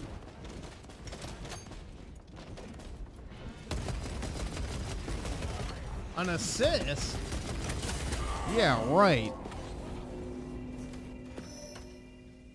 Back into the fray.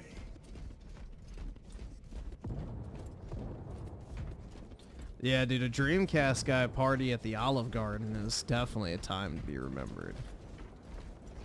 For sure.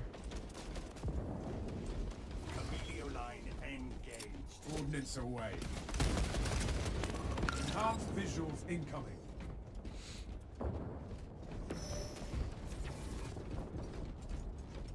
He fell off the map.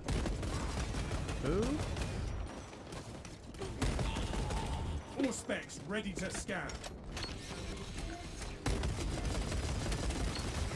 Rearming.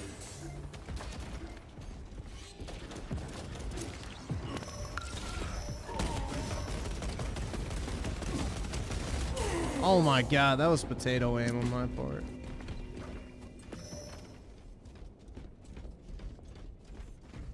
Yeah, it's also the only non-Mario platformer in a decade. This battle Like the exacts a fuck? grave toll. What other like major platformer has had a new release in like the past decade? Throwing frag grenade. Nobody makes platformers anymore.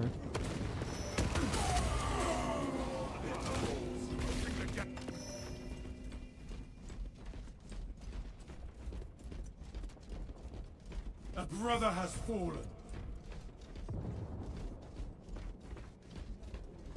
Well, Spyro hasn't released a new game in forever, man. What was that shit on the 360? Was the last Spyro game? So, yeah, that's been over a decade. Crash, I don't know. Have they released anything? All specs ready to scan. Yeah, but A Hat in Time is a fucking indie game, so of course it's not gonna sell super fast. Specs advantage.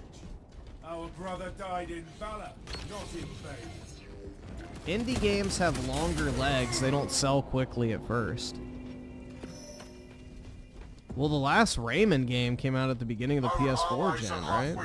So, that's over 10 years. War gear acquired.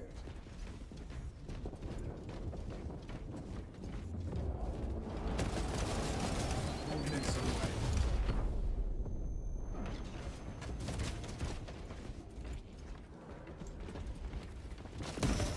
Oh shit! Fuck! I didn't know that was an enemy. Oops! Alright. Whoopsies.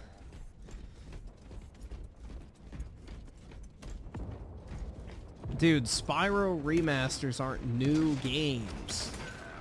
They're probably not counting remasters in that metric. Gathering supplies.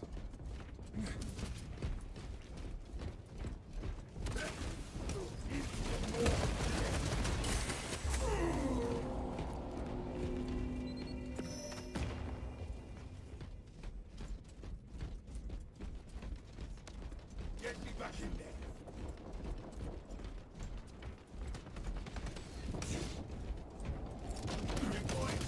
Well, yeah, Activision got rid of Toys for Bob, so they're a standalone studio now. So my guess is we're probably never getting another Crash or Spyro game anytime soon.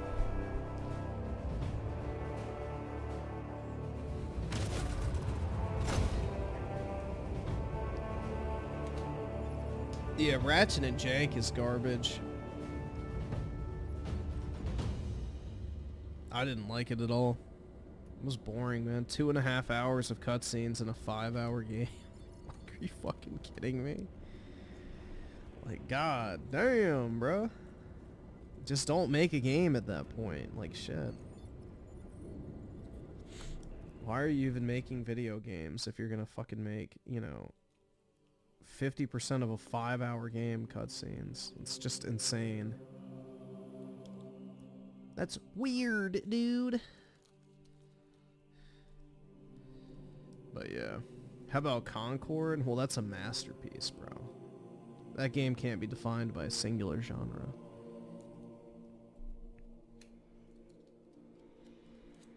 Yeah, I've never really been a 3D platformer fan. Not really big on them. I didn't play a lot of them as a kid. Spyro's about all I played.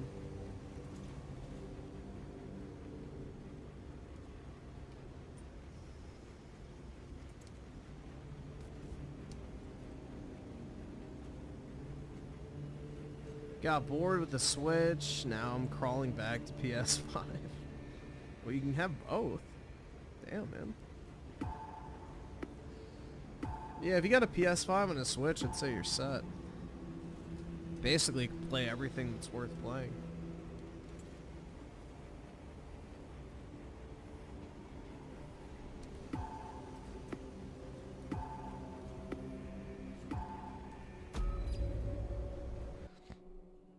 Yeah, the Switch does have games.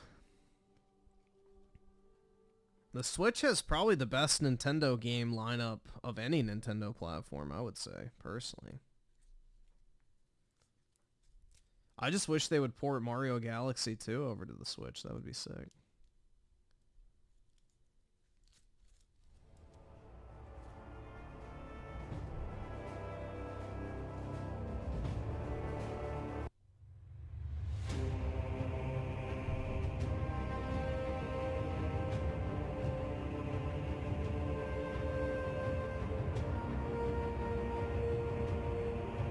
State of Play is around the corner.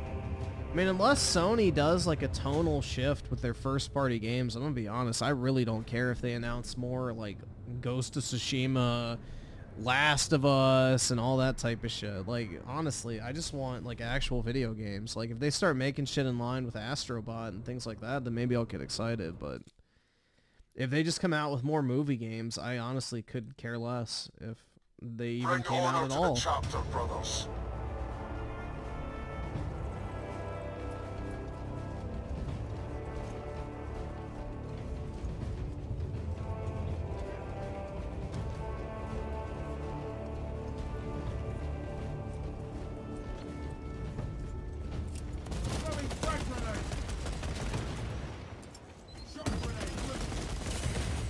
Yeah, Nintendo doesn't really have a huge diversity of genres, so it'll be nice when the Switch 2 comes out if it can actually run third-party shit, because that'll actually mitigate that issue a lot. Refreshed for the war effort.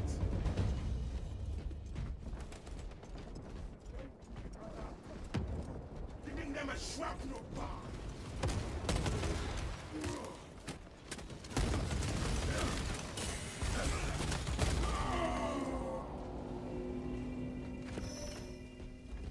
Now we turn the tide.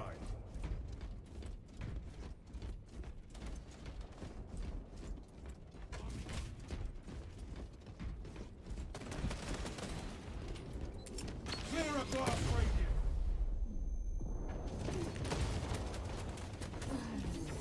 Was this planet worth such a toll? Activating Allspec's advantage. Allspec's deep scan ready.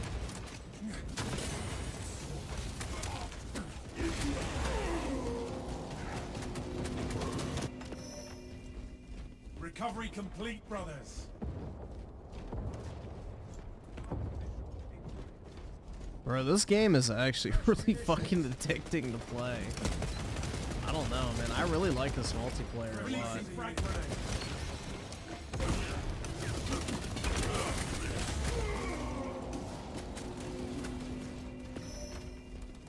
Back into the fray. I want to watch that new Cory Balrog game.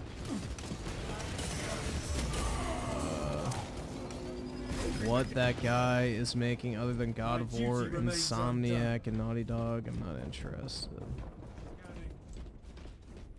Dude, honestly, I don't care about Insomniac at all. Like, Insomniac has made shitter after shitter, in my opinion. Like, I didn't like Spider-Man 2018, didn't like Malcolm Morales, Didn't like Spider-Man 2. Didn't like Ratchet and Jank. Like, I understand people do like them, but Insomniac has been a complete fucking miss for me in the past decade, I would say. Their last game I liked was Sunset Overdrive. That was a genuinely fun game.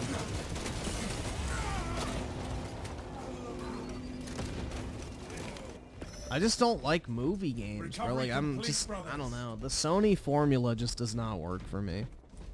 Because none of their stories are interesting enough to actually give a fuck about. Most of them are just boring as shit. Like, they focus so much on the deep human bullshit. It's like, I don't fucking care, bro. I don't play a fucking superhero game to hear about Peter Parker struggling as a human being, guys. I want to see him kick fucking ass. Like, that's it. I don't give a shit. Oh, boo fucking who? You got a bitchy girlfriend. At least you have one. But yeah, it's like, I don't know, man. I've never fucking liked that about PlayStation games. It's like, I don't fucking give a shit about this character other than the fact that they let me do cool shit. Like, let me do cool shit. I don't fucking care how he fucking feels about his white guilt about killing people in the past. Kratos. But yeah, I don't know.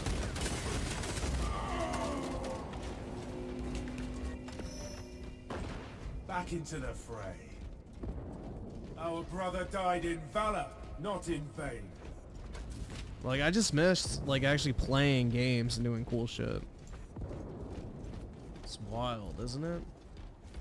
Like, this game is a breath of fresh air in that regard. I'm glad it's doing so well. Definitely need more like it, that's for sure.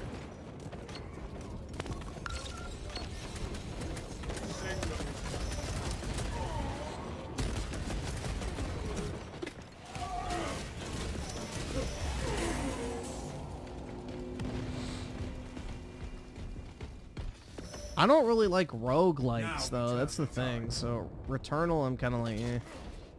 I don't really have a huge desire to play it because I don't enjoy rogues. I don't like having to repeat the same shit over and over again.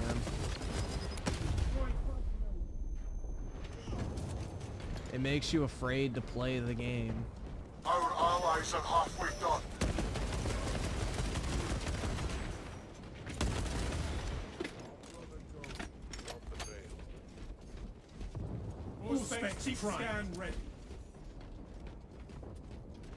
Dude, the thing is, though, is a video game is not the time and place to build a character as an emotionally deep and complicated person.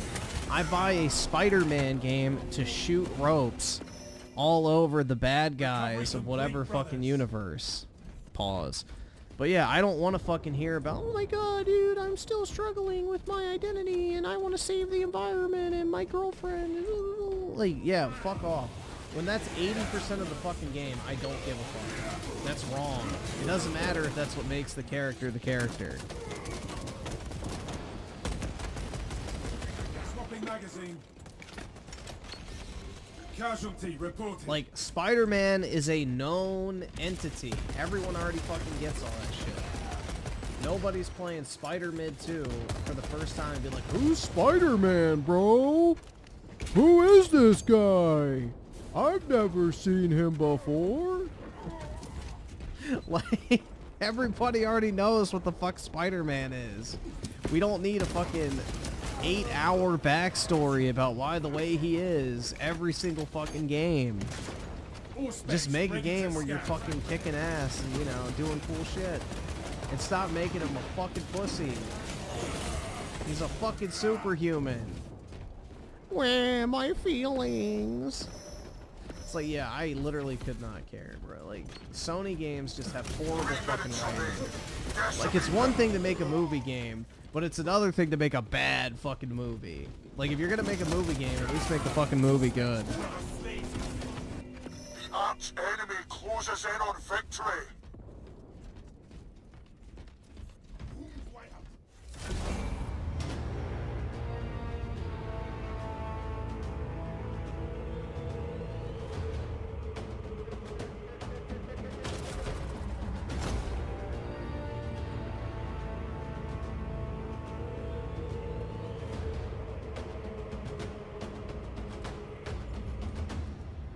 Yeah, it's like that shitty Logan movie.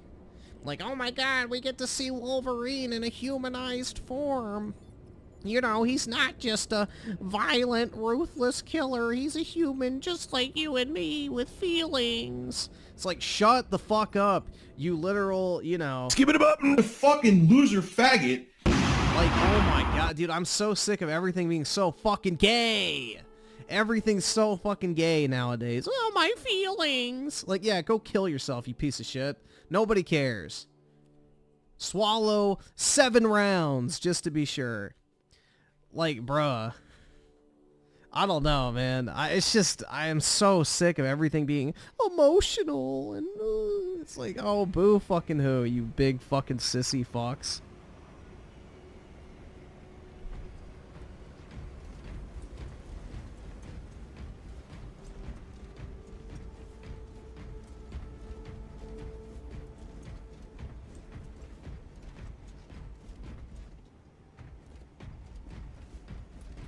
It's like when people praise that Godzilla movie because instead of focusing on Godzilla, it focused on the human beings just trying to survive and navigate through this massive catastrophe and reunite with their family. It's like, it's a fucking Godzilla movie, bro. Nobody cares about this fucking retard trying to find his bitchy daughter.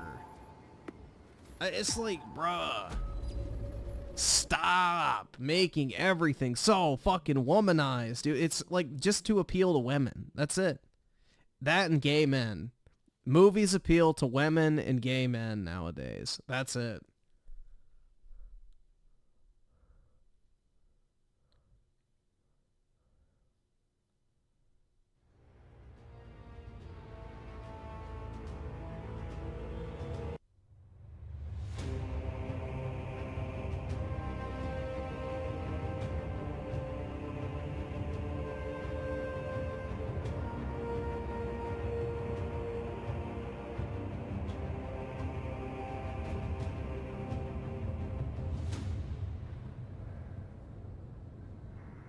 Gladiator appeals to chuds.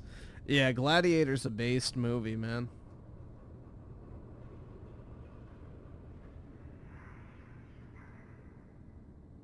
That's a based movie.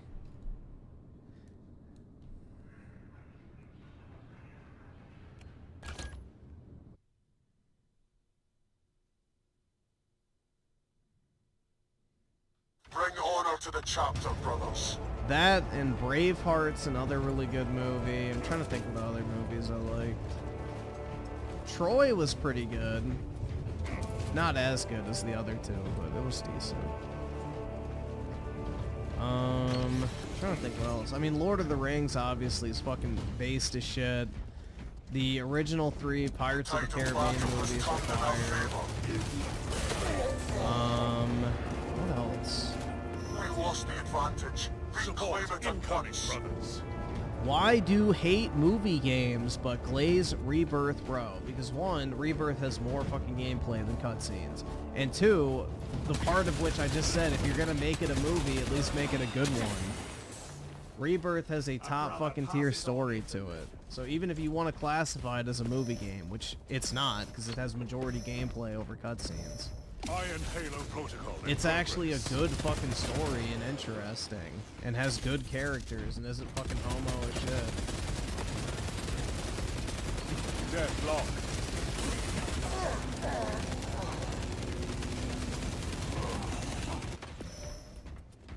Reporting for mission. Wasn't the prequels about humanizing Darth Vader? No. It was to show Darth Vader's fall. Battle has turned in our favor.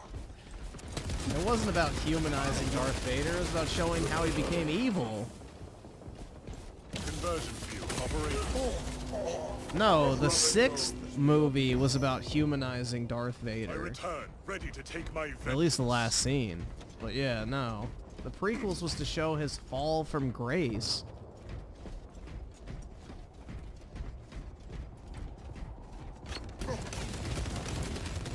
Engaging elite countermeasures. lost the advantage. Reclaim it at once. Yeah, it was to show how Darth Vader turned evil. It wasn't to humanize him. You were supposed to not like him by the end. That's why they had him literally kill kids. Like, yeah, it wasn't to humanize him.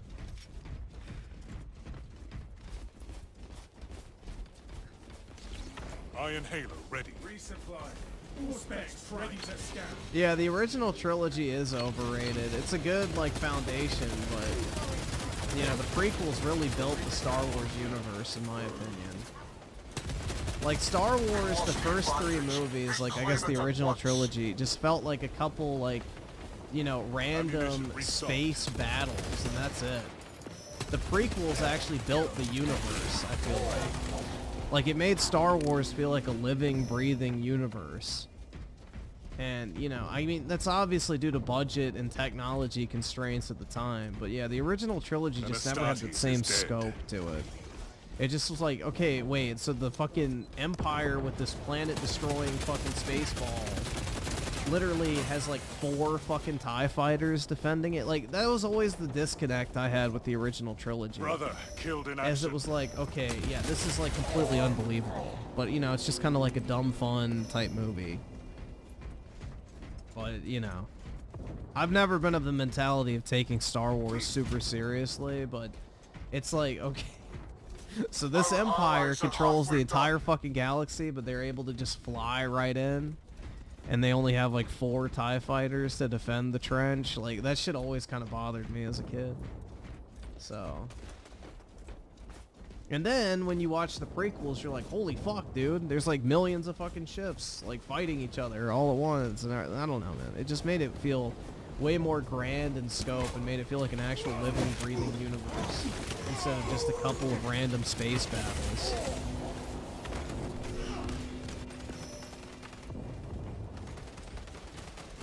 Yeah, well, dude, I like all 3 of the prequels, but episode 3 is just like, from start to finish, fucking god tier.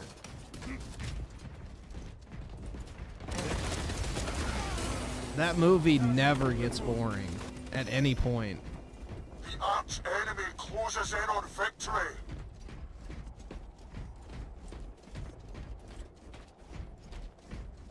You have no idea what a TIE fighter is? Then why did you know how to spell it? Get fucking wrecked.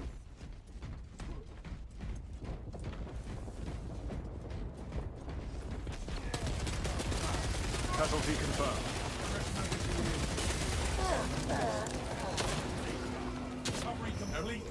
Guide our fallen brothers. Yeah, the thing is like, what made episode 3 even cooler is like, they actually learned the choreography and everything. So it was just really well done. It had soul, bro. It had soul. Unlike fucking Disney Star Slop, like, the movies just have soul, man. That's the thing. You can actually tell that there was genuine love put into them. The Disney shit is fucking horrible corporate garbage. To check as many boxes as possible. It's soulless trash.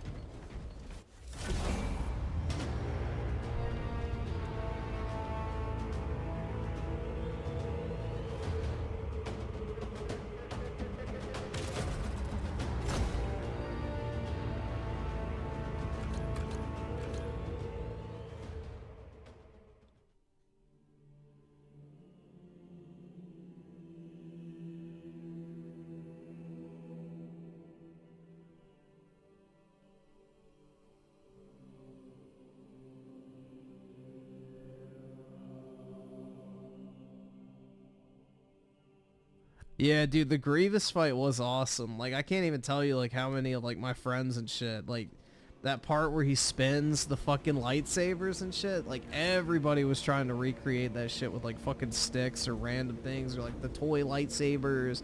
Like, I don't know, man. Just every part of that movie was fucking awesome.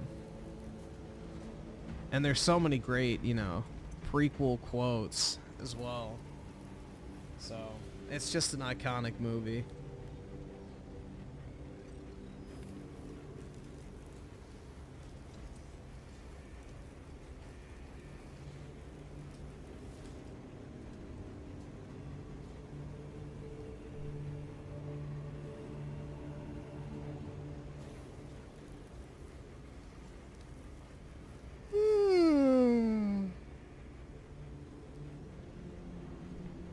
Yeah, that's the thing, dude, is you can watch the prequels back and remember all the fucking memes in real time. It's great. It makes the viewing experience even more memorable.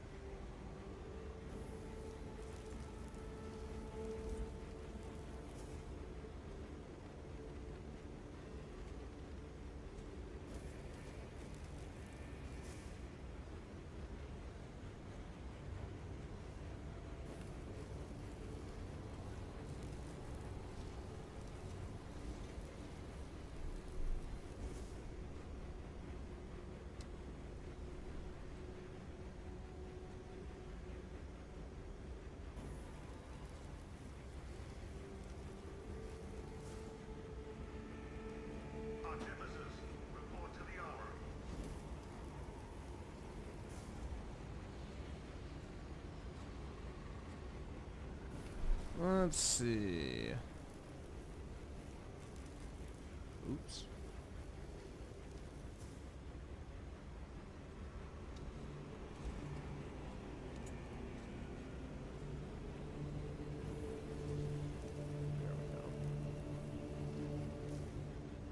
Why do people glaze the absolute fuck out of JRPGs? Like in general or a specific one? I mean, most JRPGs are not good, so...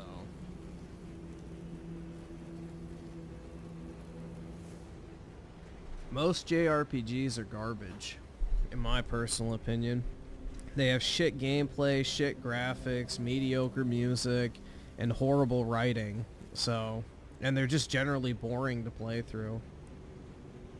Especially the ones that focus on, like, school life and all that type of crap. Persona. But yeah. Very few JRPGs are actually good.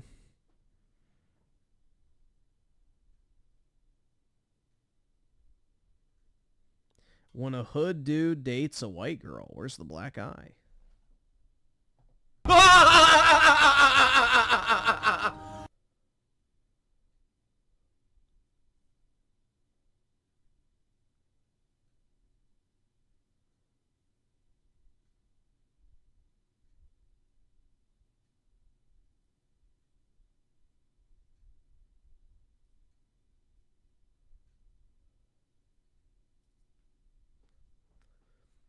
How do I feel about the Harry Potter movies? The first 3 are good. After that, it starts to fall apart. Like, Harry Potter was better when the stakes weren't like, oh my god, bro, the entire world is gonna end. Like, that's where it lost me. It's like, okay, stop. You're telling me nobody could just bring a fucking LMG and light Voldemort's fucking wrinkly ass up? Like... Yeah, no, it was better when it was like, you know, kids doing, you know, cool stuff at school, basically. Like, oh, we found the Chamber of Secrets, and like, you know, this, yeah, that type of shit. Or, I don't know.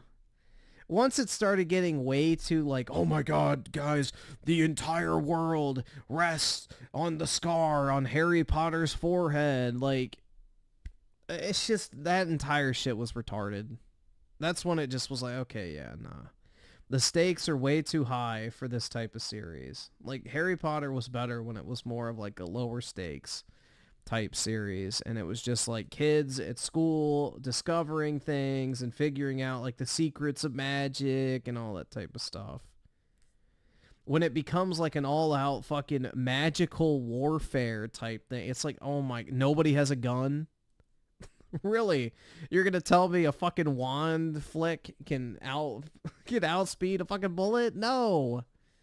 Like, bro, you could easily just shoot every single fucking retard in the world of Harry Potter before they could even pull their wand out.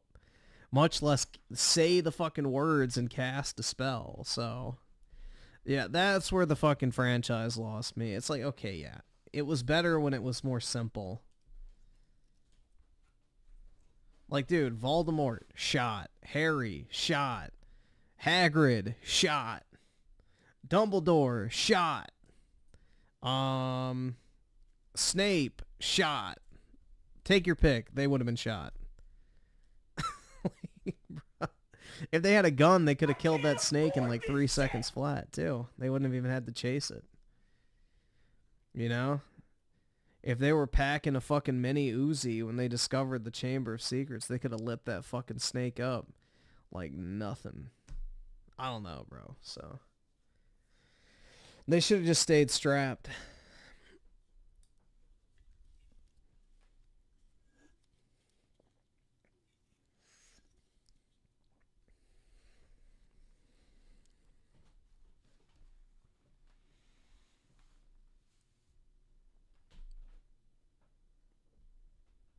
Let's see. So of all this with the two, you mean twin ion engine fighter? Actually, yeah, I guess. I don't actually know what TIE stands for, so that sounds believable. Britt with the 5. If you could bring one franchise back to its prime, which would it be? LOL, either Star Wars, Halo, Gears of War, God of War. Xbox is not a franchise, but, you know, try again, Britt. Star Wars, Halo, Gears of War, God of War.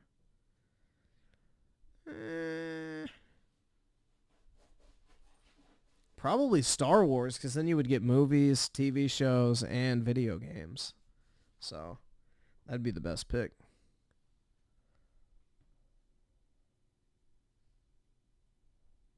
What JRPGs do you consider good? Final Fantasy?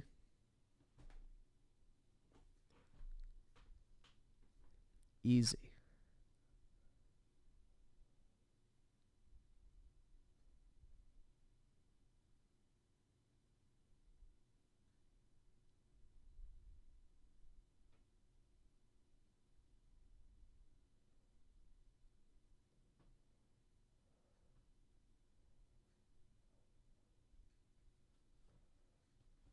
Let's see.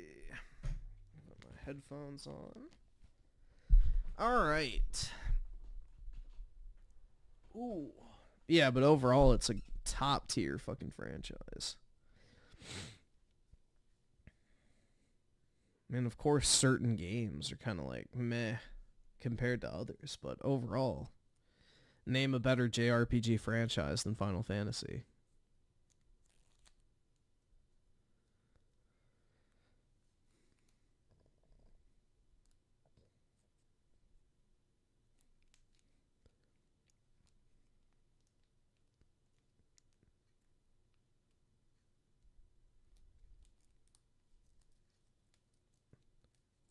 Yeah, well, if it's hard, I don't want to play it, so.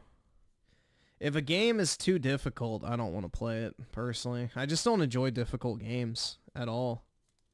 There's nothing fun about that to me. Hard for the sake of being hard is not fun.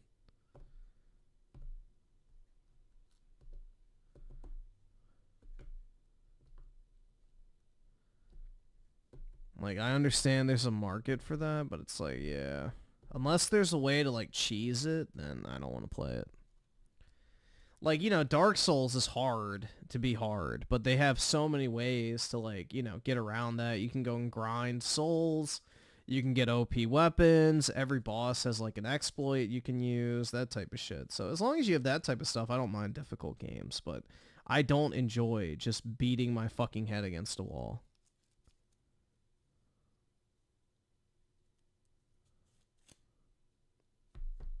Well, Last Story I don't think is made by Sakaguchi, but I don't know. Maybe it is. Maybe it isn't. No, hard JRPG does not always mean more grind. A hard JRPG could mean that there's no ability to grind. So, isn't like the Shin Megami Tensei series like considered hard because like you can literally get insta-killed by any enemy? Like, that's not going to help you if you grind, so. Like, that type of shit's kind of irritating if you ask me. Like, cheap mechanics.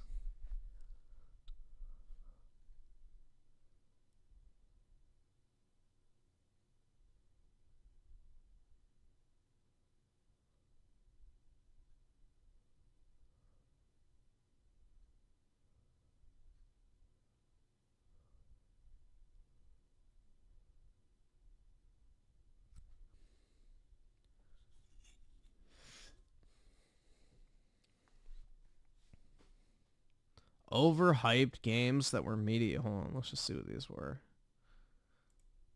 I'm curious. Let's see what they say were overhyped. Hype. Cyberpunk, definitely number 20. Dead Space was a dead franchise. Yeah. Dude, fucking... What was this called? Callisto Pro. I had to think about that for a second. Yeah, Callisto was dog shit, man. Fondly remembered, but ignored by its publisher EA, so the promise... It was not ignored by EA, but whatever. ...of a spiritual successor got people pretty excited. The initial trailers were impressive, and the game had a solid pedigree. It wasn't just some yahoos making a Dead Space-like game. It was Glenn Schofield, the architect of the original Dead Space game. He didn't direct it, he was just the executive producer, but the pre-release... That means he paid for it, essentially. Marketing pushed his involvement. At least in Hollywood, that's what that means. Doesn't mean anything. And we all bought into it. Finally, a real follow-up to Dead Space. Then an actual Dead Space remake was announced, and it stole all the game's thunder. That, and the game really wasn't that great. It wasn't horrible. Like, the visuals were super impressive, but the weird focus on melee combat, the short length, and the extreme linearity kind of dumbed down what it should have been.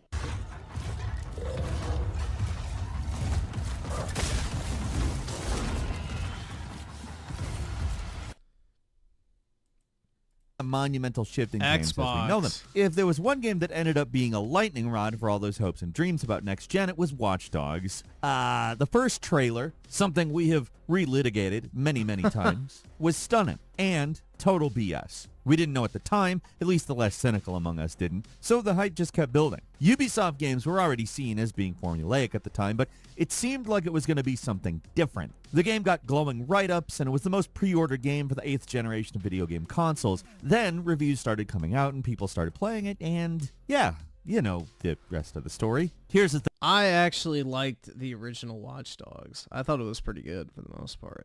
Watch Dogs isn't terrible or anything, even mediocre. I know this is a mediocre games list. I think that Watch Dogs is a pretty good game, actually, but I liked Watch Dogs. Watch Dogs was actually fun. The second one fucking sucked, but the first one was good.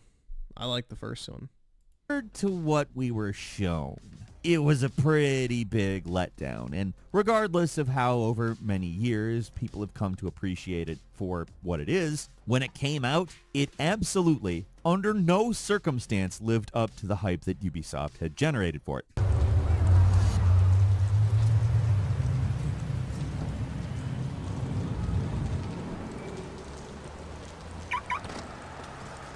It was a good-looking game, but not the amazing-looking one that the trailer's shown. The whole hacking gimmick wasn't really that detailed or super interesting. It was kind of surface level. I'm not saying I hate it, but it's mostly just a well-made GTA clone that played pretty well, but wasn't really doing anything special. Compared to what we were promised, it was mediocre. The hype around the game was that it was basically a genre-defining masterpiece, and if it's not that, of course there's going to be some backlash. It dings you. Doesn't matter how good the game is. It dings you. Yeah, I like the hacking, personally. The thing is I didn't watch any footage of the game prior to it coming out, so I didn't have any, like, unrealistic expectations. I just remember, like, hearing about it, and I was like, oh, that sounds kind of cool, so I bought it. And, yeah, I actually really liked Watch Dogs, so I didn't really have insane hype for it or anything like that.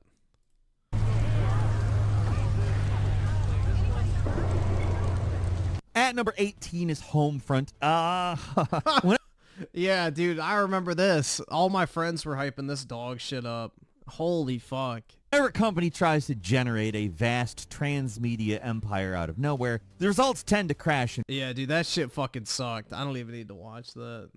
Fuck that, man. The pile with the dozen that are coming out constantly. And I mean, oh yeah, I remember this too, the Mega Man clone. We've got 30XX now. There's literally no reason, except for if they made a new Mega Man or Mega Man X game. If you want to play a Mega Man style game, particularly Mega Man X, hit up Steam, go straight to 30XX. God, that game is good. But back then, there wasn't a 30XX. I don't even think 20XX was out at that point. But the entire hype around Mighty No. 9 feels really stupid in hindsight. But people were legitimately excited about Mighty No. 9 at first. The Kickstarter, which was major gaming crowdfunding campaigns, ended up raising over $4 million.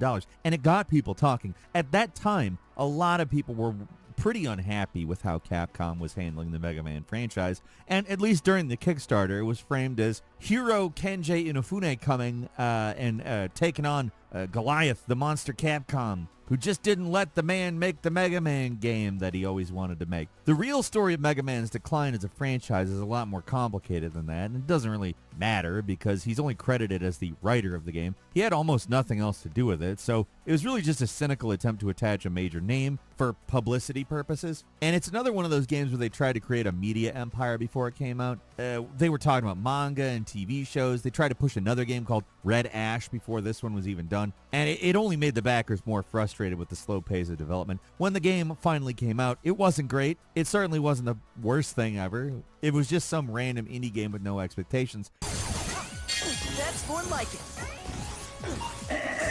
Testing, check one, check two, sibling. It probably would have had a better reputation, but it's not that. And also, it really isn't a great game. Certainly, it does have its moments. Some of the boss fights are really good, but it's only some of them. Most of them are pretty generic and not really anything to care about. I mean, if you go back to my 7-minute before you buy of the game from back in 2016, I think I said a lot of similar things. I really wanted to like it, but it just wasn't enough. And in that sort of dichotomy, you can see exactly what we're really talking about in this list. The game was hyped for years. It had all these expectations. There was reason to... You know, at least to its credit, though, man, unlike most Kickstarter projects, it actually did release, so...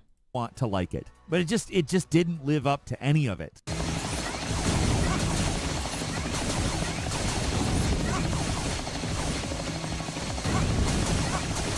At number 16 is Evolve, coming from the team that made Left 4 Dead. Evolve was going to be the next step in multi... Dude, Evolve sucked. It was fun for like the first match, and then you realize, yeah, you're doing the exact same fucking thing over and over and over again. And it's like, yep, nope, I'm good, man. No thanks. Yeah, Evolve was a massive letdown. Multiplayer gaming. It was talked up to the moon by pretty much everybody who previewed it. Got tons of Best of E3 awards back in 2014. Ton of hype around it. People were legit excited about it, too. It wasn't just false hype generated by the publisher. It's a game that people really wanted to get their hands on and play. So it's kind of a shame that what happened. It's one of those games that previews really well, and then when you play it for a while, problems start to pop up. The final game release just wasn't as polished as something like Left 4 Dead. It was more complicated, but also frustrating in a lot of ways, and the netcode was an absolute mess at launch. They would eventually get the game to a more stable place, but all the problems and excessive microtransactions scared folks away. It's not a terrible game. A lot of people love it, but it never quite managed to get... Asymmetric multiplayer just needs to fucking die.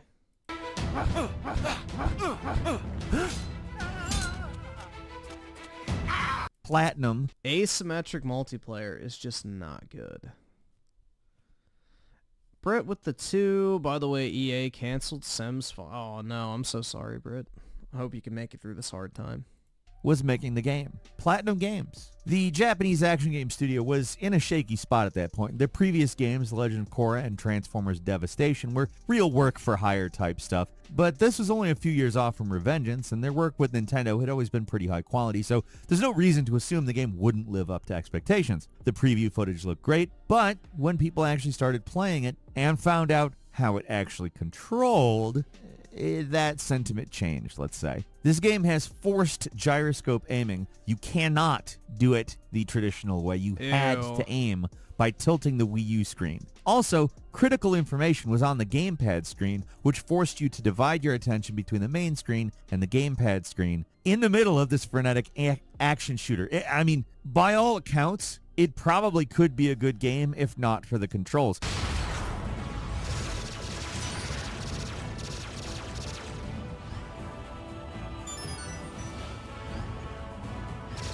Everything seems to be... Yeah, I fucking hate gyro, man.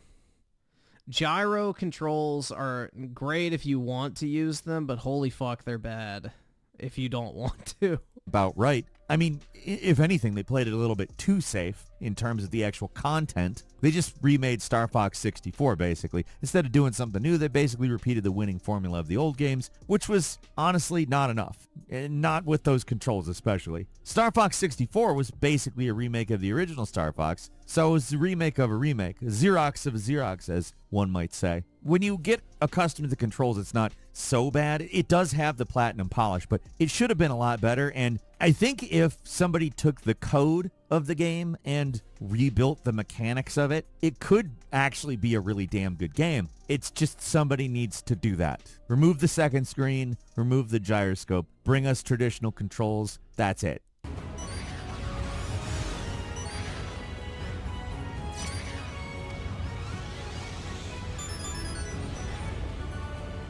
At number 14 is Heavenly Sword. The initial PS3 launch library was pretty dire. This. So when a game got announced that looked like it was actually next gen, people stood up and took notice. The two biggest hype generators... back when Ninja Theory actually made video games instead of walking sims. For the upcoming PS3 were Lair, which got delayed past launch and ended up being almost unplayable because of gyro controls.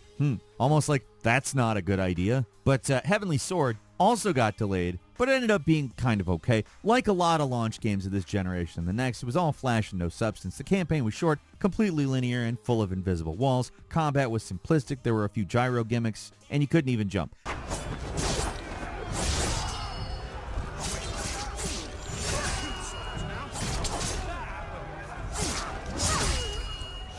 It was no God of War or Devil May Cry, but man, it was a visual spectacle back in the day. That's really all the final product had going for it, though. It was more of a tech demo was pretty for fun. the new console rather than a proper game. A walking advertisement for the power of the PS3, which it didn't even really get to do entirely because the game got delayed past the actual launch of the system. Heavenly Sword is a perfect example of the shallowness of 8th generation games, too. It was simplistic, cutscenes were too long, but it is still kind of fun, and Andy Serkis gives it an amusingly unhinged performance as the bad guy, so it's not all bad. Get this sword away from him!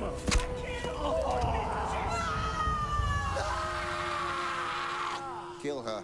Next, over at number 13 is Nickelodeon All-Stars Brawl. In 2021, people were really starting to get a little sick of Smash Brothers. I don't know if it was just the hype YouTubers trying to push this one as the next big thing, or if there was really a groundswell of support with fans who really did want a proper alternative to Smash Brothers. But I remember there being a surprising amount of hype for this. And to the developers' credit, they did say all the right things and have previously proven their platform fighting game bona fides with Slap City, one of the only actually decent indie Smash Brothers clones. It's not like the hype came out of nowhere. There was potential here. All those hopes and dreams should have died when we saw the publisher, Game Mill, the guys behind real classics like The Walking Dead, Destinies, and Rise of Kong Skull Island. With them publishing, the game, it didn't stand a chance. And it's not like it was... I didn't even know this released. For the PS4 at launch. I like the Order 1886. It definitely has, issues, but overall, I actually really enjoyed the Order 1886. It was a good game. Got pushed back way past launch and was released to relative disinterest. We don't think about it much now, but before release, there was a ton of hype around this game. It was consistently mentioned as one of the most anticipated games around that time, and the general enthusiasm around the project was really, really good. It mostly comes down to graphics, which are still actually really impressive even now. Dude, I fucking love the setting of this game, though. The setting is so cool, honestly. Like, I really wish they would have, taken this, got rid of the black bars, get rid of the motion blur, flesh out the gun combat some more, and really, dive into the story. And it actually could have been really good. This could have been a very, very successful franchise. Oh, but everything else about the game is average. The shooting is basic. It's good, but basic. Reloading. Watch yourself. The story is dull. Very little actually happens. It's got potential. This was essentially the prologue of a game. And if there was a sequel that expanded on the shooting and the story, it could go from a tech demo to some proper games that are actually a good IP. But that didn't happen. Separate from all the hype, is it a good game? Yeah, it's all right. It's pretty good. But it's a generic third-person shooter that just so happens to have incredible-looking environments, especially for the time. And the graphics are really what it has going for it.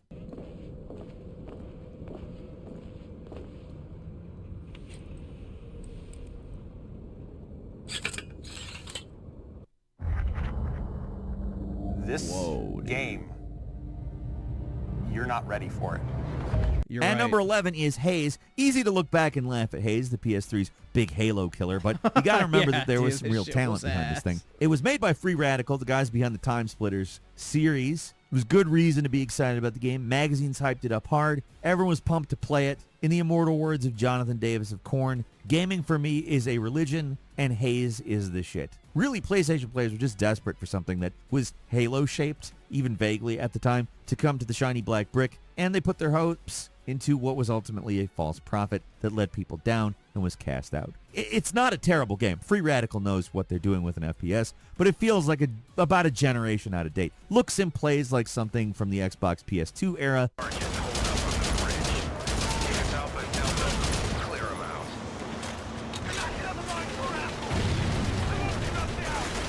And for all the talk of being a Halo killer, it's missing vehicular-based combat, and that's a really big thing. It's basically just another bland FPS with a really goofy campaign, perfectly playable, but not the next Halo, not even the next Halo 5.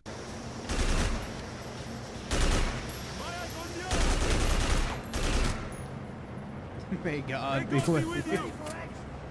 And number 10 is Black and White. Cast your mind back to 2001, to a time when Peter Molyneux's absurd promises, well, at a time that we hadn't been through a lot of them already.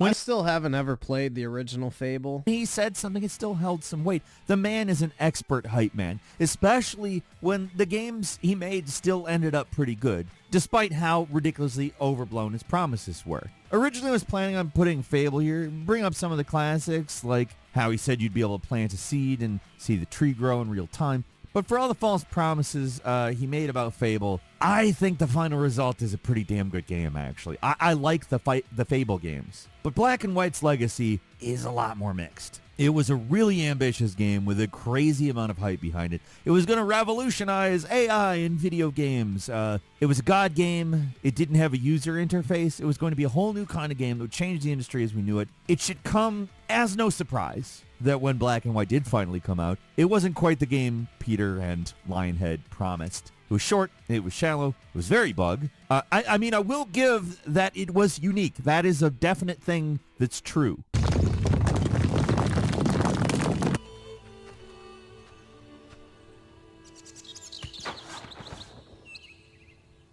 It was a unique game. Ultimately, it's a unique and mediocre game. More of a sandbox than something you can actually play, but it's a hard game to hate despite its many problems. I will say it is unfortunate that that's the kind of game that Peter Molyneux is more associated with now. Something that's got some redeeming stuff to it or something interesting at its core and just doesn't deliver. As opposed to really damn good games like Fable, which, yes, he promised a bunch of absurd crap, but I also really don't care that I can't plant a seed and see a tree grow in real time. I don't watch trees grow in real life, and I don't need it in a game, per se. But yeah.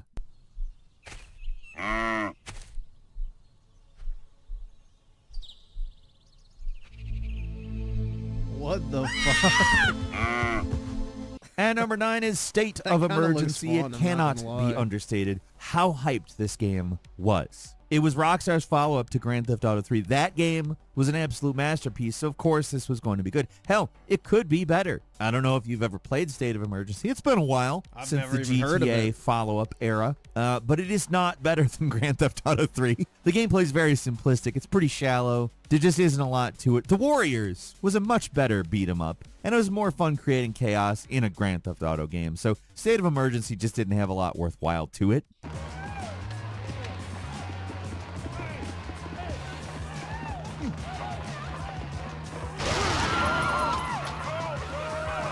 It's, still a fun game to screw around with, but it really feels like some kind of an arcade game that doesn't quite translate into a full console game. Like, it really weirdly has that, like, mid-90s Sega feel, despite it not really coming from that perspective at all. It's one of those games that could have been a lot more. It's fun. It's just not really much of something.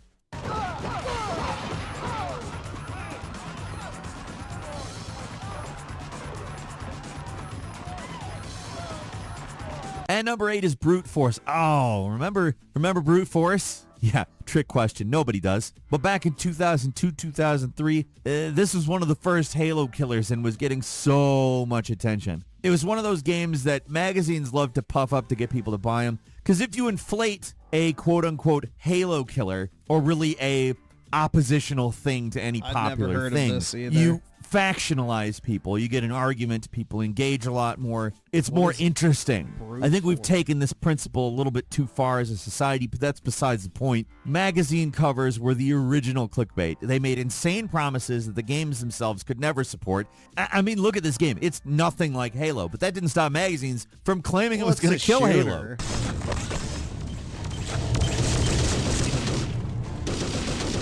It's got the same reticle. Like, it's not even trying to compete with Halo. That's not its MO. It's actually a little more interesting than just a Halo clone. It's a weird sci-fi tactical shooter where you control a squad of 4 guys who have unique abilities. You can issue commands and control each character at will. It was a cool idea. The problem was the execution. The controls were clunky. The graphics were... I mean, we know what could be done in 2002/2003, and this is not up to par. Commanding your guys, like I said, due to the clunky controls, it was pretty awkward. It gets points for an original idea, and it's good that the game came out because it most likely did inspire good games. Like, innovative ideas in mediocre games often happened in that era, and although nobody really remembers Brute Force, it probably had an impact beyond what anybody really thinks about.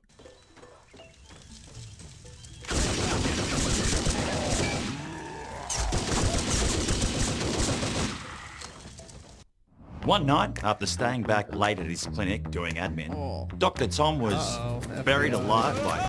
And number 7 is the Conduit. The Wii may have been a massive success for Nintendo, but for hardcore gaming enthusiasts, it was just a kiddie toy, not a real console. So fans were always looking for the game that would prove the Wii wasn't some novelty, but had real games for grown-ups, and the Conduit was going to be that game.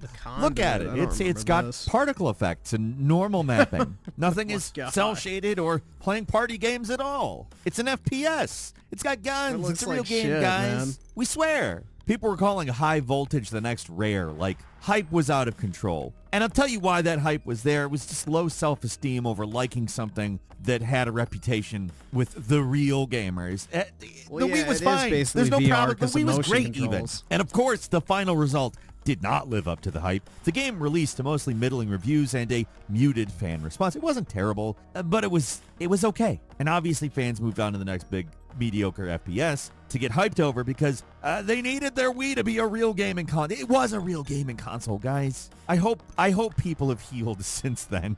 And number 6 is The Bouncer. In 2001, any game released by Squaresoft was going to be huge, especially their first game on the highly anticipated PlayStation 2. The Bouncer was going to be a graphical showcase for the system, and people were really hyped for it. We knew next to nothing about it, but with the pedigree of the people like Takashi Tokita, who directed classics like Final Fantasy IV and Chrono Trigger, I mean, the director of Chrono Trigger, probably one of the best games ever made, and the artist Tetsuya Nomura, the game was going to be great no matter what, right? The only problem is, well, nobody was working on this game had made an action game before. They were only credited with RPGs, and it shows when you play The Bouncer with its very stiff combat and weird RPG system.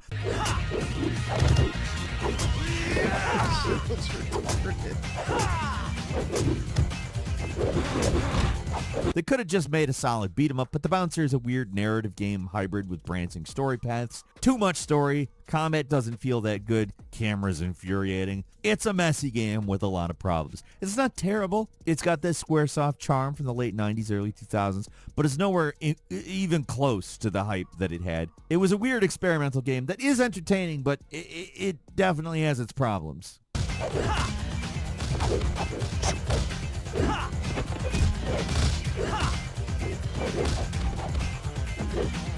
And number 5 is Duke Nukem Forever. First it was hyped, then forgotten about, then it became a laughingstock, then it was hyped again, and the whole process started over. It happened a few times. It took 14 years for the Duke Nukem 3D sequel to finally see the light of day. I love this game. And in that time, it experienced the hype cycle that is usually only reserved. Duke Nukem Forever was actually really fucking fun, man. For long-running franchises. I love this game. I mean, Duke Nukem is technically a long-running franchise, but Duke Nukem 3D was the game that people cared about. The most hyped trailer was released way back in 1998, where it was clearly aping Half-Life. But hey, if you're going to steal from the best, right? Many other revisions of the game came later due to an increasingly muted response from fans. The game was a running joke for a long time. Everyone assumed that it was just never coming out, and then the bombshell dropped. Gearbox acquired the rights, and they were releasing Duke Nukem Forever. Some people were stoked. They went absolutely mental. This game, people had been talking about for 14 years, was finally coming out. It didn't matter if it was going to be good or bad. It was finally coming out, and that was reason enough to be hyped. A lot of people went into this game with boundless goodwill and still walked away disappointed. It's just not a very good game. It's mechanically rote and unengaging. The humor is, I mean, let's just say the doses that were included in the original game were relatively small, and at the time of Duke Nukem 3D's release were also relatively new. When Duke Nukem Forever came out, the expiration date was long past on that kind of humor. It had been done to death, and nobody was really laughing at it. Excuse me, Duke Nukem? Yeah, my kid's a real big fan. Go on and ask him, Jimmy. Mr. Nukem, will you sign this for me? Sure, kid, but I better not find this on eBay. I want to grow up to be just like you. Take your pills, vitamins, every day, and you might grow up to be as awesome as me. I remember the turd burglar achievement for this too, where you have to reach in the toilet and grab some shit and throw it against the wall. That shit was great, man. This game was fire, bro. I love Duke Nukem Forever. Like, I know it's like a bad game, but it's really fucking funny. Wow, thank you, Mr. Nukem. Beyond that, the pacing constantly drags. There's long, boring stretches of nothing. I wouldn't call it unacceptably bad, but pretty damn mediocre. I'm gonna rip your eye out and piss on your brain, you alien dirtbag.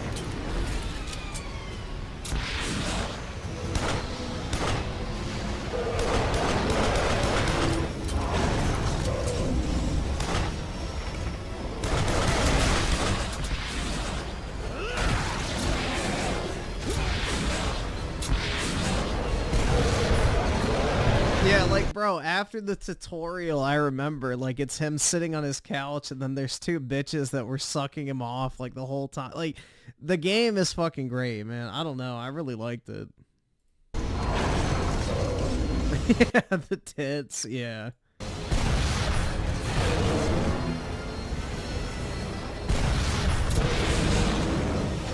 And number 4 is Enter the Matrix. For a brief moment, The Matrix was the biggest thing in Hollywood. The hype around the upcoming sequel, The Matrix Reloaded, was at a fever pitch, and Enter the Matrix wasn't just going to be your generic movie tie-in game, it was going to be part of the story. It had over an hour of original footage, written and directed by the Wachowskis. It had actual characters from the movie in it with the real actors, and the game was going to be an integral part of the entire Matrix franchise. At the time, sounded great. But unfortunately, the game suffered from a lot of the problems movie tie-in games have, particularly at that time. Development was rushed to meet a deadline. This was probably the prime sin of the game. And unfortunately, the final product was a buggy mess.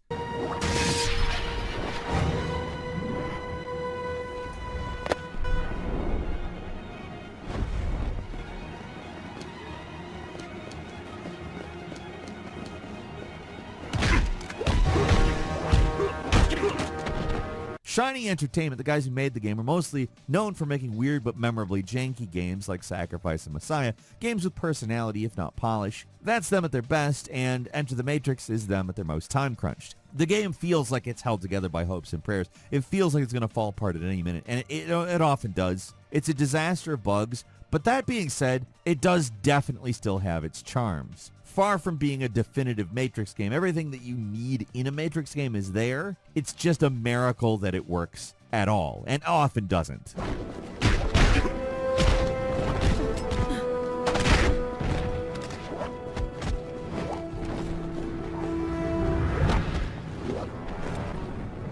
And number 3 is Hellgate London. Created by former Blizzard employees, many of whom had worked on the Diablo series, Hellgate London really grabbed people's attention with its flashy Hellgate London. Sounds like modern day.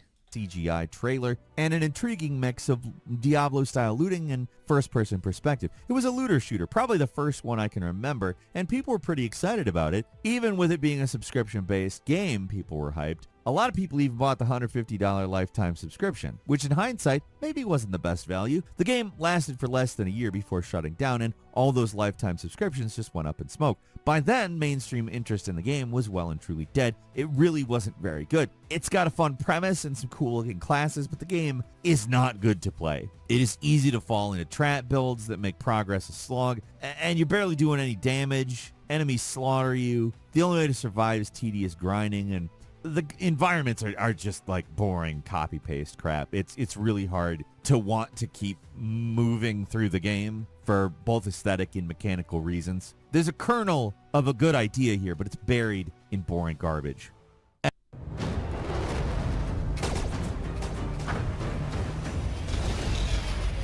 And number 2 is Spore. It wasn't just going to be the next SimCity. It wasn't just going to be the next Sims. It was going to be an achievement for the ages. A game that transcended the shackles of being a video game and would be something more. The language surrounding... They used to advertise this game so much, bro. You could not get away from it. Spore was unbelievable. Absurd that anyone believed any of it, but it's Maxis. And legendary developer Will Wright, the head of Maxis. Their previous games had revolutionized the industry. Why not this one? And to be fair, the game was ambitious as hell. You start out as a tiny cellular organism and expand all the way to a galactic empire and doing everything in between.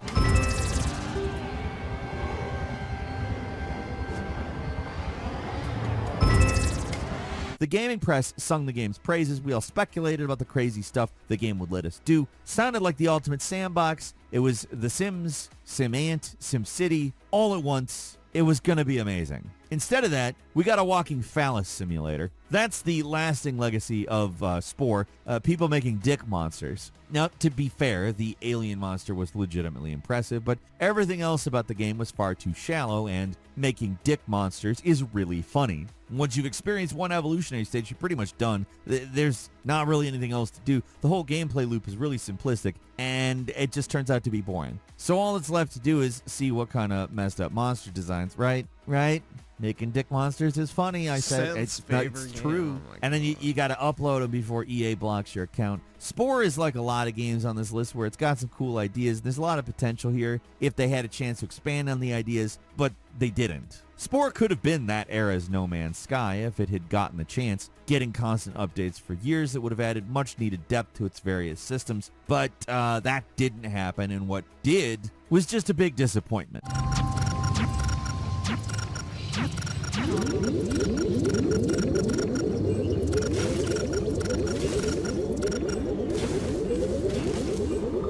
Yeah, I remember, man, this game was at Best Buy and GameStop and like they had massive displays for it. You would see commercials for it all the time. Every website would have like the banner ads for Spore. Like they really tried to promote this game.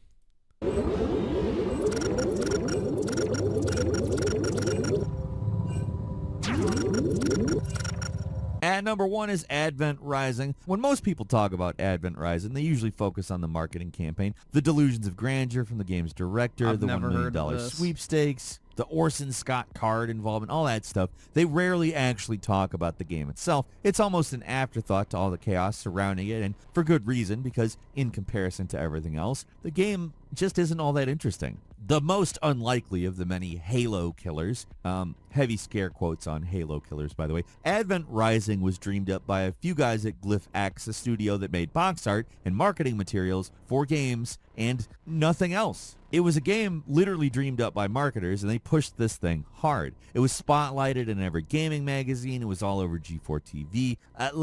It was everywhere. Most of the hype was manufactured, but there was some legitimate interest around it. The early preview showed at least some potential. The marketing machine behind it was so omnipresent, though, that it was bound to hook at least a few poor saps. You've already heard about this, but every Xbox copy of the game came with a Race for the Truth contest forum, where whoever found all of the hidden glyphs in the game first would win $1 million. The only problem here, and something they really should have thought of before doing this contest, is that they had no way of verifying who found the glyphs first. So if you bought this game in hopes of getting $1 million, those hopes are dashed. So I guess you have to actually play it now. Take him down!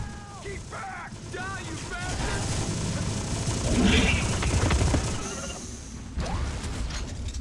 Not a good game, though. total disaster. There is some real ambitious here, even if it's clearly a chopped up and compromised version of whatever the original vision is. The flick aiming system is really bizarre. The constant It doesn't matrix look that dodging bad, is goofy as all honestly. hell, but at I least don't the know what year soundtrack's this good. came out, Too good but- for this game.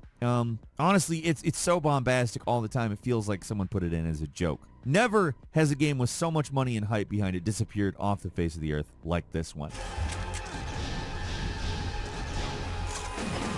It just looks like a dumb action game. I don't know, man. Yeah, it looks like Battlefront shooting. Kinda.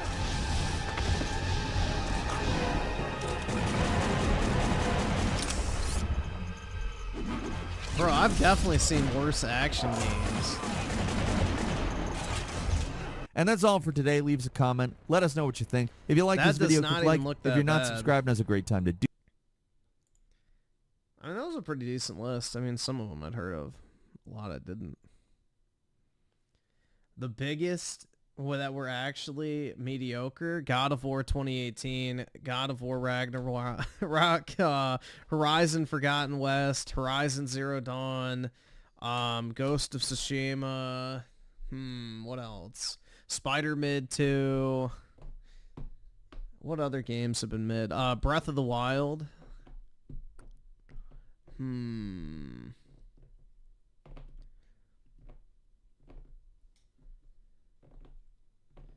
Trying to think of stuff. I don't think Hellblade was ever hyped, but I guess, yeah, Hellblade 2 for sure. Alan Woke 2, yeah, definitely. That game was mid as fuck. Wukong, yeah, that's probably a good one. Although there wasn't really that much hype for it. It was mainly just Chinese astroturfing.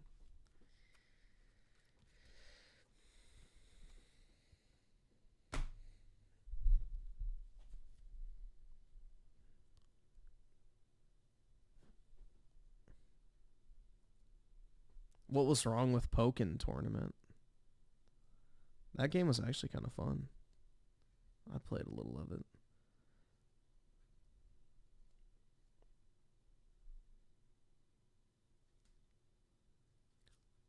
Yeah, Cyberpunk definitely belonged on that list. I don't know why Cyberpunk wasn't on that list. Yeah, I don't know what's wrong with Pokken Tournament. That game was fine.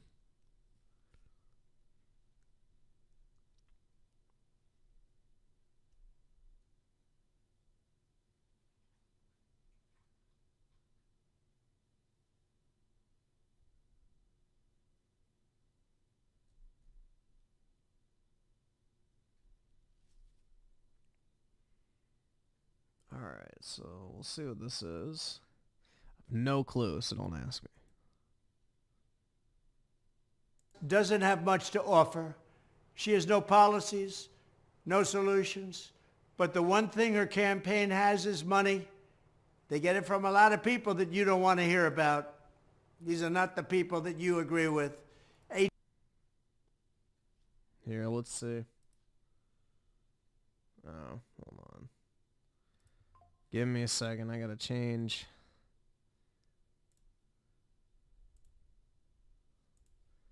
Setting.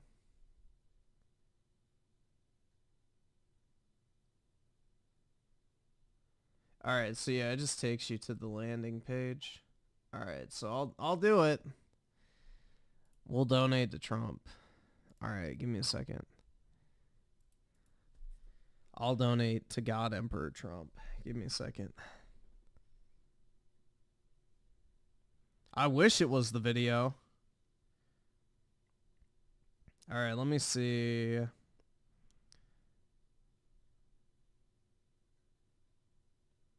I'll enter to win the trip to Mar-a-Lago. We'll do that one. That'd be sick.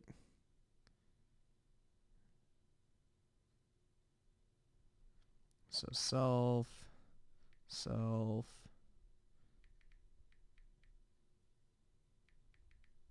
Alright. I'll enter for my chance to go to Trump's place. That'd be pretty sick, honestly. That would definitely be cooler than getting another hat. Alright, so my donation was successfully processed. And I immediately got the email this time.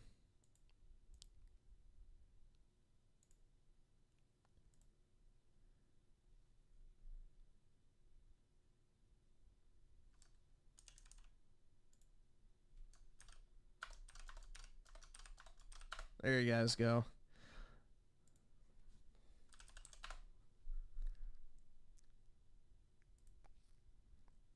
I've probably given close to $2,000 at this point. Shit, man.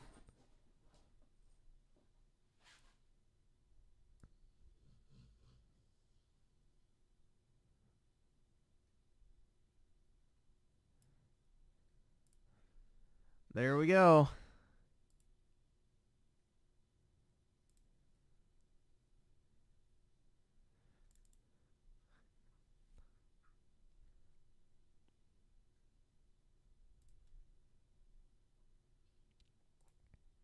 I did my part. A donation of just $10 from patriots like you will help us to fight and to win big. So only if you can afford it, can you please chip in today? Whatever you can do, whatever you can afford, with you on our side, we will make America great again. We'll make it greater than ever before. Hell yeah, Chat, dude. Is this Prime Minister serious? Even though he's the Prime Minister of Australia, sometimes it feels like he... These are FBI's people. No wonder. Uh-oh. He's the CEO of Ohio. Today we're going to be diving into a topic I've never covered on this channel. Politics. Specifically Australian politics, which I've never known anything about until today, where this senator gave an absolutely gripping and moving speech at the Australian Parliament. Senator delivers brain rot speech in Parliament. Skibbity. Never did I think I'd be hearing the word skibbity spoken by a political official in a country's parliament, but here we are in 2024 where this is a reality. Today I rise to address an oft-forgotten segment of our society. I speak of Generation Z, who will be playing a substantial role in the next election. And Zed. Yes, I can't wait to see the Zebra. Would you like some PZ? Yeah, dude, what the fuck, bro? I have never understood why they say Zed. It doesn't sound like the fucking letter that you're saying. Like, the whole point of a letter is supposed to sound like the sound you make when you say it. Zed is not how fucking Z is pronounced in any situation. Zed. Absolutely fucking not. Generation Alpha, who will start to come of age the election after. It is for this reason that I shall now render... Yes, I can't wait to ride a Zebra. I mean, it's like, or PZ, what is another word with Z? Shit, I can't think of anything. Zedak, you know, from Final Fantasy. Yeah, I mean, it's like, who the fuck, I've never understood that with British and Australians when they say that shit. The remainder of my statement using language they're familiar with. To the Sigmas of Australia, I say that this goofy-air government have been capping, not just now but for a long time. A few of you may remember when they said there'll be no phantom tax under the government I lead. They're capaholics. They're also yapaholics. They yap non-stop. Speaking of yapping, I'm already... Dude, she should go back to wherever it is she's representing with that hijab and go say that to them. struggling to follow the yap being said in this speech. Let's see how long she lasts. Only been about 10 seconds. Whose idea was this? Because if it was her idea, her career in politics may have just been flushed down the toilet faster than me flushing the toilet after eating Mexican food. Because let's be real, the majority of people following politics are usually older and are probably just going to be shaking their heads at this. Like, I don't know if anyone's taking you seriously now. Maybe I'm looking too much into it. Maybe this won't affect her career, but the thing is, even if this speech does as intended and reaches a younger audience who have the brain rot to understand the stuff being said here, they're not even going to be old enough to vote, and probably won't be old enough to vote in the next election as well. Your career might be over. I lead.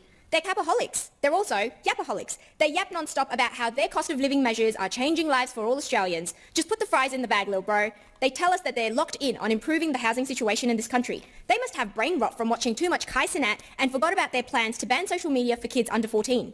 If that becomes law, you can forgo skull emoji all about watching Duke Dennis or catching a dub with the bros on Fort. Speaking of kids under 14, they're probably the only ones who can listen to this speech and understand everything without having to decipher it like it's a codex, which is pretty fucking worrying, but the reason they can is because of social media. And funnily enough, that's exactly what she's talking about right here. The Australian government is apparently looking into banning social media for anyone under the age of 14, and you know what? That's good. They should. Probably a pretty good fucking idea. For some context, this senator seems... Yeah, I heard Instagram is making like a teenage version now. Did you guys hear that? So apparently if you're 13 to 17, you have like a separate version of Instagram now, which is a massive W. So to be against that, but this video... And I think it has ID verification too, so that way, you know, nobody can go on there and like pedo on a bunch of kids. Her entire speech, ironically, has only convinced me that yes, social media probably should be banned for kids under 14. Do you really want your kids to be subject to these levels of brain rot and talk like this? Hell no. Ban that shit immediately. Skull emoji all about watching Duke Dennis or catching a dub with the bros on fort. Chat, is this Prime Minister serious? Even though he's the Prime Minister of Australia, sometimes it feels like he's the CEO of Ohio. I would be taking an L if I did not mention the ops, who want to cut WA's GATS and services tax. The decision voters will be making in a few months' time will be between a mid-government, a dog-water opposition, or a crossbench that will mock both of them. My god, this right here is some grade A, 100% pure cringe. Walter White himself couldn't manufacture anything more pure than this cringe. Yeah, I understand why she had to flee an Islamic country now, because she rightfully would have been stoned. It's not very often I see something that evokes an actual physical reaction in me, but this is on another level. Now I'm going to make a little bit of a confession here, and it is, I'm ashamed to say that I do understand some of this. Not all of it, a small percentage of it, but I do understand some of this brain rot speak. I'm young, but not that young, so the Gen Z brain rot hasn't fully affected my mind, but with that said, I'm actually a little impressed. They managed to craft a speech so plagued by brain rot nonsense to the point where it's almost incomprehensible but still makes sense. Because I gotta say, maybe my brain is too far gone, but I do understand what she's saying and I actually get the points she's bringing up. And from some of the brain rot terms I do know, they do fit pretty well too. So I gotta give points for the creativity here. Some of it is pretty hilarious as well. GATS and services tax. GATS and services tax, mid-government versus a dog water opposition, CEO of Ohio. How the hell is this real? Mid-government, a dog-water opposition, or a crossbench that will mock both of them. Though some of you cannot yet vote, I hope when you do, it will be in a more goated Australia for a government with more aura. Skibbity. Yeah, I don't know about goated. I think the Australian... Oh my god. Retards.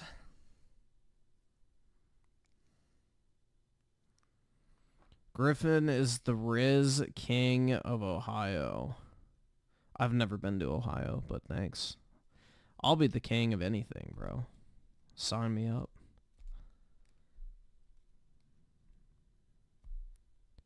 Well, yeah, the Asians that wear hijabs come from Muslim countries. Indonesia is a Muslim country.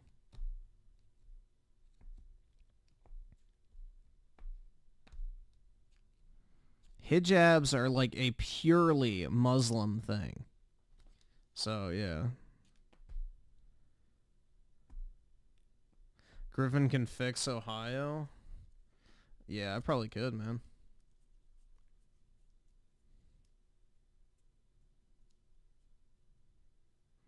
Blonde Yuffie alert right there. Huh? What?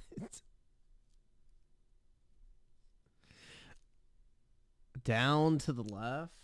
That is not a Yuffie alert, but whatever. Good. Can I get the small hot blondie? Stop it. I meant like the caramel blondie, like the drain. I completely forgot her dad was there. Oh my god. Straw? No wine? Anything else? No snack?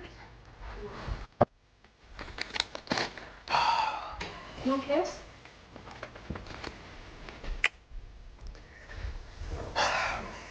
So no head? He's got a point. That looks good. Can I get the small hot blondie? Based dad. The dad's probably used to not getting any shit either, so, you know. He's making sure his daughter doesn't make the same mistakes as his wife.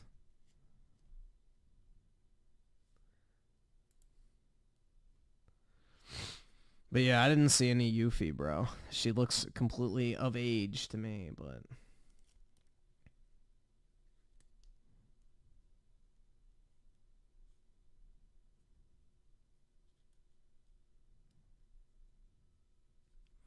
Griffin, what's your thoughts on what happened to Hasbulla? It's nuts if you ask. Well, they don't have any nuts anymore. But yeah, that shit's based, man. Yeah, they blew up all the pagers. That shit was fucking funny. Dude, honestly, that's fucking goated. That was a W move right there. Blow up all the pagers and knock their fucking cocks off. But yeah, that shit was funny. I heard about that.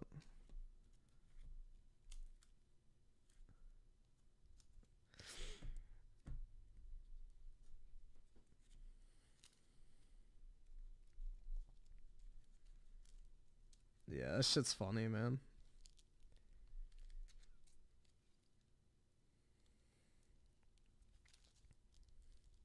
Yet another tribe W? Exactly, bro.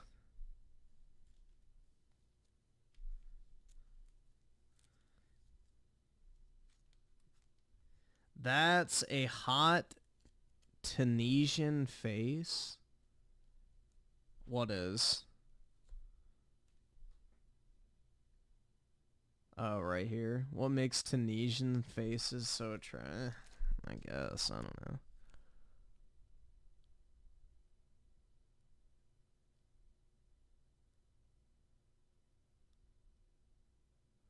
If my Russian wife answered American small talk honestly. Gross. Gross. I guess I do need a man. That's right.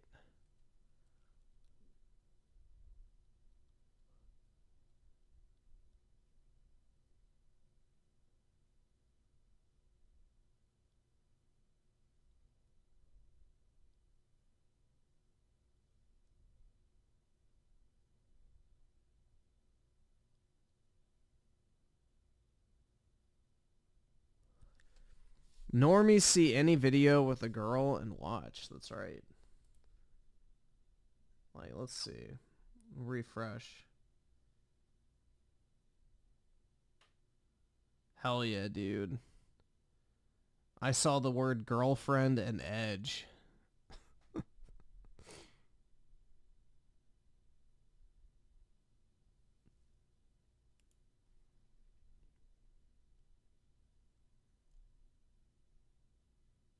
Would you walk here?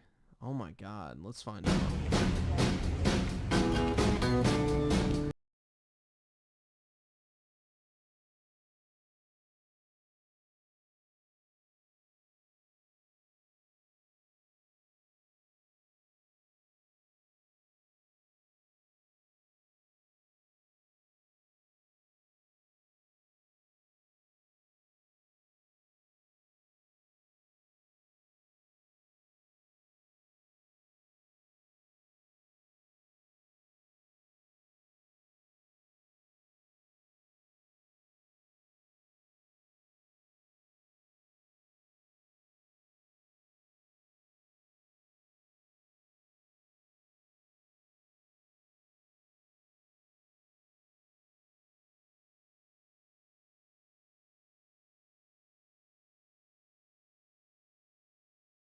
Didn't really see anything that great.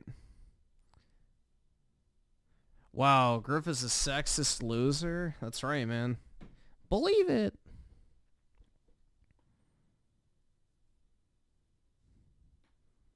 Griffin, is sex enjoyable? No, that's why I don't do it. I don't see the appeal of having money and getting a hoe. Could anyone... I don't either, man. But most dudes are attracted to hoes. Otherwise, hoes would, like, not look the way that they do. So, most guys just have really shit taste when it comes to women, unfortunately.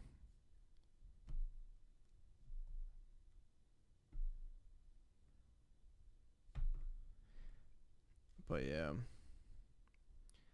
How to fix a crazy girlfriend. I know how. Done.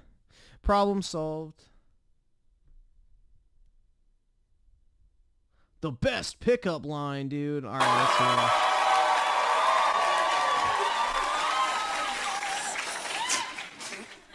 Sup, boo? Oh my god. You like Asian food? Yeah. Okay, so if you come home with me tonight, I'm gonna give you all that and dim sum. Oh my god. That was it?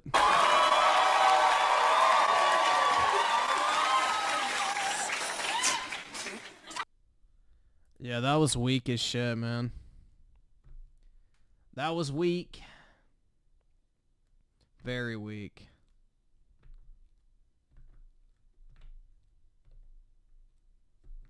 Asian man. Yeah, dude, that was like trash. Absolute trash, man.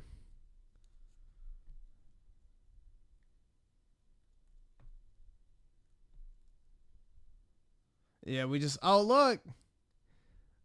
Look. Here we go, guys. Is this one of the OnlyFans plugs? Let's see. Try me 6.6. Okay, so I have my measuring tape right here. Okay, so let's get to 6.6. So today I'm going to be showing you how to measure items, okay? Oh, I wonder what this 6.6 means, dude. I have right here my good self-tanner. Okay, so right about here at the top of the cap. Personally, 6.6 is one of my favorites of all time. It's just the best. Like, I love the feeling of 6.6 right here. Just like, look how good that looks. It's amazing. So now what we're gonna do is we're gonna measure down here. Okay? Let's give it a go.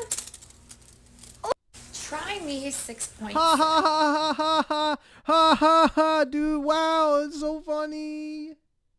Wow, man. Like, you see all the, like, bruh, it's like one of the most common fucking videos. It's like them holding up a ruler, dude. Like, oh my god, this is too big. And it's like 4 inches. It's like, yeah, okay. Yeah, sub to my OnlyFans. Yeah, shit's cringe. Absolutely cringe. But the sad part is fucking losers buy into it. Was that a nurse uniform? Yeah, it's probably just some fucking LARP shit. Yeah, dude, that makes me want to sub to her OnlyFans right now, guys, because most likely she's just said that mine is her favorite, dude. Wow. She gets me, guys. I'm going to give her $15 a month. Or however much. How much is OnlyFans, like, a month? Is it like 15 or something? I think that's what it used to be, right? It's probably higher now with inflation. 20, 25, whatever. I don't know, man. It varies. Oh, they set their own. Okay. I thought it was like a Twitch sub type thing where it's like the base sub is like whatever and then, yeah. I don't know, bro.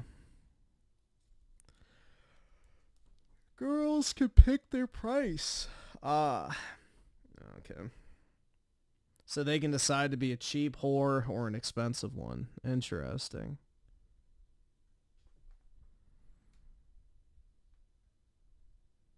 Griffin King daily? Oh, that's the shit where you... Yeah, no, I don't do that. At all. That shit hurts, dude.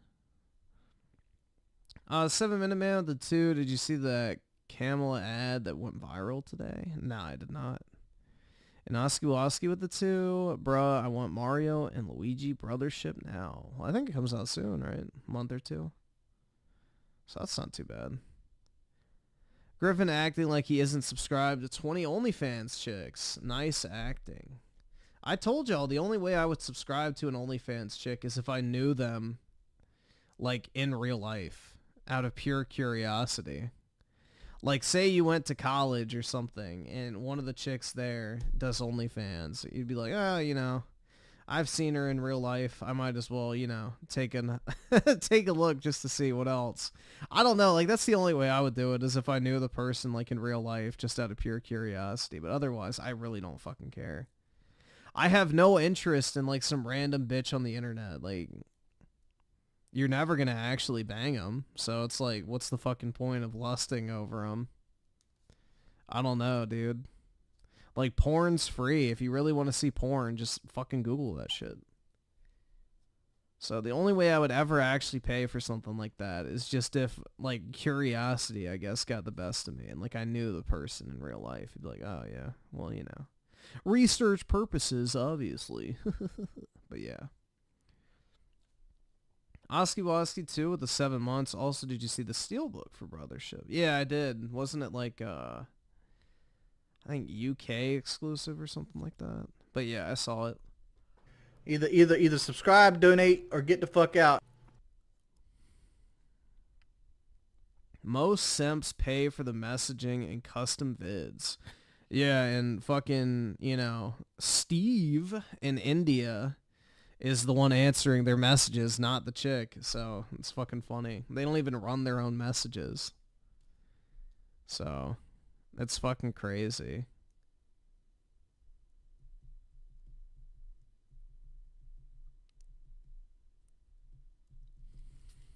Oh my god, she said my name in a custom video. That's right, bro. I'm gonna literally blow a fat load all over my monitor. Oh my god. It used to be 1080p, now it's 720.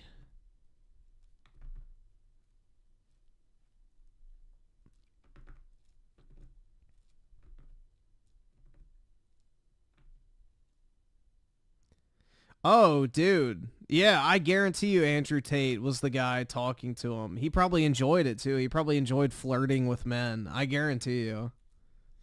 Bro, I would bet money on it that he enjoyed the act of flirting with men through DMs. I could see it, honestly. I absolutely could see it, bro. Definitely not Oski Woski in disguise with the 12 months. I bought 3. Hopefully I get 3 Steelbooks. Nice, man. I hope so, too. They're definitely cool looking. Groovy! Yeah, dude, it's crazy. Like, these guys are, like, literally making, like, multi-millionaires out of these fucking hoes that'll never have sex with them. Like, if you directed even slightly the same amount of money to yourself and then maybe to another chick that you know in real life, you'd probably have an actual chance subscribe, of donate, fucking. or get the fuck out. Like, bro, half these dudes who give, like, you know, $2,000 or $3,000 a month to, like, these OnlyFans chicks, it's like, bro, if you spent a fraction of that on, like, an actual real woman that you know in real life, she'd probably sleep with you as much as you fucking want. Like, damn, bro. You wouldn't have to jerk off to, like, a picture of a chick that's getting some random Indian man to respond to you. It's crazy.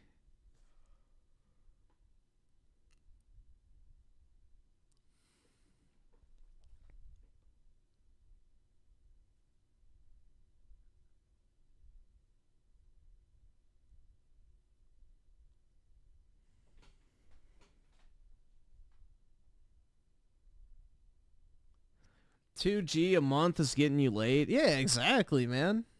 Absolutely. If you're spending $2,000 on a real life woman, she's going to stick around. And you'll probably be getting laid every single night versus getting a fucking custom video of some chick with a dildo screaming your name. Like, bruh.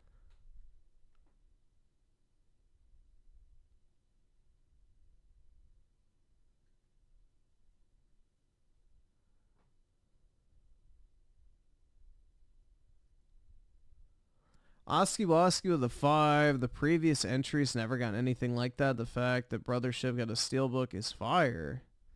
Never did. I imagine I would get one. Nice, man.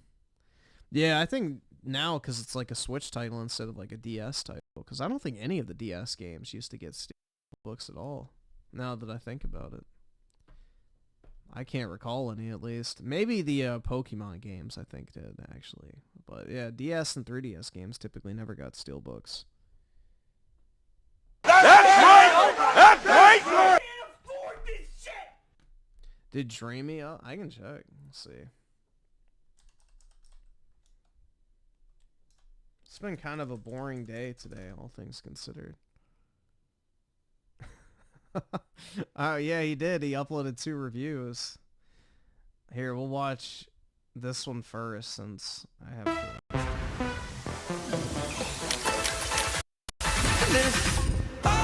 What's up, Gabe? Most expensive Birkin is $300K.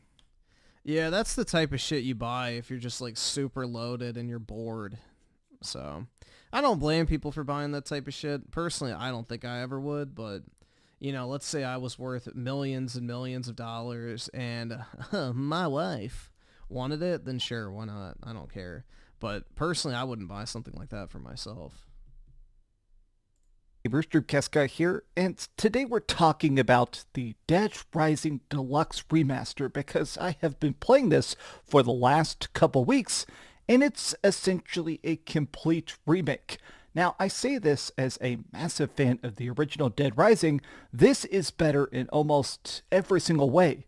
New voice acting, completely redone graphics, they've completely reworked the controls to be a lot better. I think this is a 95% improvement, but I do have some very pointed criticisms about certain aspects of it that I think kind of miss the point, but let's discuss. Hi, hope you're having a great day, and if you could please give this video a like and subscribe if you haven't already. Now, first and foremost, what is Dead Rising and what really makes this worthy of a remake? So this was a very unique game when it initially came out back in 2006 because this was during the era when there was just a ton of zombie games of all different types and genres, from survival horror to comedy and stuff like that. But Dead Rising, it did something different because of the scale of it.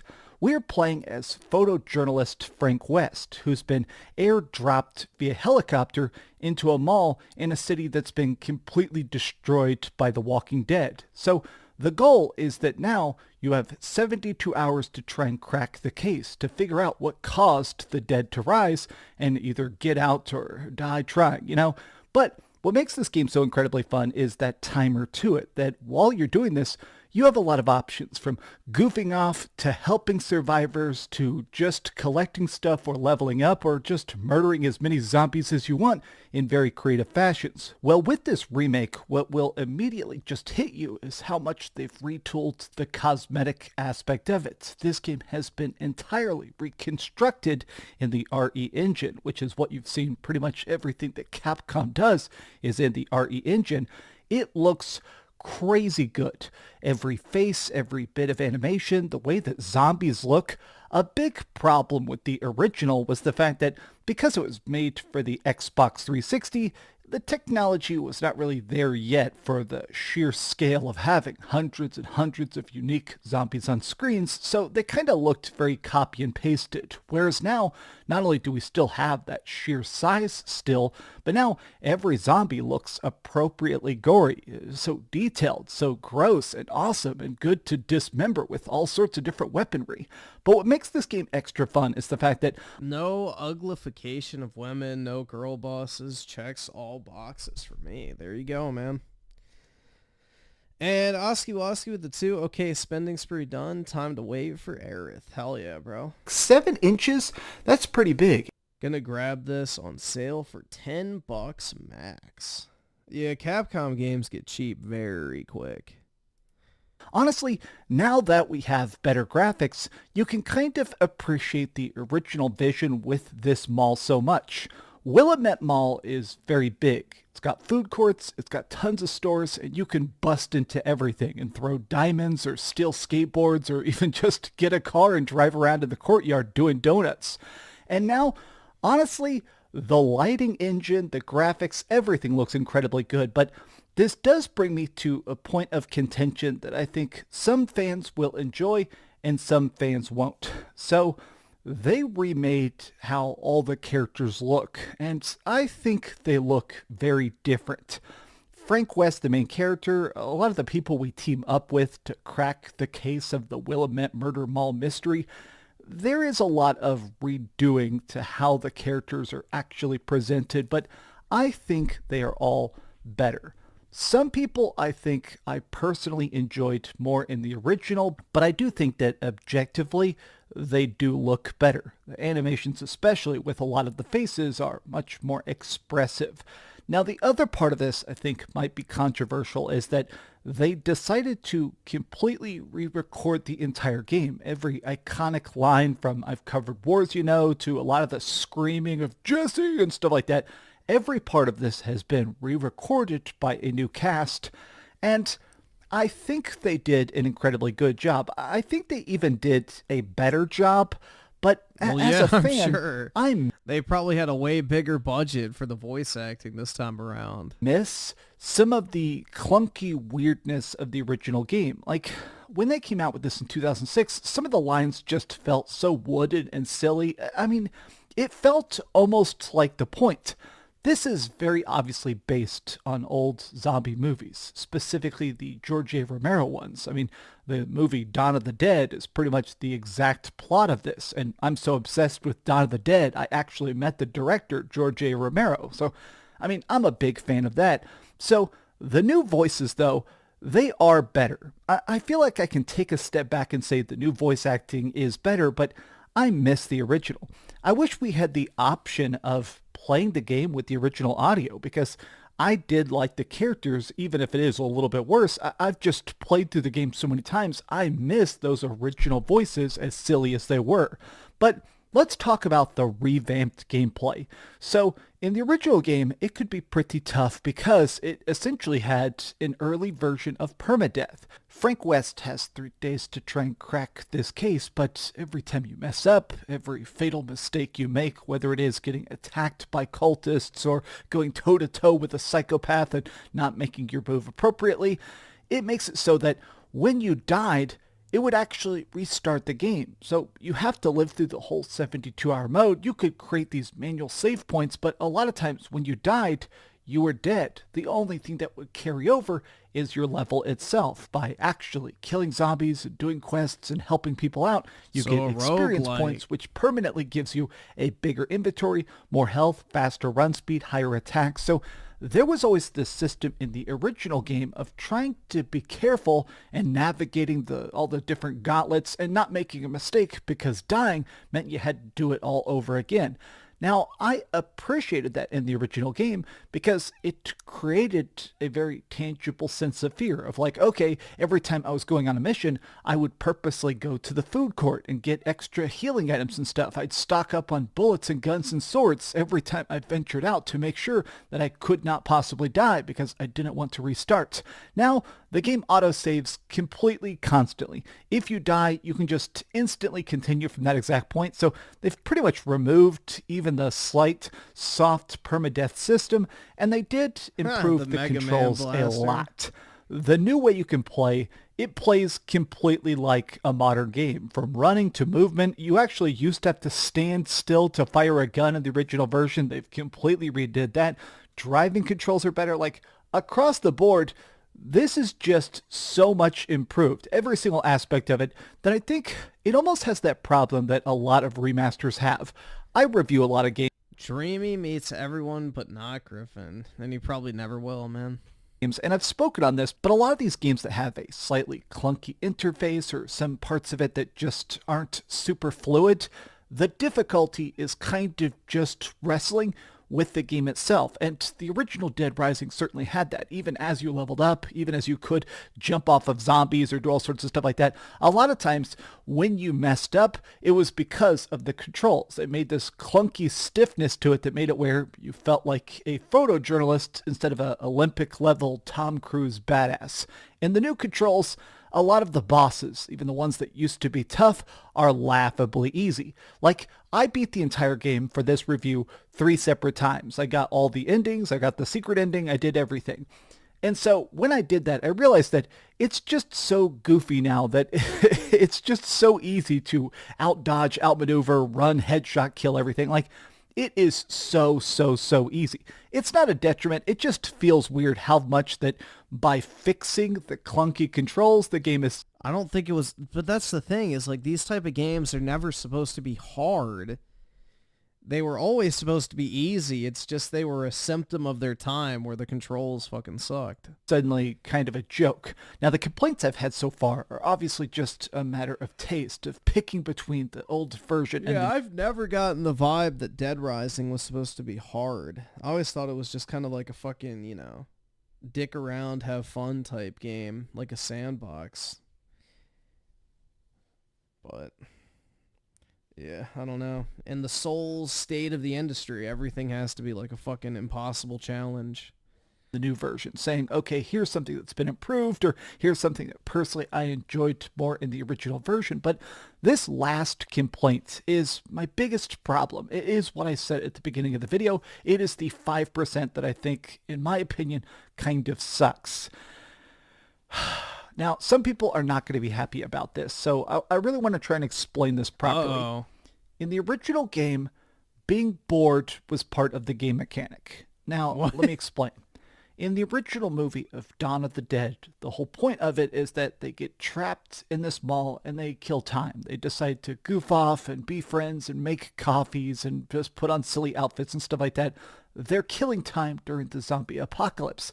That's literally the point. And so in Dead Rising, that's clearly the focus of it. When you're doing the main quest, there are these specific times that stuff happens. Like the next quest will not actually be able to begin until like 6 a.m. the next day. So even if you are trying to beat the game and unlock the story, a lot of times by necessity, you have to wait. You have to sit there. Time progresses pretty quick. Every hour of time in game is like roughly 7 to 8 minutes in real life. So it's not like you have to wait for hours and hours and hours of real life to progress the plot. But I always thought that the boredom is the purpose of a lot of these moments. That because you're stuck here, it's a chance to go and explore, to do extra side quests, to find extra survivors, to find extra little stuff to do.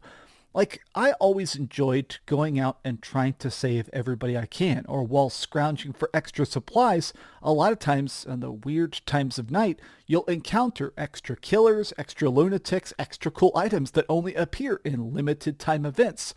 And now they have introduced a mechanic where you can fast forward the clock.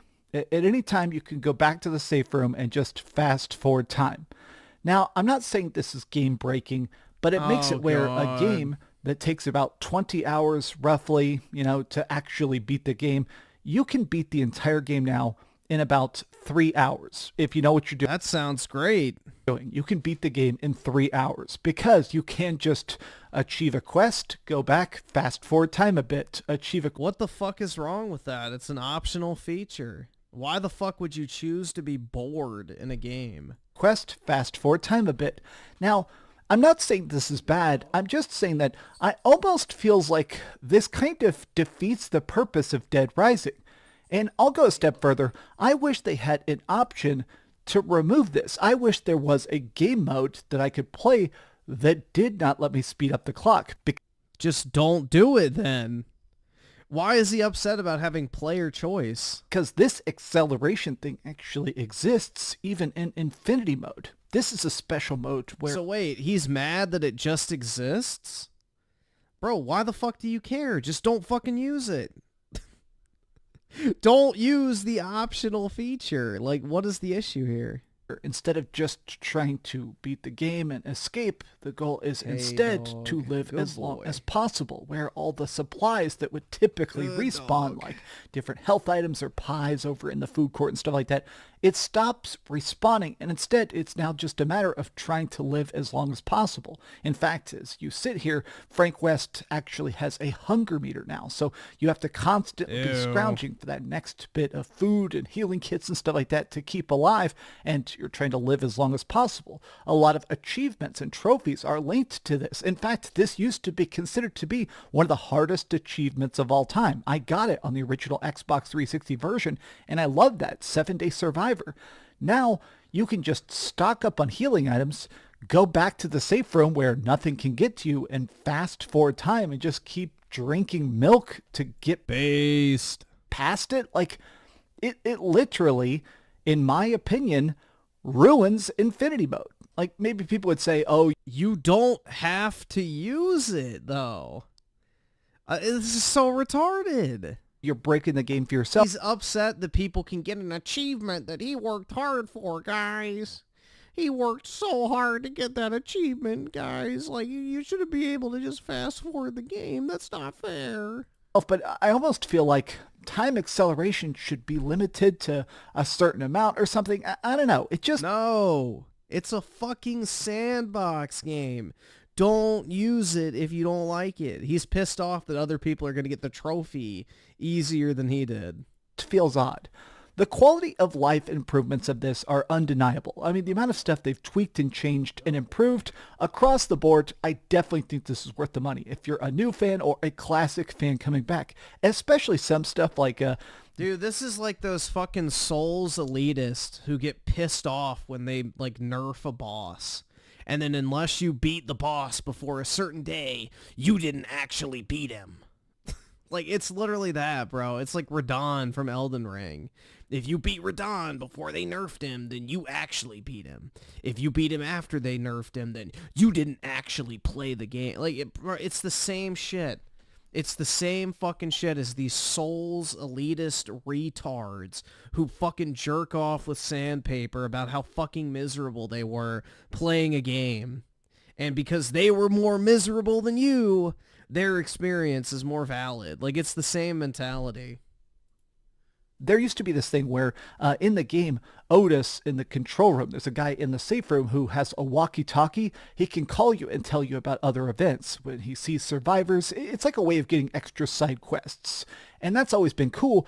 But in the original version of the game, if you got touched, if you got bit, if you fell down or anything while getting these calls, it would automatically end the call, which meant that in the original version of the game, to actually save everybody, it was a strategic pain in the ass to constantly be getting calls, making sure you're safe enough to get the next call, taking people back to the safe room. It was a mess. They have streamlined so much about this game that I think improves the experience. It's just that clock that, to me, does feel like an odd choice. I'm not even going to say it's wrong or bad. I'm just saying that as a mega fan, I feel like it was an odd decision that I definitely would not have made. But that's just my thoughts. Overall, I loved it. It's still the original game, but now a lot more beautiful, a lot more cool, and definitely a lot greater to look at. But how do you feel about Dead Rising Deluxe Remaster? Tell me your thoughts in the comments down below. And if you enjoyed this video, be sure to give it a like and subscribe if you haven't already. And please keep dreaming. Thanks so much. The biggest achievement in Souls is beating all games in a row without getting hit once. Yeah, I'm sorry, but if you engage in that type of activity, you have zero fucking life. That is like one of the most jobless, pitiful fucking existences I can ever think of, bro. Yes, I'm going to play every single Souls game in a row without getting hit once. Like, really? Just say you don't have a job. Say you have no aspirations in life. Say your existence is completely meaningless and the people around you would not care if you were living or dead. Like, holy shit, man. That is like one of the most pitiful fucking things I have ever heard of in my entire fucking life. Like, holy shit. That's just actually sad. Honestly. Unemployed guy on a Tuesday. Yeah. I mean, you would have to be. There's no way you could fucking memorize that shit to that level and have the amount of time to do that. Because, like, imagine you get 5 games in. Like, how long is it going to take you to redo the other 4 games prior? Like, nah, there's no way, bro. You have to be completely unemployed with zero responsibilities, with no one giving a singular fuck about you. SNK Nostalgia with the 2, Dreamcast guy mad because of Violet Myers turned him down. Well, that's I'm Key, not Dreamcast guy. Dreamcast guy's into Violet Myers types with a little something extra, if you know what I mean. Alright, we'll watch this other review. T-Mobile savings, take one. Guys, focus. Let's not do fake falls. Just say, at T-Mobile, you get tons of benefits. What's up, keepers? Dreamcast guy here, and this is my review for the Plucky Squire. I think this is free on PlayStation, right? Oh, did you guys see Xbox is like removing 10 fucking games from Game Pass this month, and they're only adding one game for the entirety of September. You guys saw that, right? They're removing like 10 games and they're adding one game, and I forgot what it was, but it's like really shit. But yeah. Really fucking funny. It's like, dude, that service is just complete garbage. They added 2 PC games, but only 1 console game. Now, to be honest with you, this video shouldn't exist. I'm actually currently very busy with a lot of very big projects, so I just decided to install the game and check it out. The developers sent me a code, and I told myself, okay, I'll play the this video shouldn't exist, guys. Wow. first level. Aren't we lucky that it does? And if it's fun, I'll keep going. If the second level completely blows my mind, I'll keep going. And by the end of the day, I had completely by accident finished the entire 8-hour game with the biggest smile on my face. The Plucky Squire is not just adorable, it's not just a good puzzle game, it is a very, very unique experience, and I've never seen anything like it. But let's break it down. I hope you're having a great day, and if you could... Yeah, here. I think this is it. Yeah, look. So this is what's coming to Xbox, guys. BBW Pirates. Isn't that exciting? BBW Pirates, dude. That's your games for the month of September. And these two aren't even on console. Not even on console, bro. So you get 2 games that are only on PC, and then you get BBW Pirates. Now, these are the games that are leaving. You have Gotham Knights, Let's Build a Zoo, Loop Hero, My Time at Porsche, Paw Patrol, Phoenix Wright, Ace Attorney Trilogy, The Walking Dead, Season 1 and 2, and then Valheim.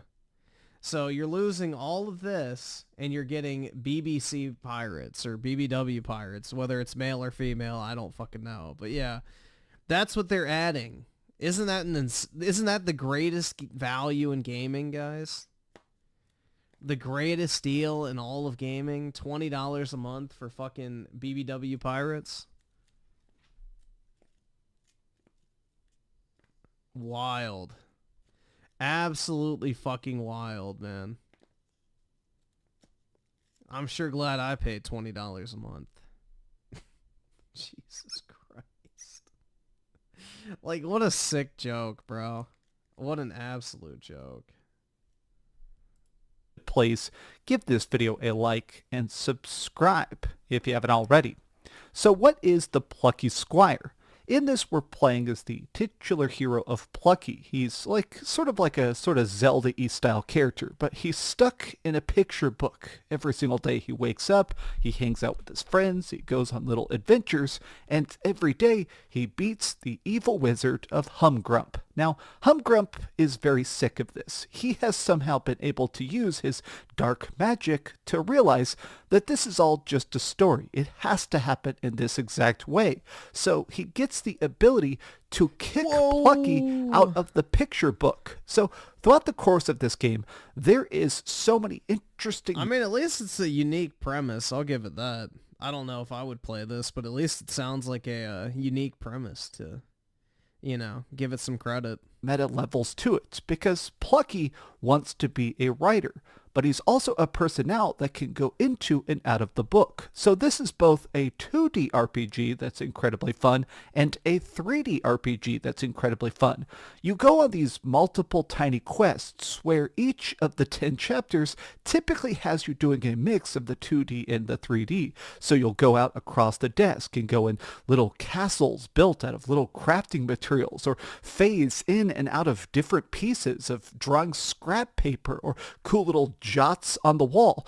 It's so cool to see how it kind of reminds me of Little Big Planet from this view. This manages to actually be conveyed. And to be honest, it never gets boring. It's so cool when you go down a zip line in the real world and it's little pictures you're going across. You're going to like a doll's house, jumping into and out of different paintings on the wall. But let's talk about the puzzles and let's talk about the combat. So when you're fighting in this, the hero's name is Jot, and Plucky, he's not really like the most adept or crazy. It's a very simple style of combat. So you have the ability to swing your sword or you can throw your sword, but as you progress by finding these tiny light bulbs, they're like the rupees, the coins of this world, you can find these stores occasionally. The rupees? Hell yeah, dude.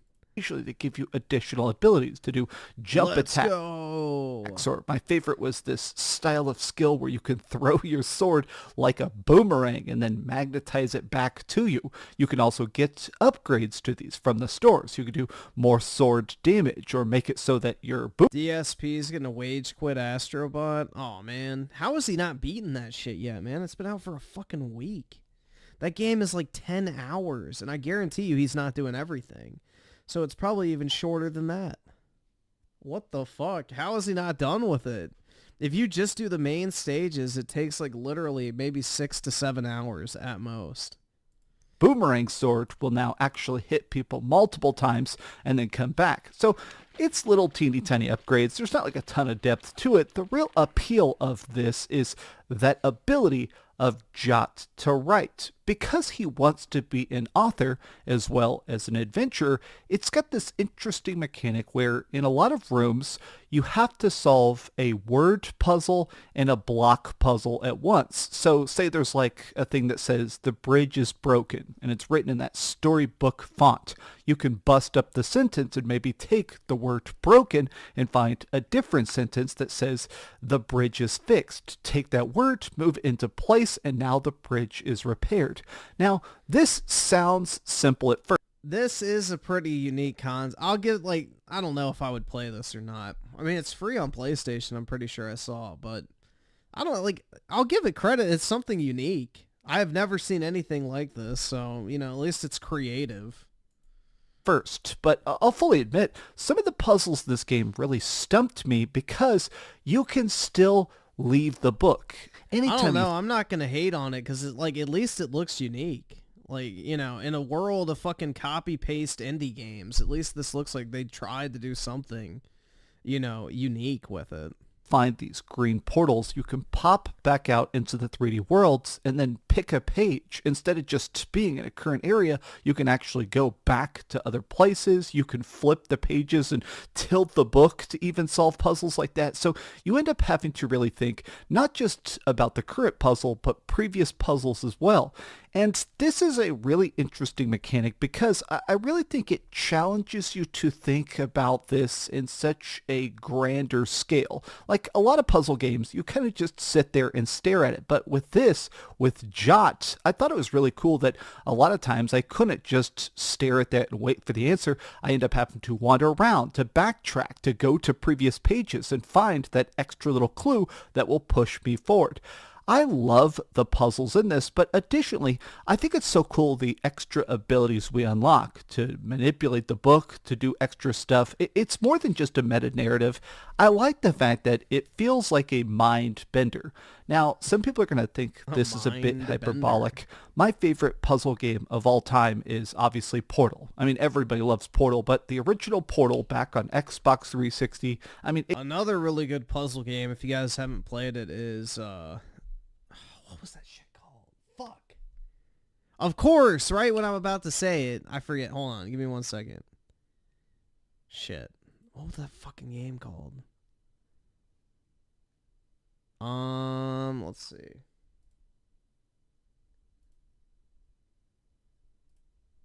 View profile. Alright, we gotta scroll back. We got to go a ways back. I remember I played it on Xbox. That's all I remember. Don't remember what it was called, but it was actually really cool.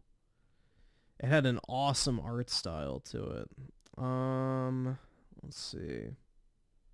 See, this is why I like actually playing video games, is you can go back and see. what it is that you played, if you actually played it. I remember I watched an achievement guide for it, so it should be a pretty high number. Look, I was one of the few people that bought Battleborn. Isn't that crazy? Yeah, the width... this is it. This one. This was actually a pretty good game. Numa. I think it's cheap. But it had a really cool like art style and everything to it. It was a neat game. Also, the Talos principle is really good. I think this is what it was. Yeah, this is what it was. This game was really neat, man. It's probably dirt fucking cheap. But yeah. I guess I missed a puzzle.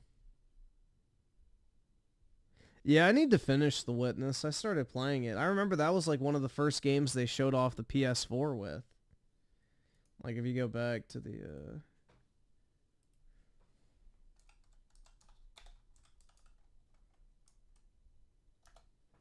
You go back to the announcement trailer.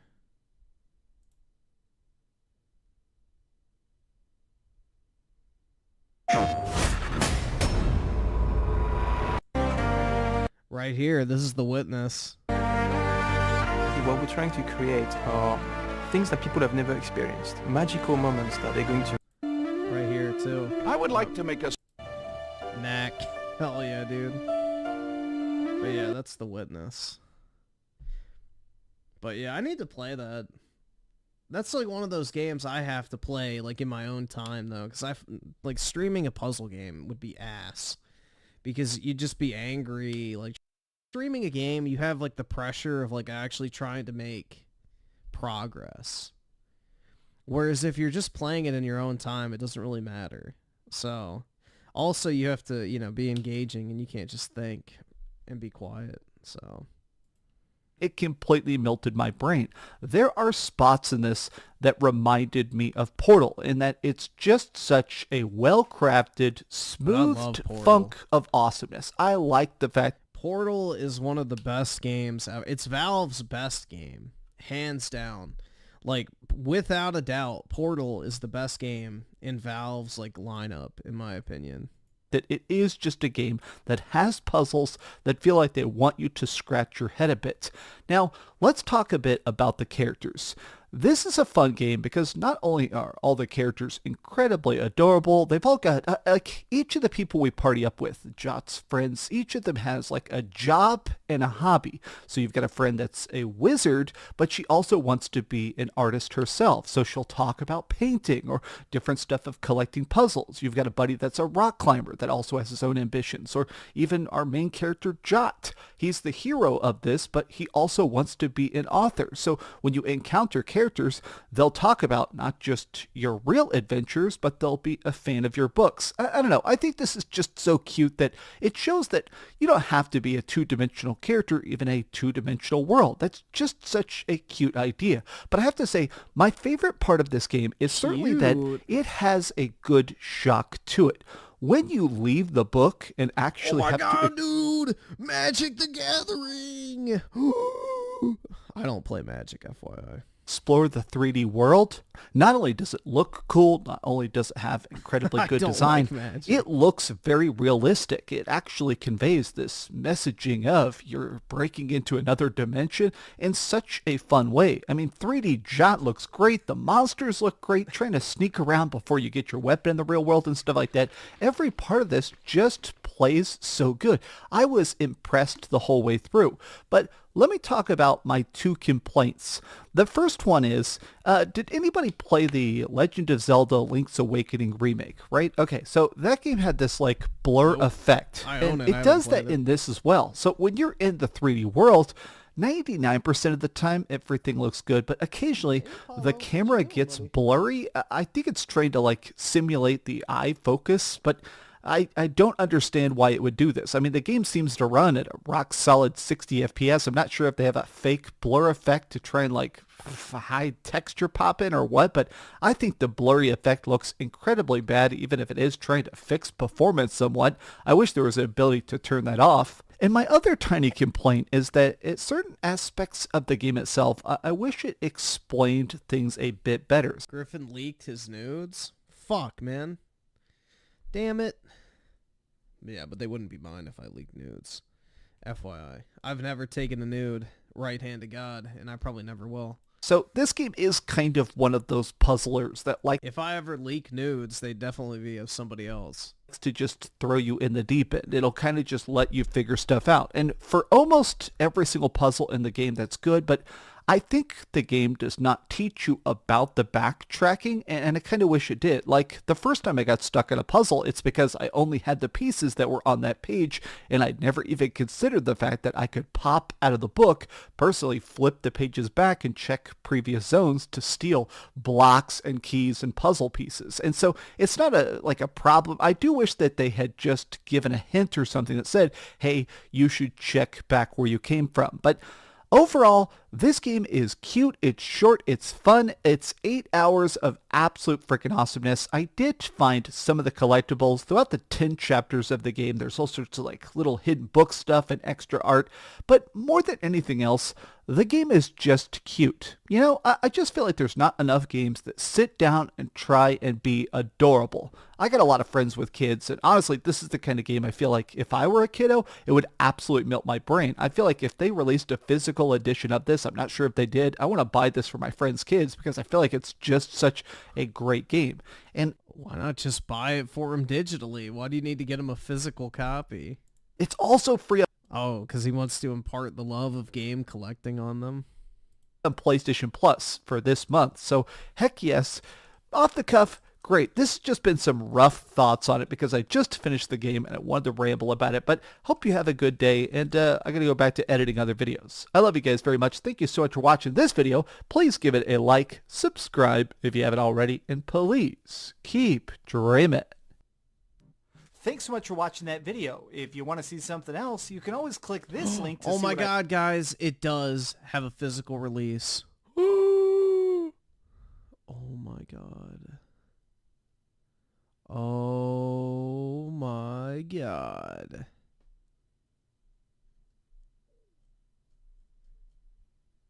Let's go, dude. Yeah, I think there are too many games that are cute, personally. You should get your friend's kid Space Marine, too. Teach him what a real game is. Yeah, that's the thing, bros. I'll never be like that type, like, oh my god, I have a 7-year-old? They can't play M-rated games. Like, I wouldn't care, honestly. As long as it's not like some fucking, you know, sex shit. Like Baldur's Gay 3. But if it was something like, I don't know, God of War 3, I wouldn't care. Like, oh no, dude, they're gonna be straight. Scary. Teach them to be a real gamer? Yeah, exactly. I feel sad for those kids on Christmas. Yeah, dude, I don't know. Like, I don't really get the whole thing of like, oh my god, kids can't see this type of shit. It's like, does it really matter? Like, I don't know. Blood and gore and that type of shit, I don't think matters at all. Mortal Kombat. I would let my kids play Mortal Kombat. I don't care. Dude, blood and gore to me is not that big a deal, so I don't think it's going to fuck them up long term, personally, but I don't know if, like, this is the thing, is I really don't know if Mortal Kombat's even going to be popular in, like, 10 years. That's the thing. Is, like, I feel like it's one of those franchises that's aging out. Like, new age gamers don't really care about fighting games as much unless it's, you know, something like Super Smash Brothers. I feel like fighting games are like kind of a relic of the arcade era that a lot of younger people just don't really care about. Because the problem is like there's such a massive fucking learning curve with fighting games. You can't just pick up a fighting game and learn it and be able to compete. You have to spend like years mastering that shit, and it's like, damn. You basically have to, you know, devote your time to one genre. But, yeah, I don't know, man. And even then, like, one fighting game skill doesn't transfer to another one, and I don't know. I feel like it's kind of a genre that's probably on the decline overall. Shit, man. 7:15. I probably should get off. Let's see. So SNK Nostalgia with the 8-bit Esquire Neo Geo video. Let me see how long it is. If it's not too long, we can watch it real quick. But otherwise, I gotta get off because I gotta get ready for work and stuff. Yeah, I can't do that, man. 40 minutes is a little too long for tonight. Or I guess this morning.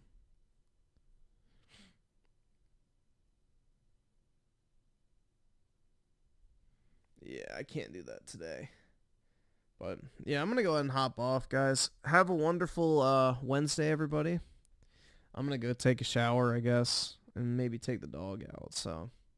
And then get ready to start my day, dude. Hell yeah. But I hope you all have a good day. Appreciate everybody for coming out. And I will talk to everyone later. Peace out, guys.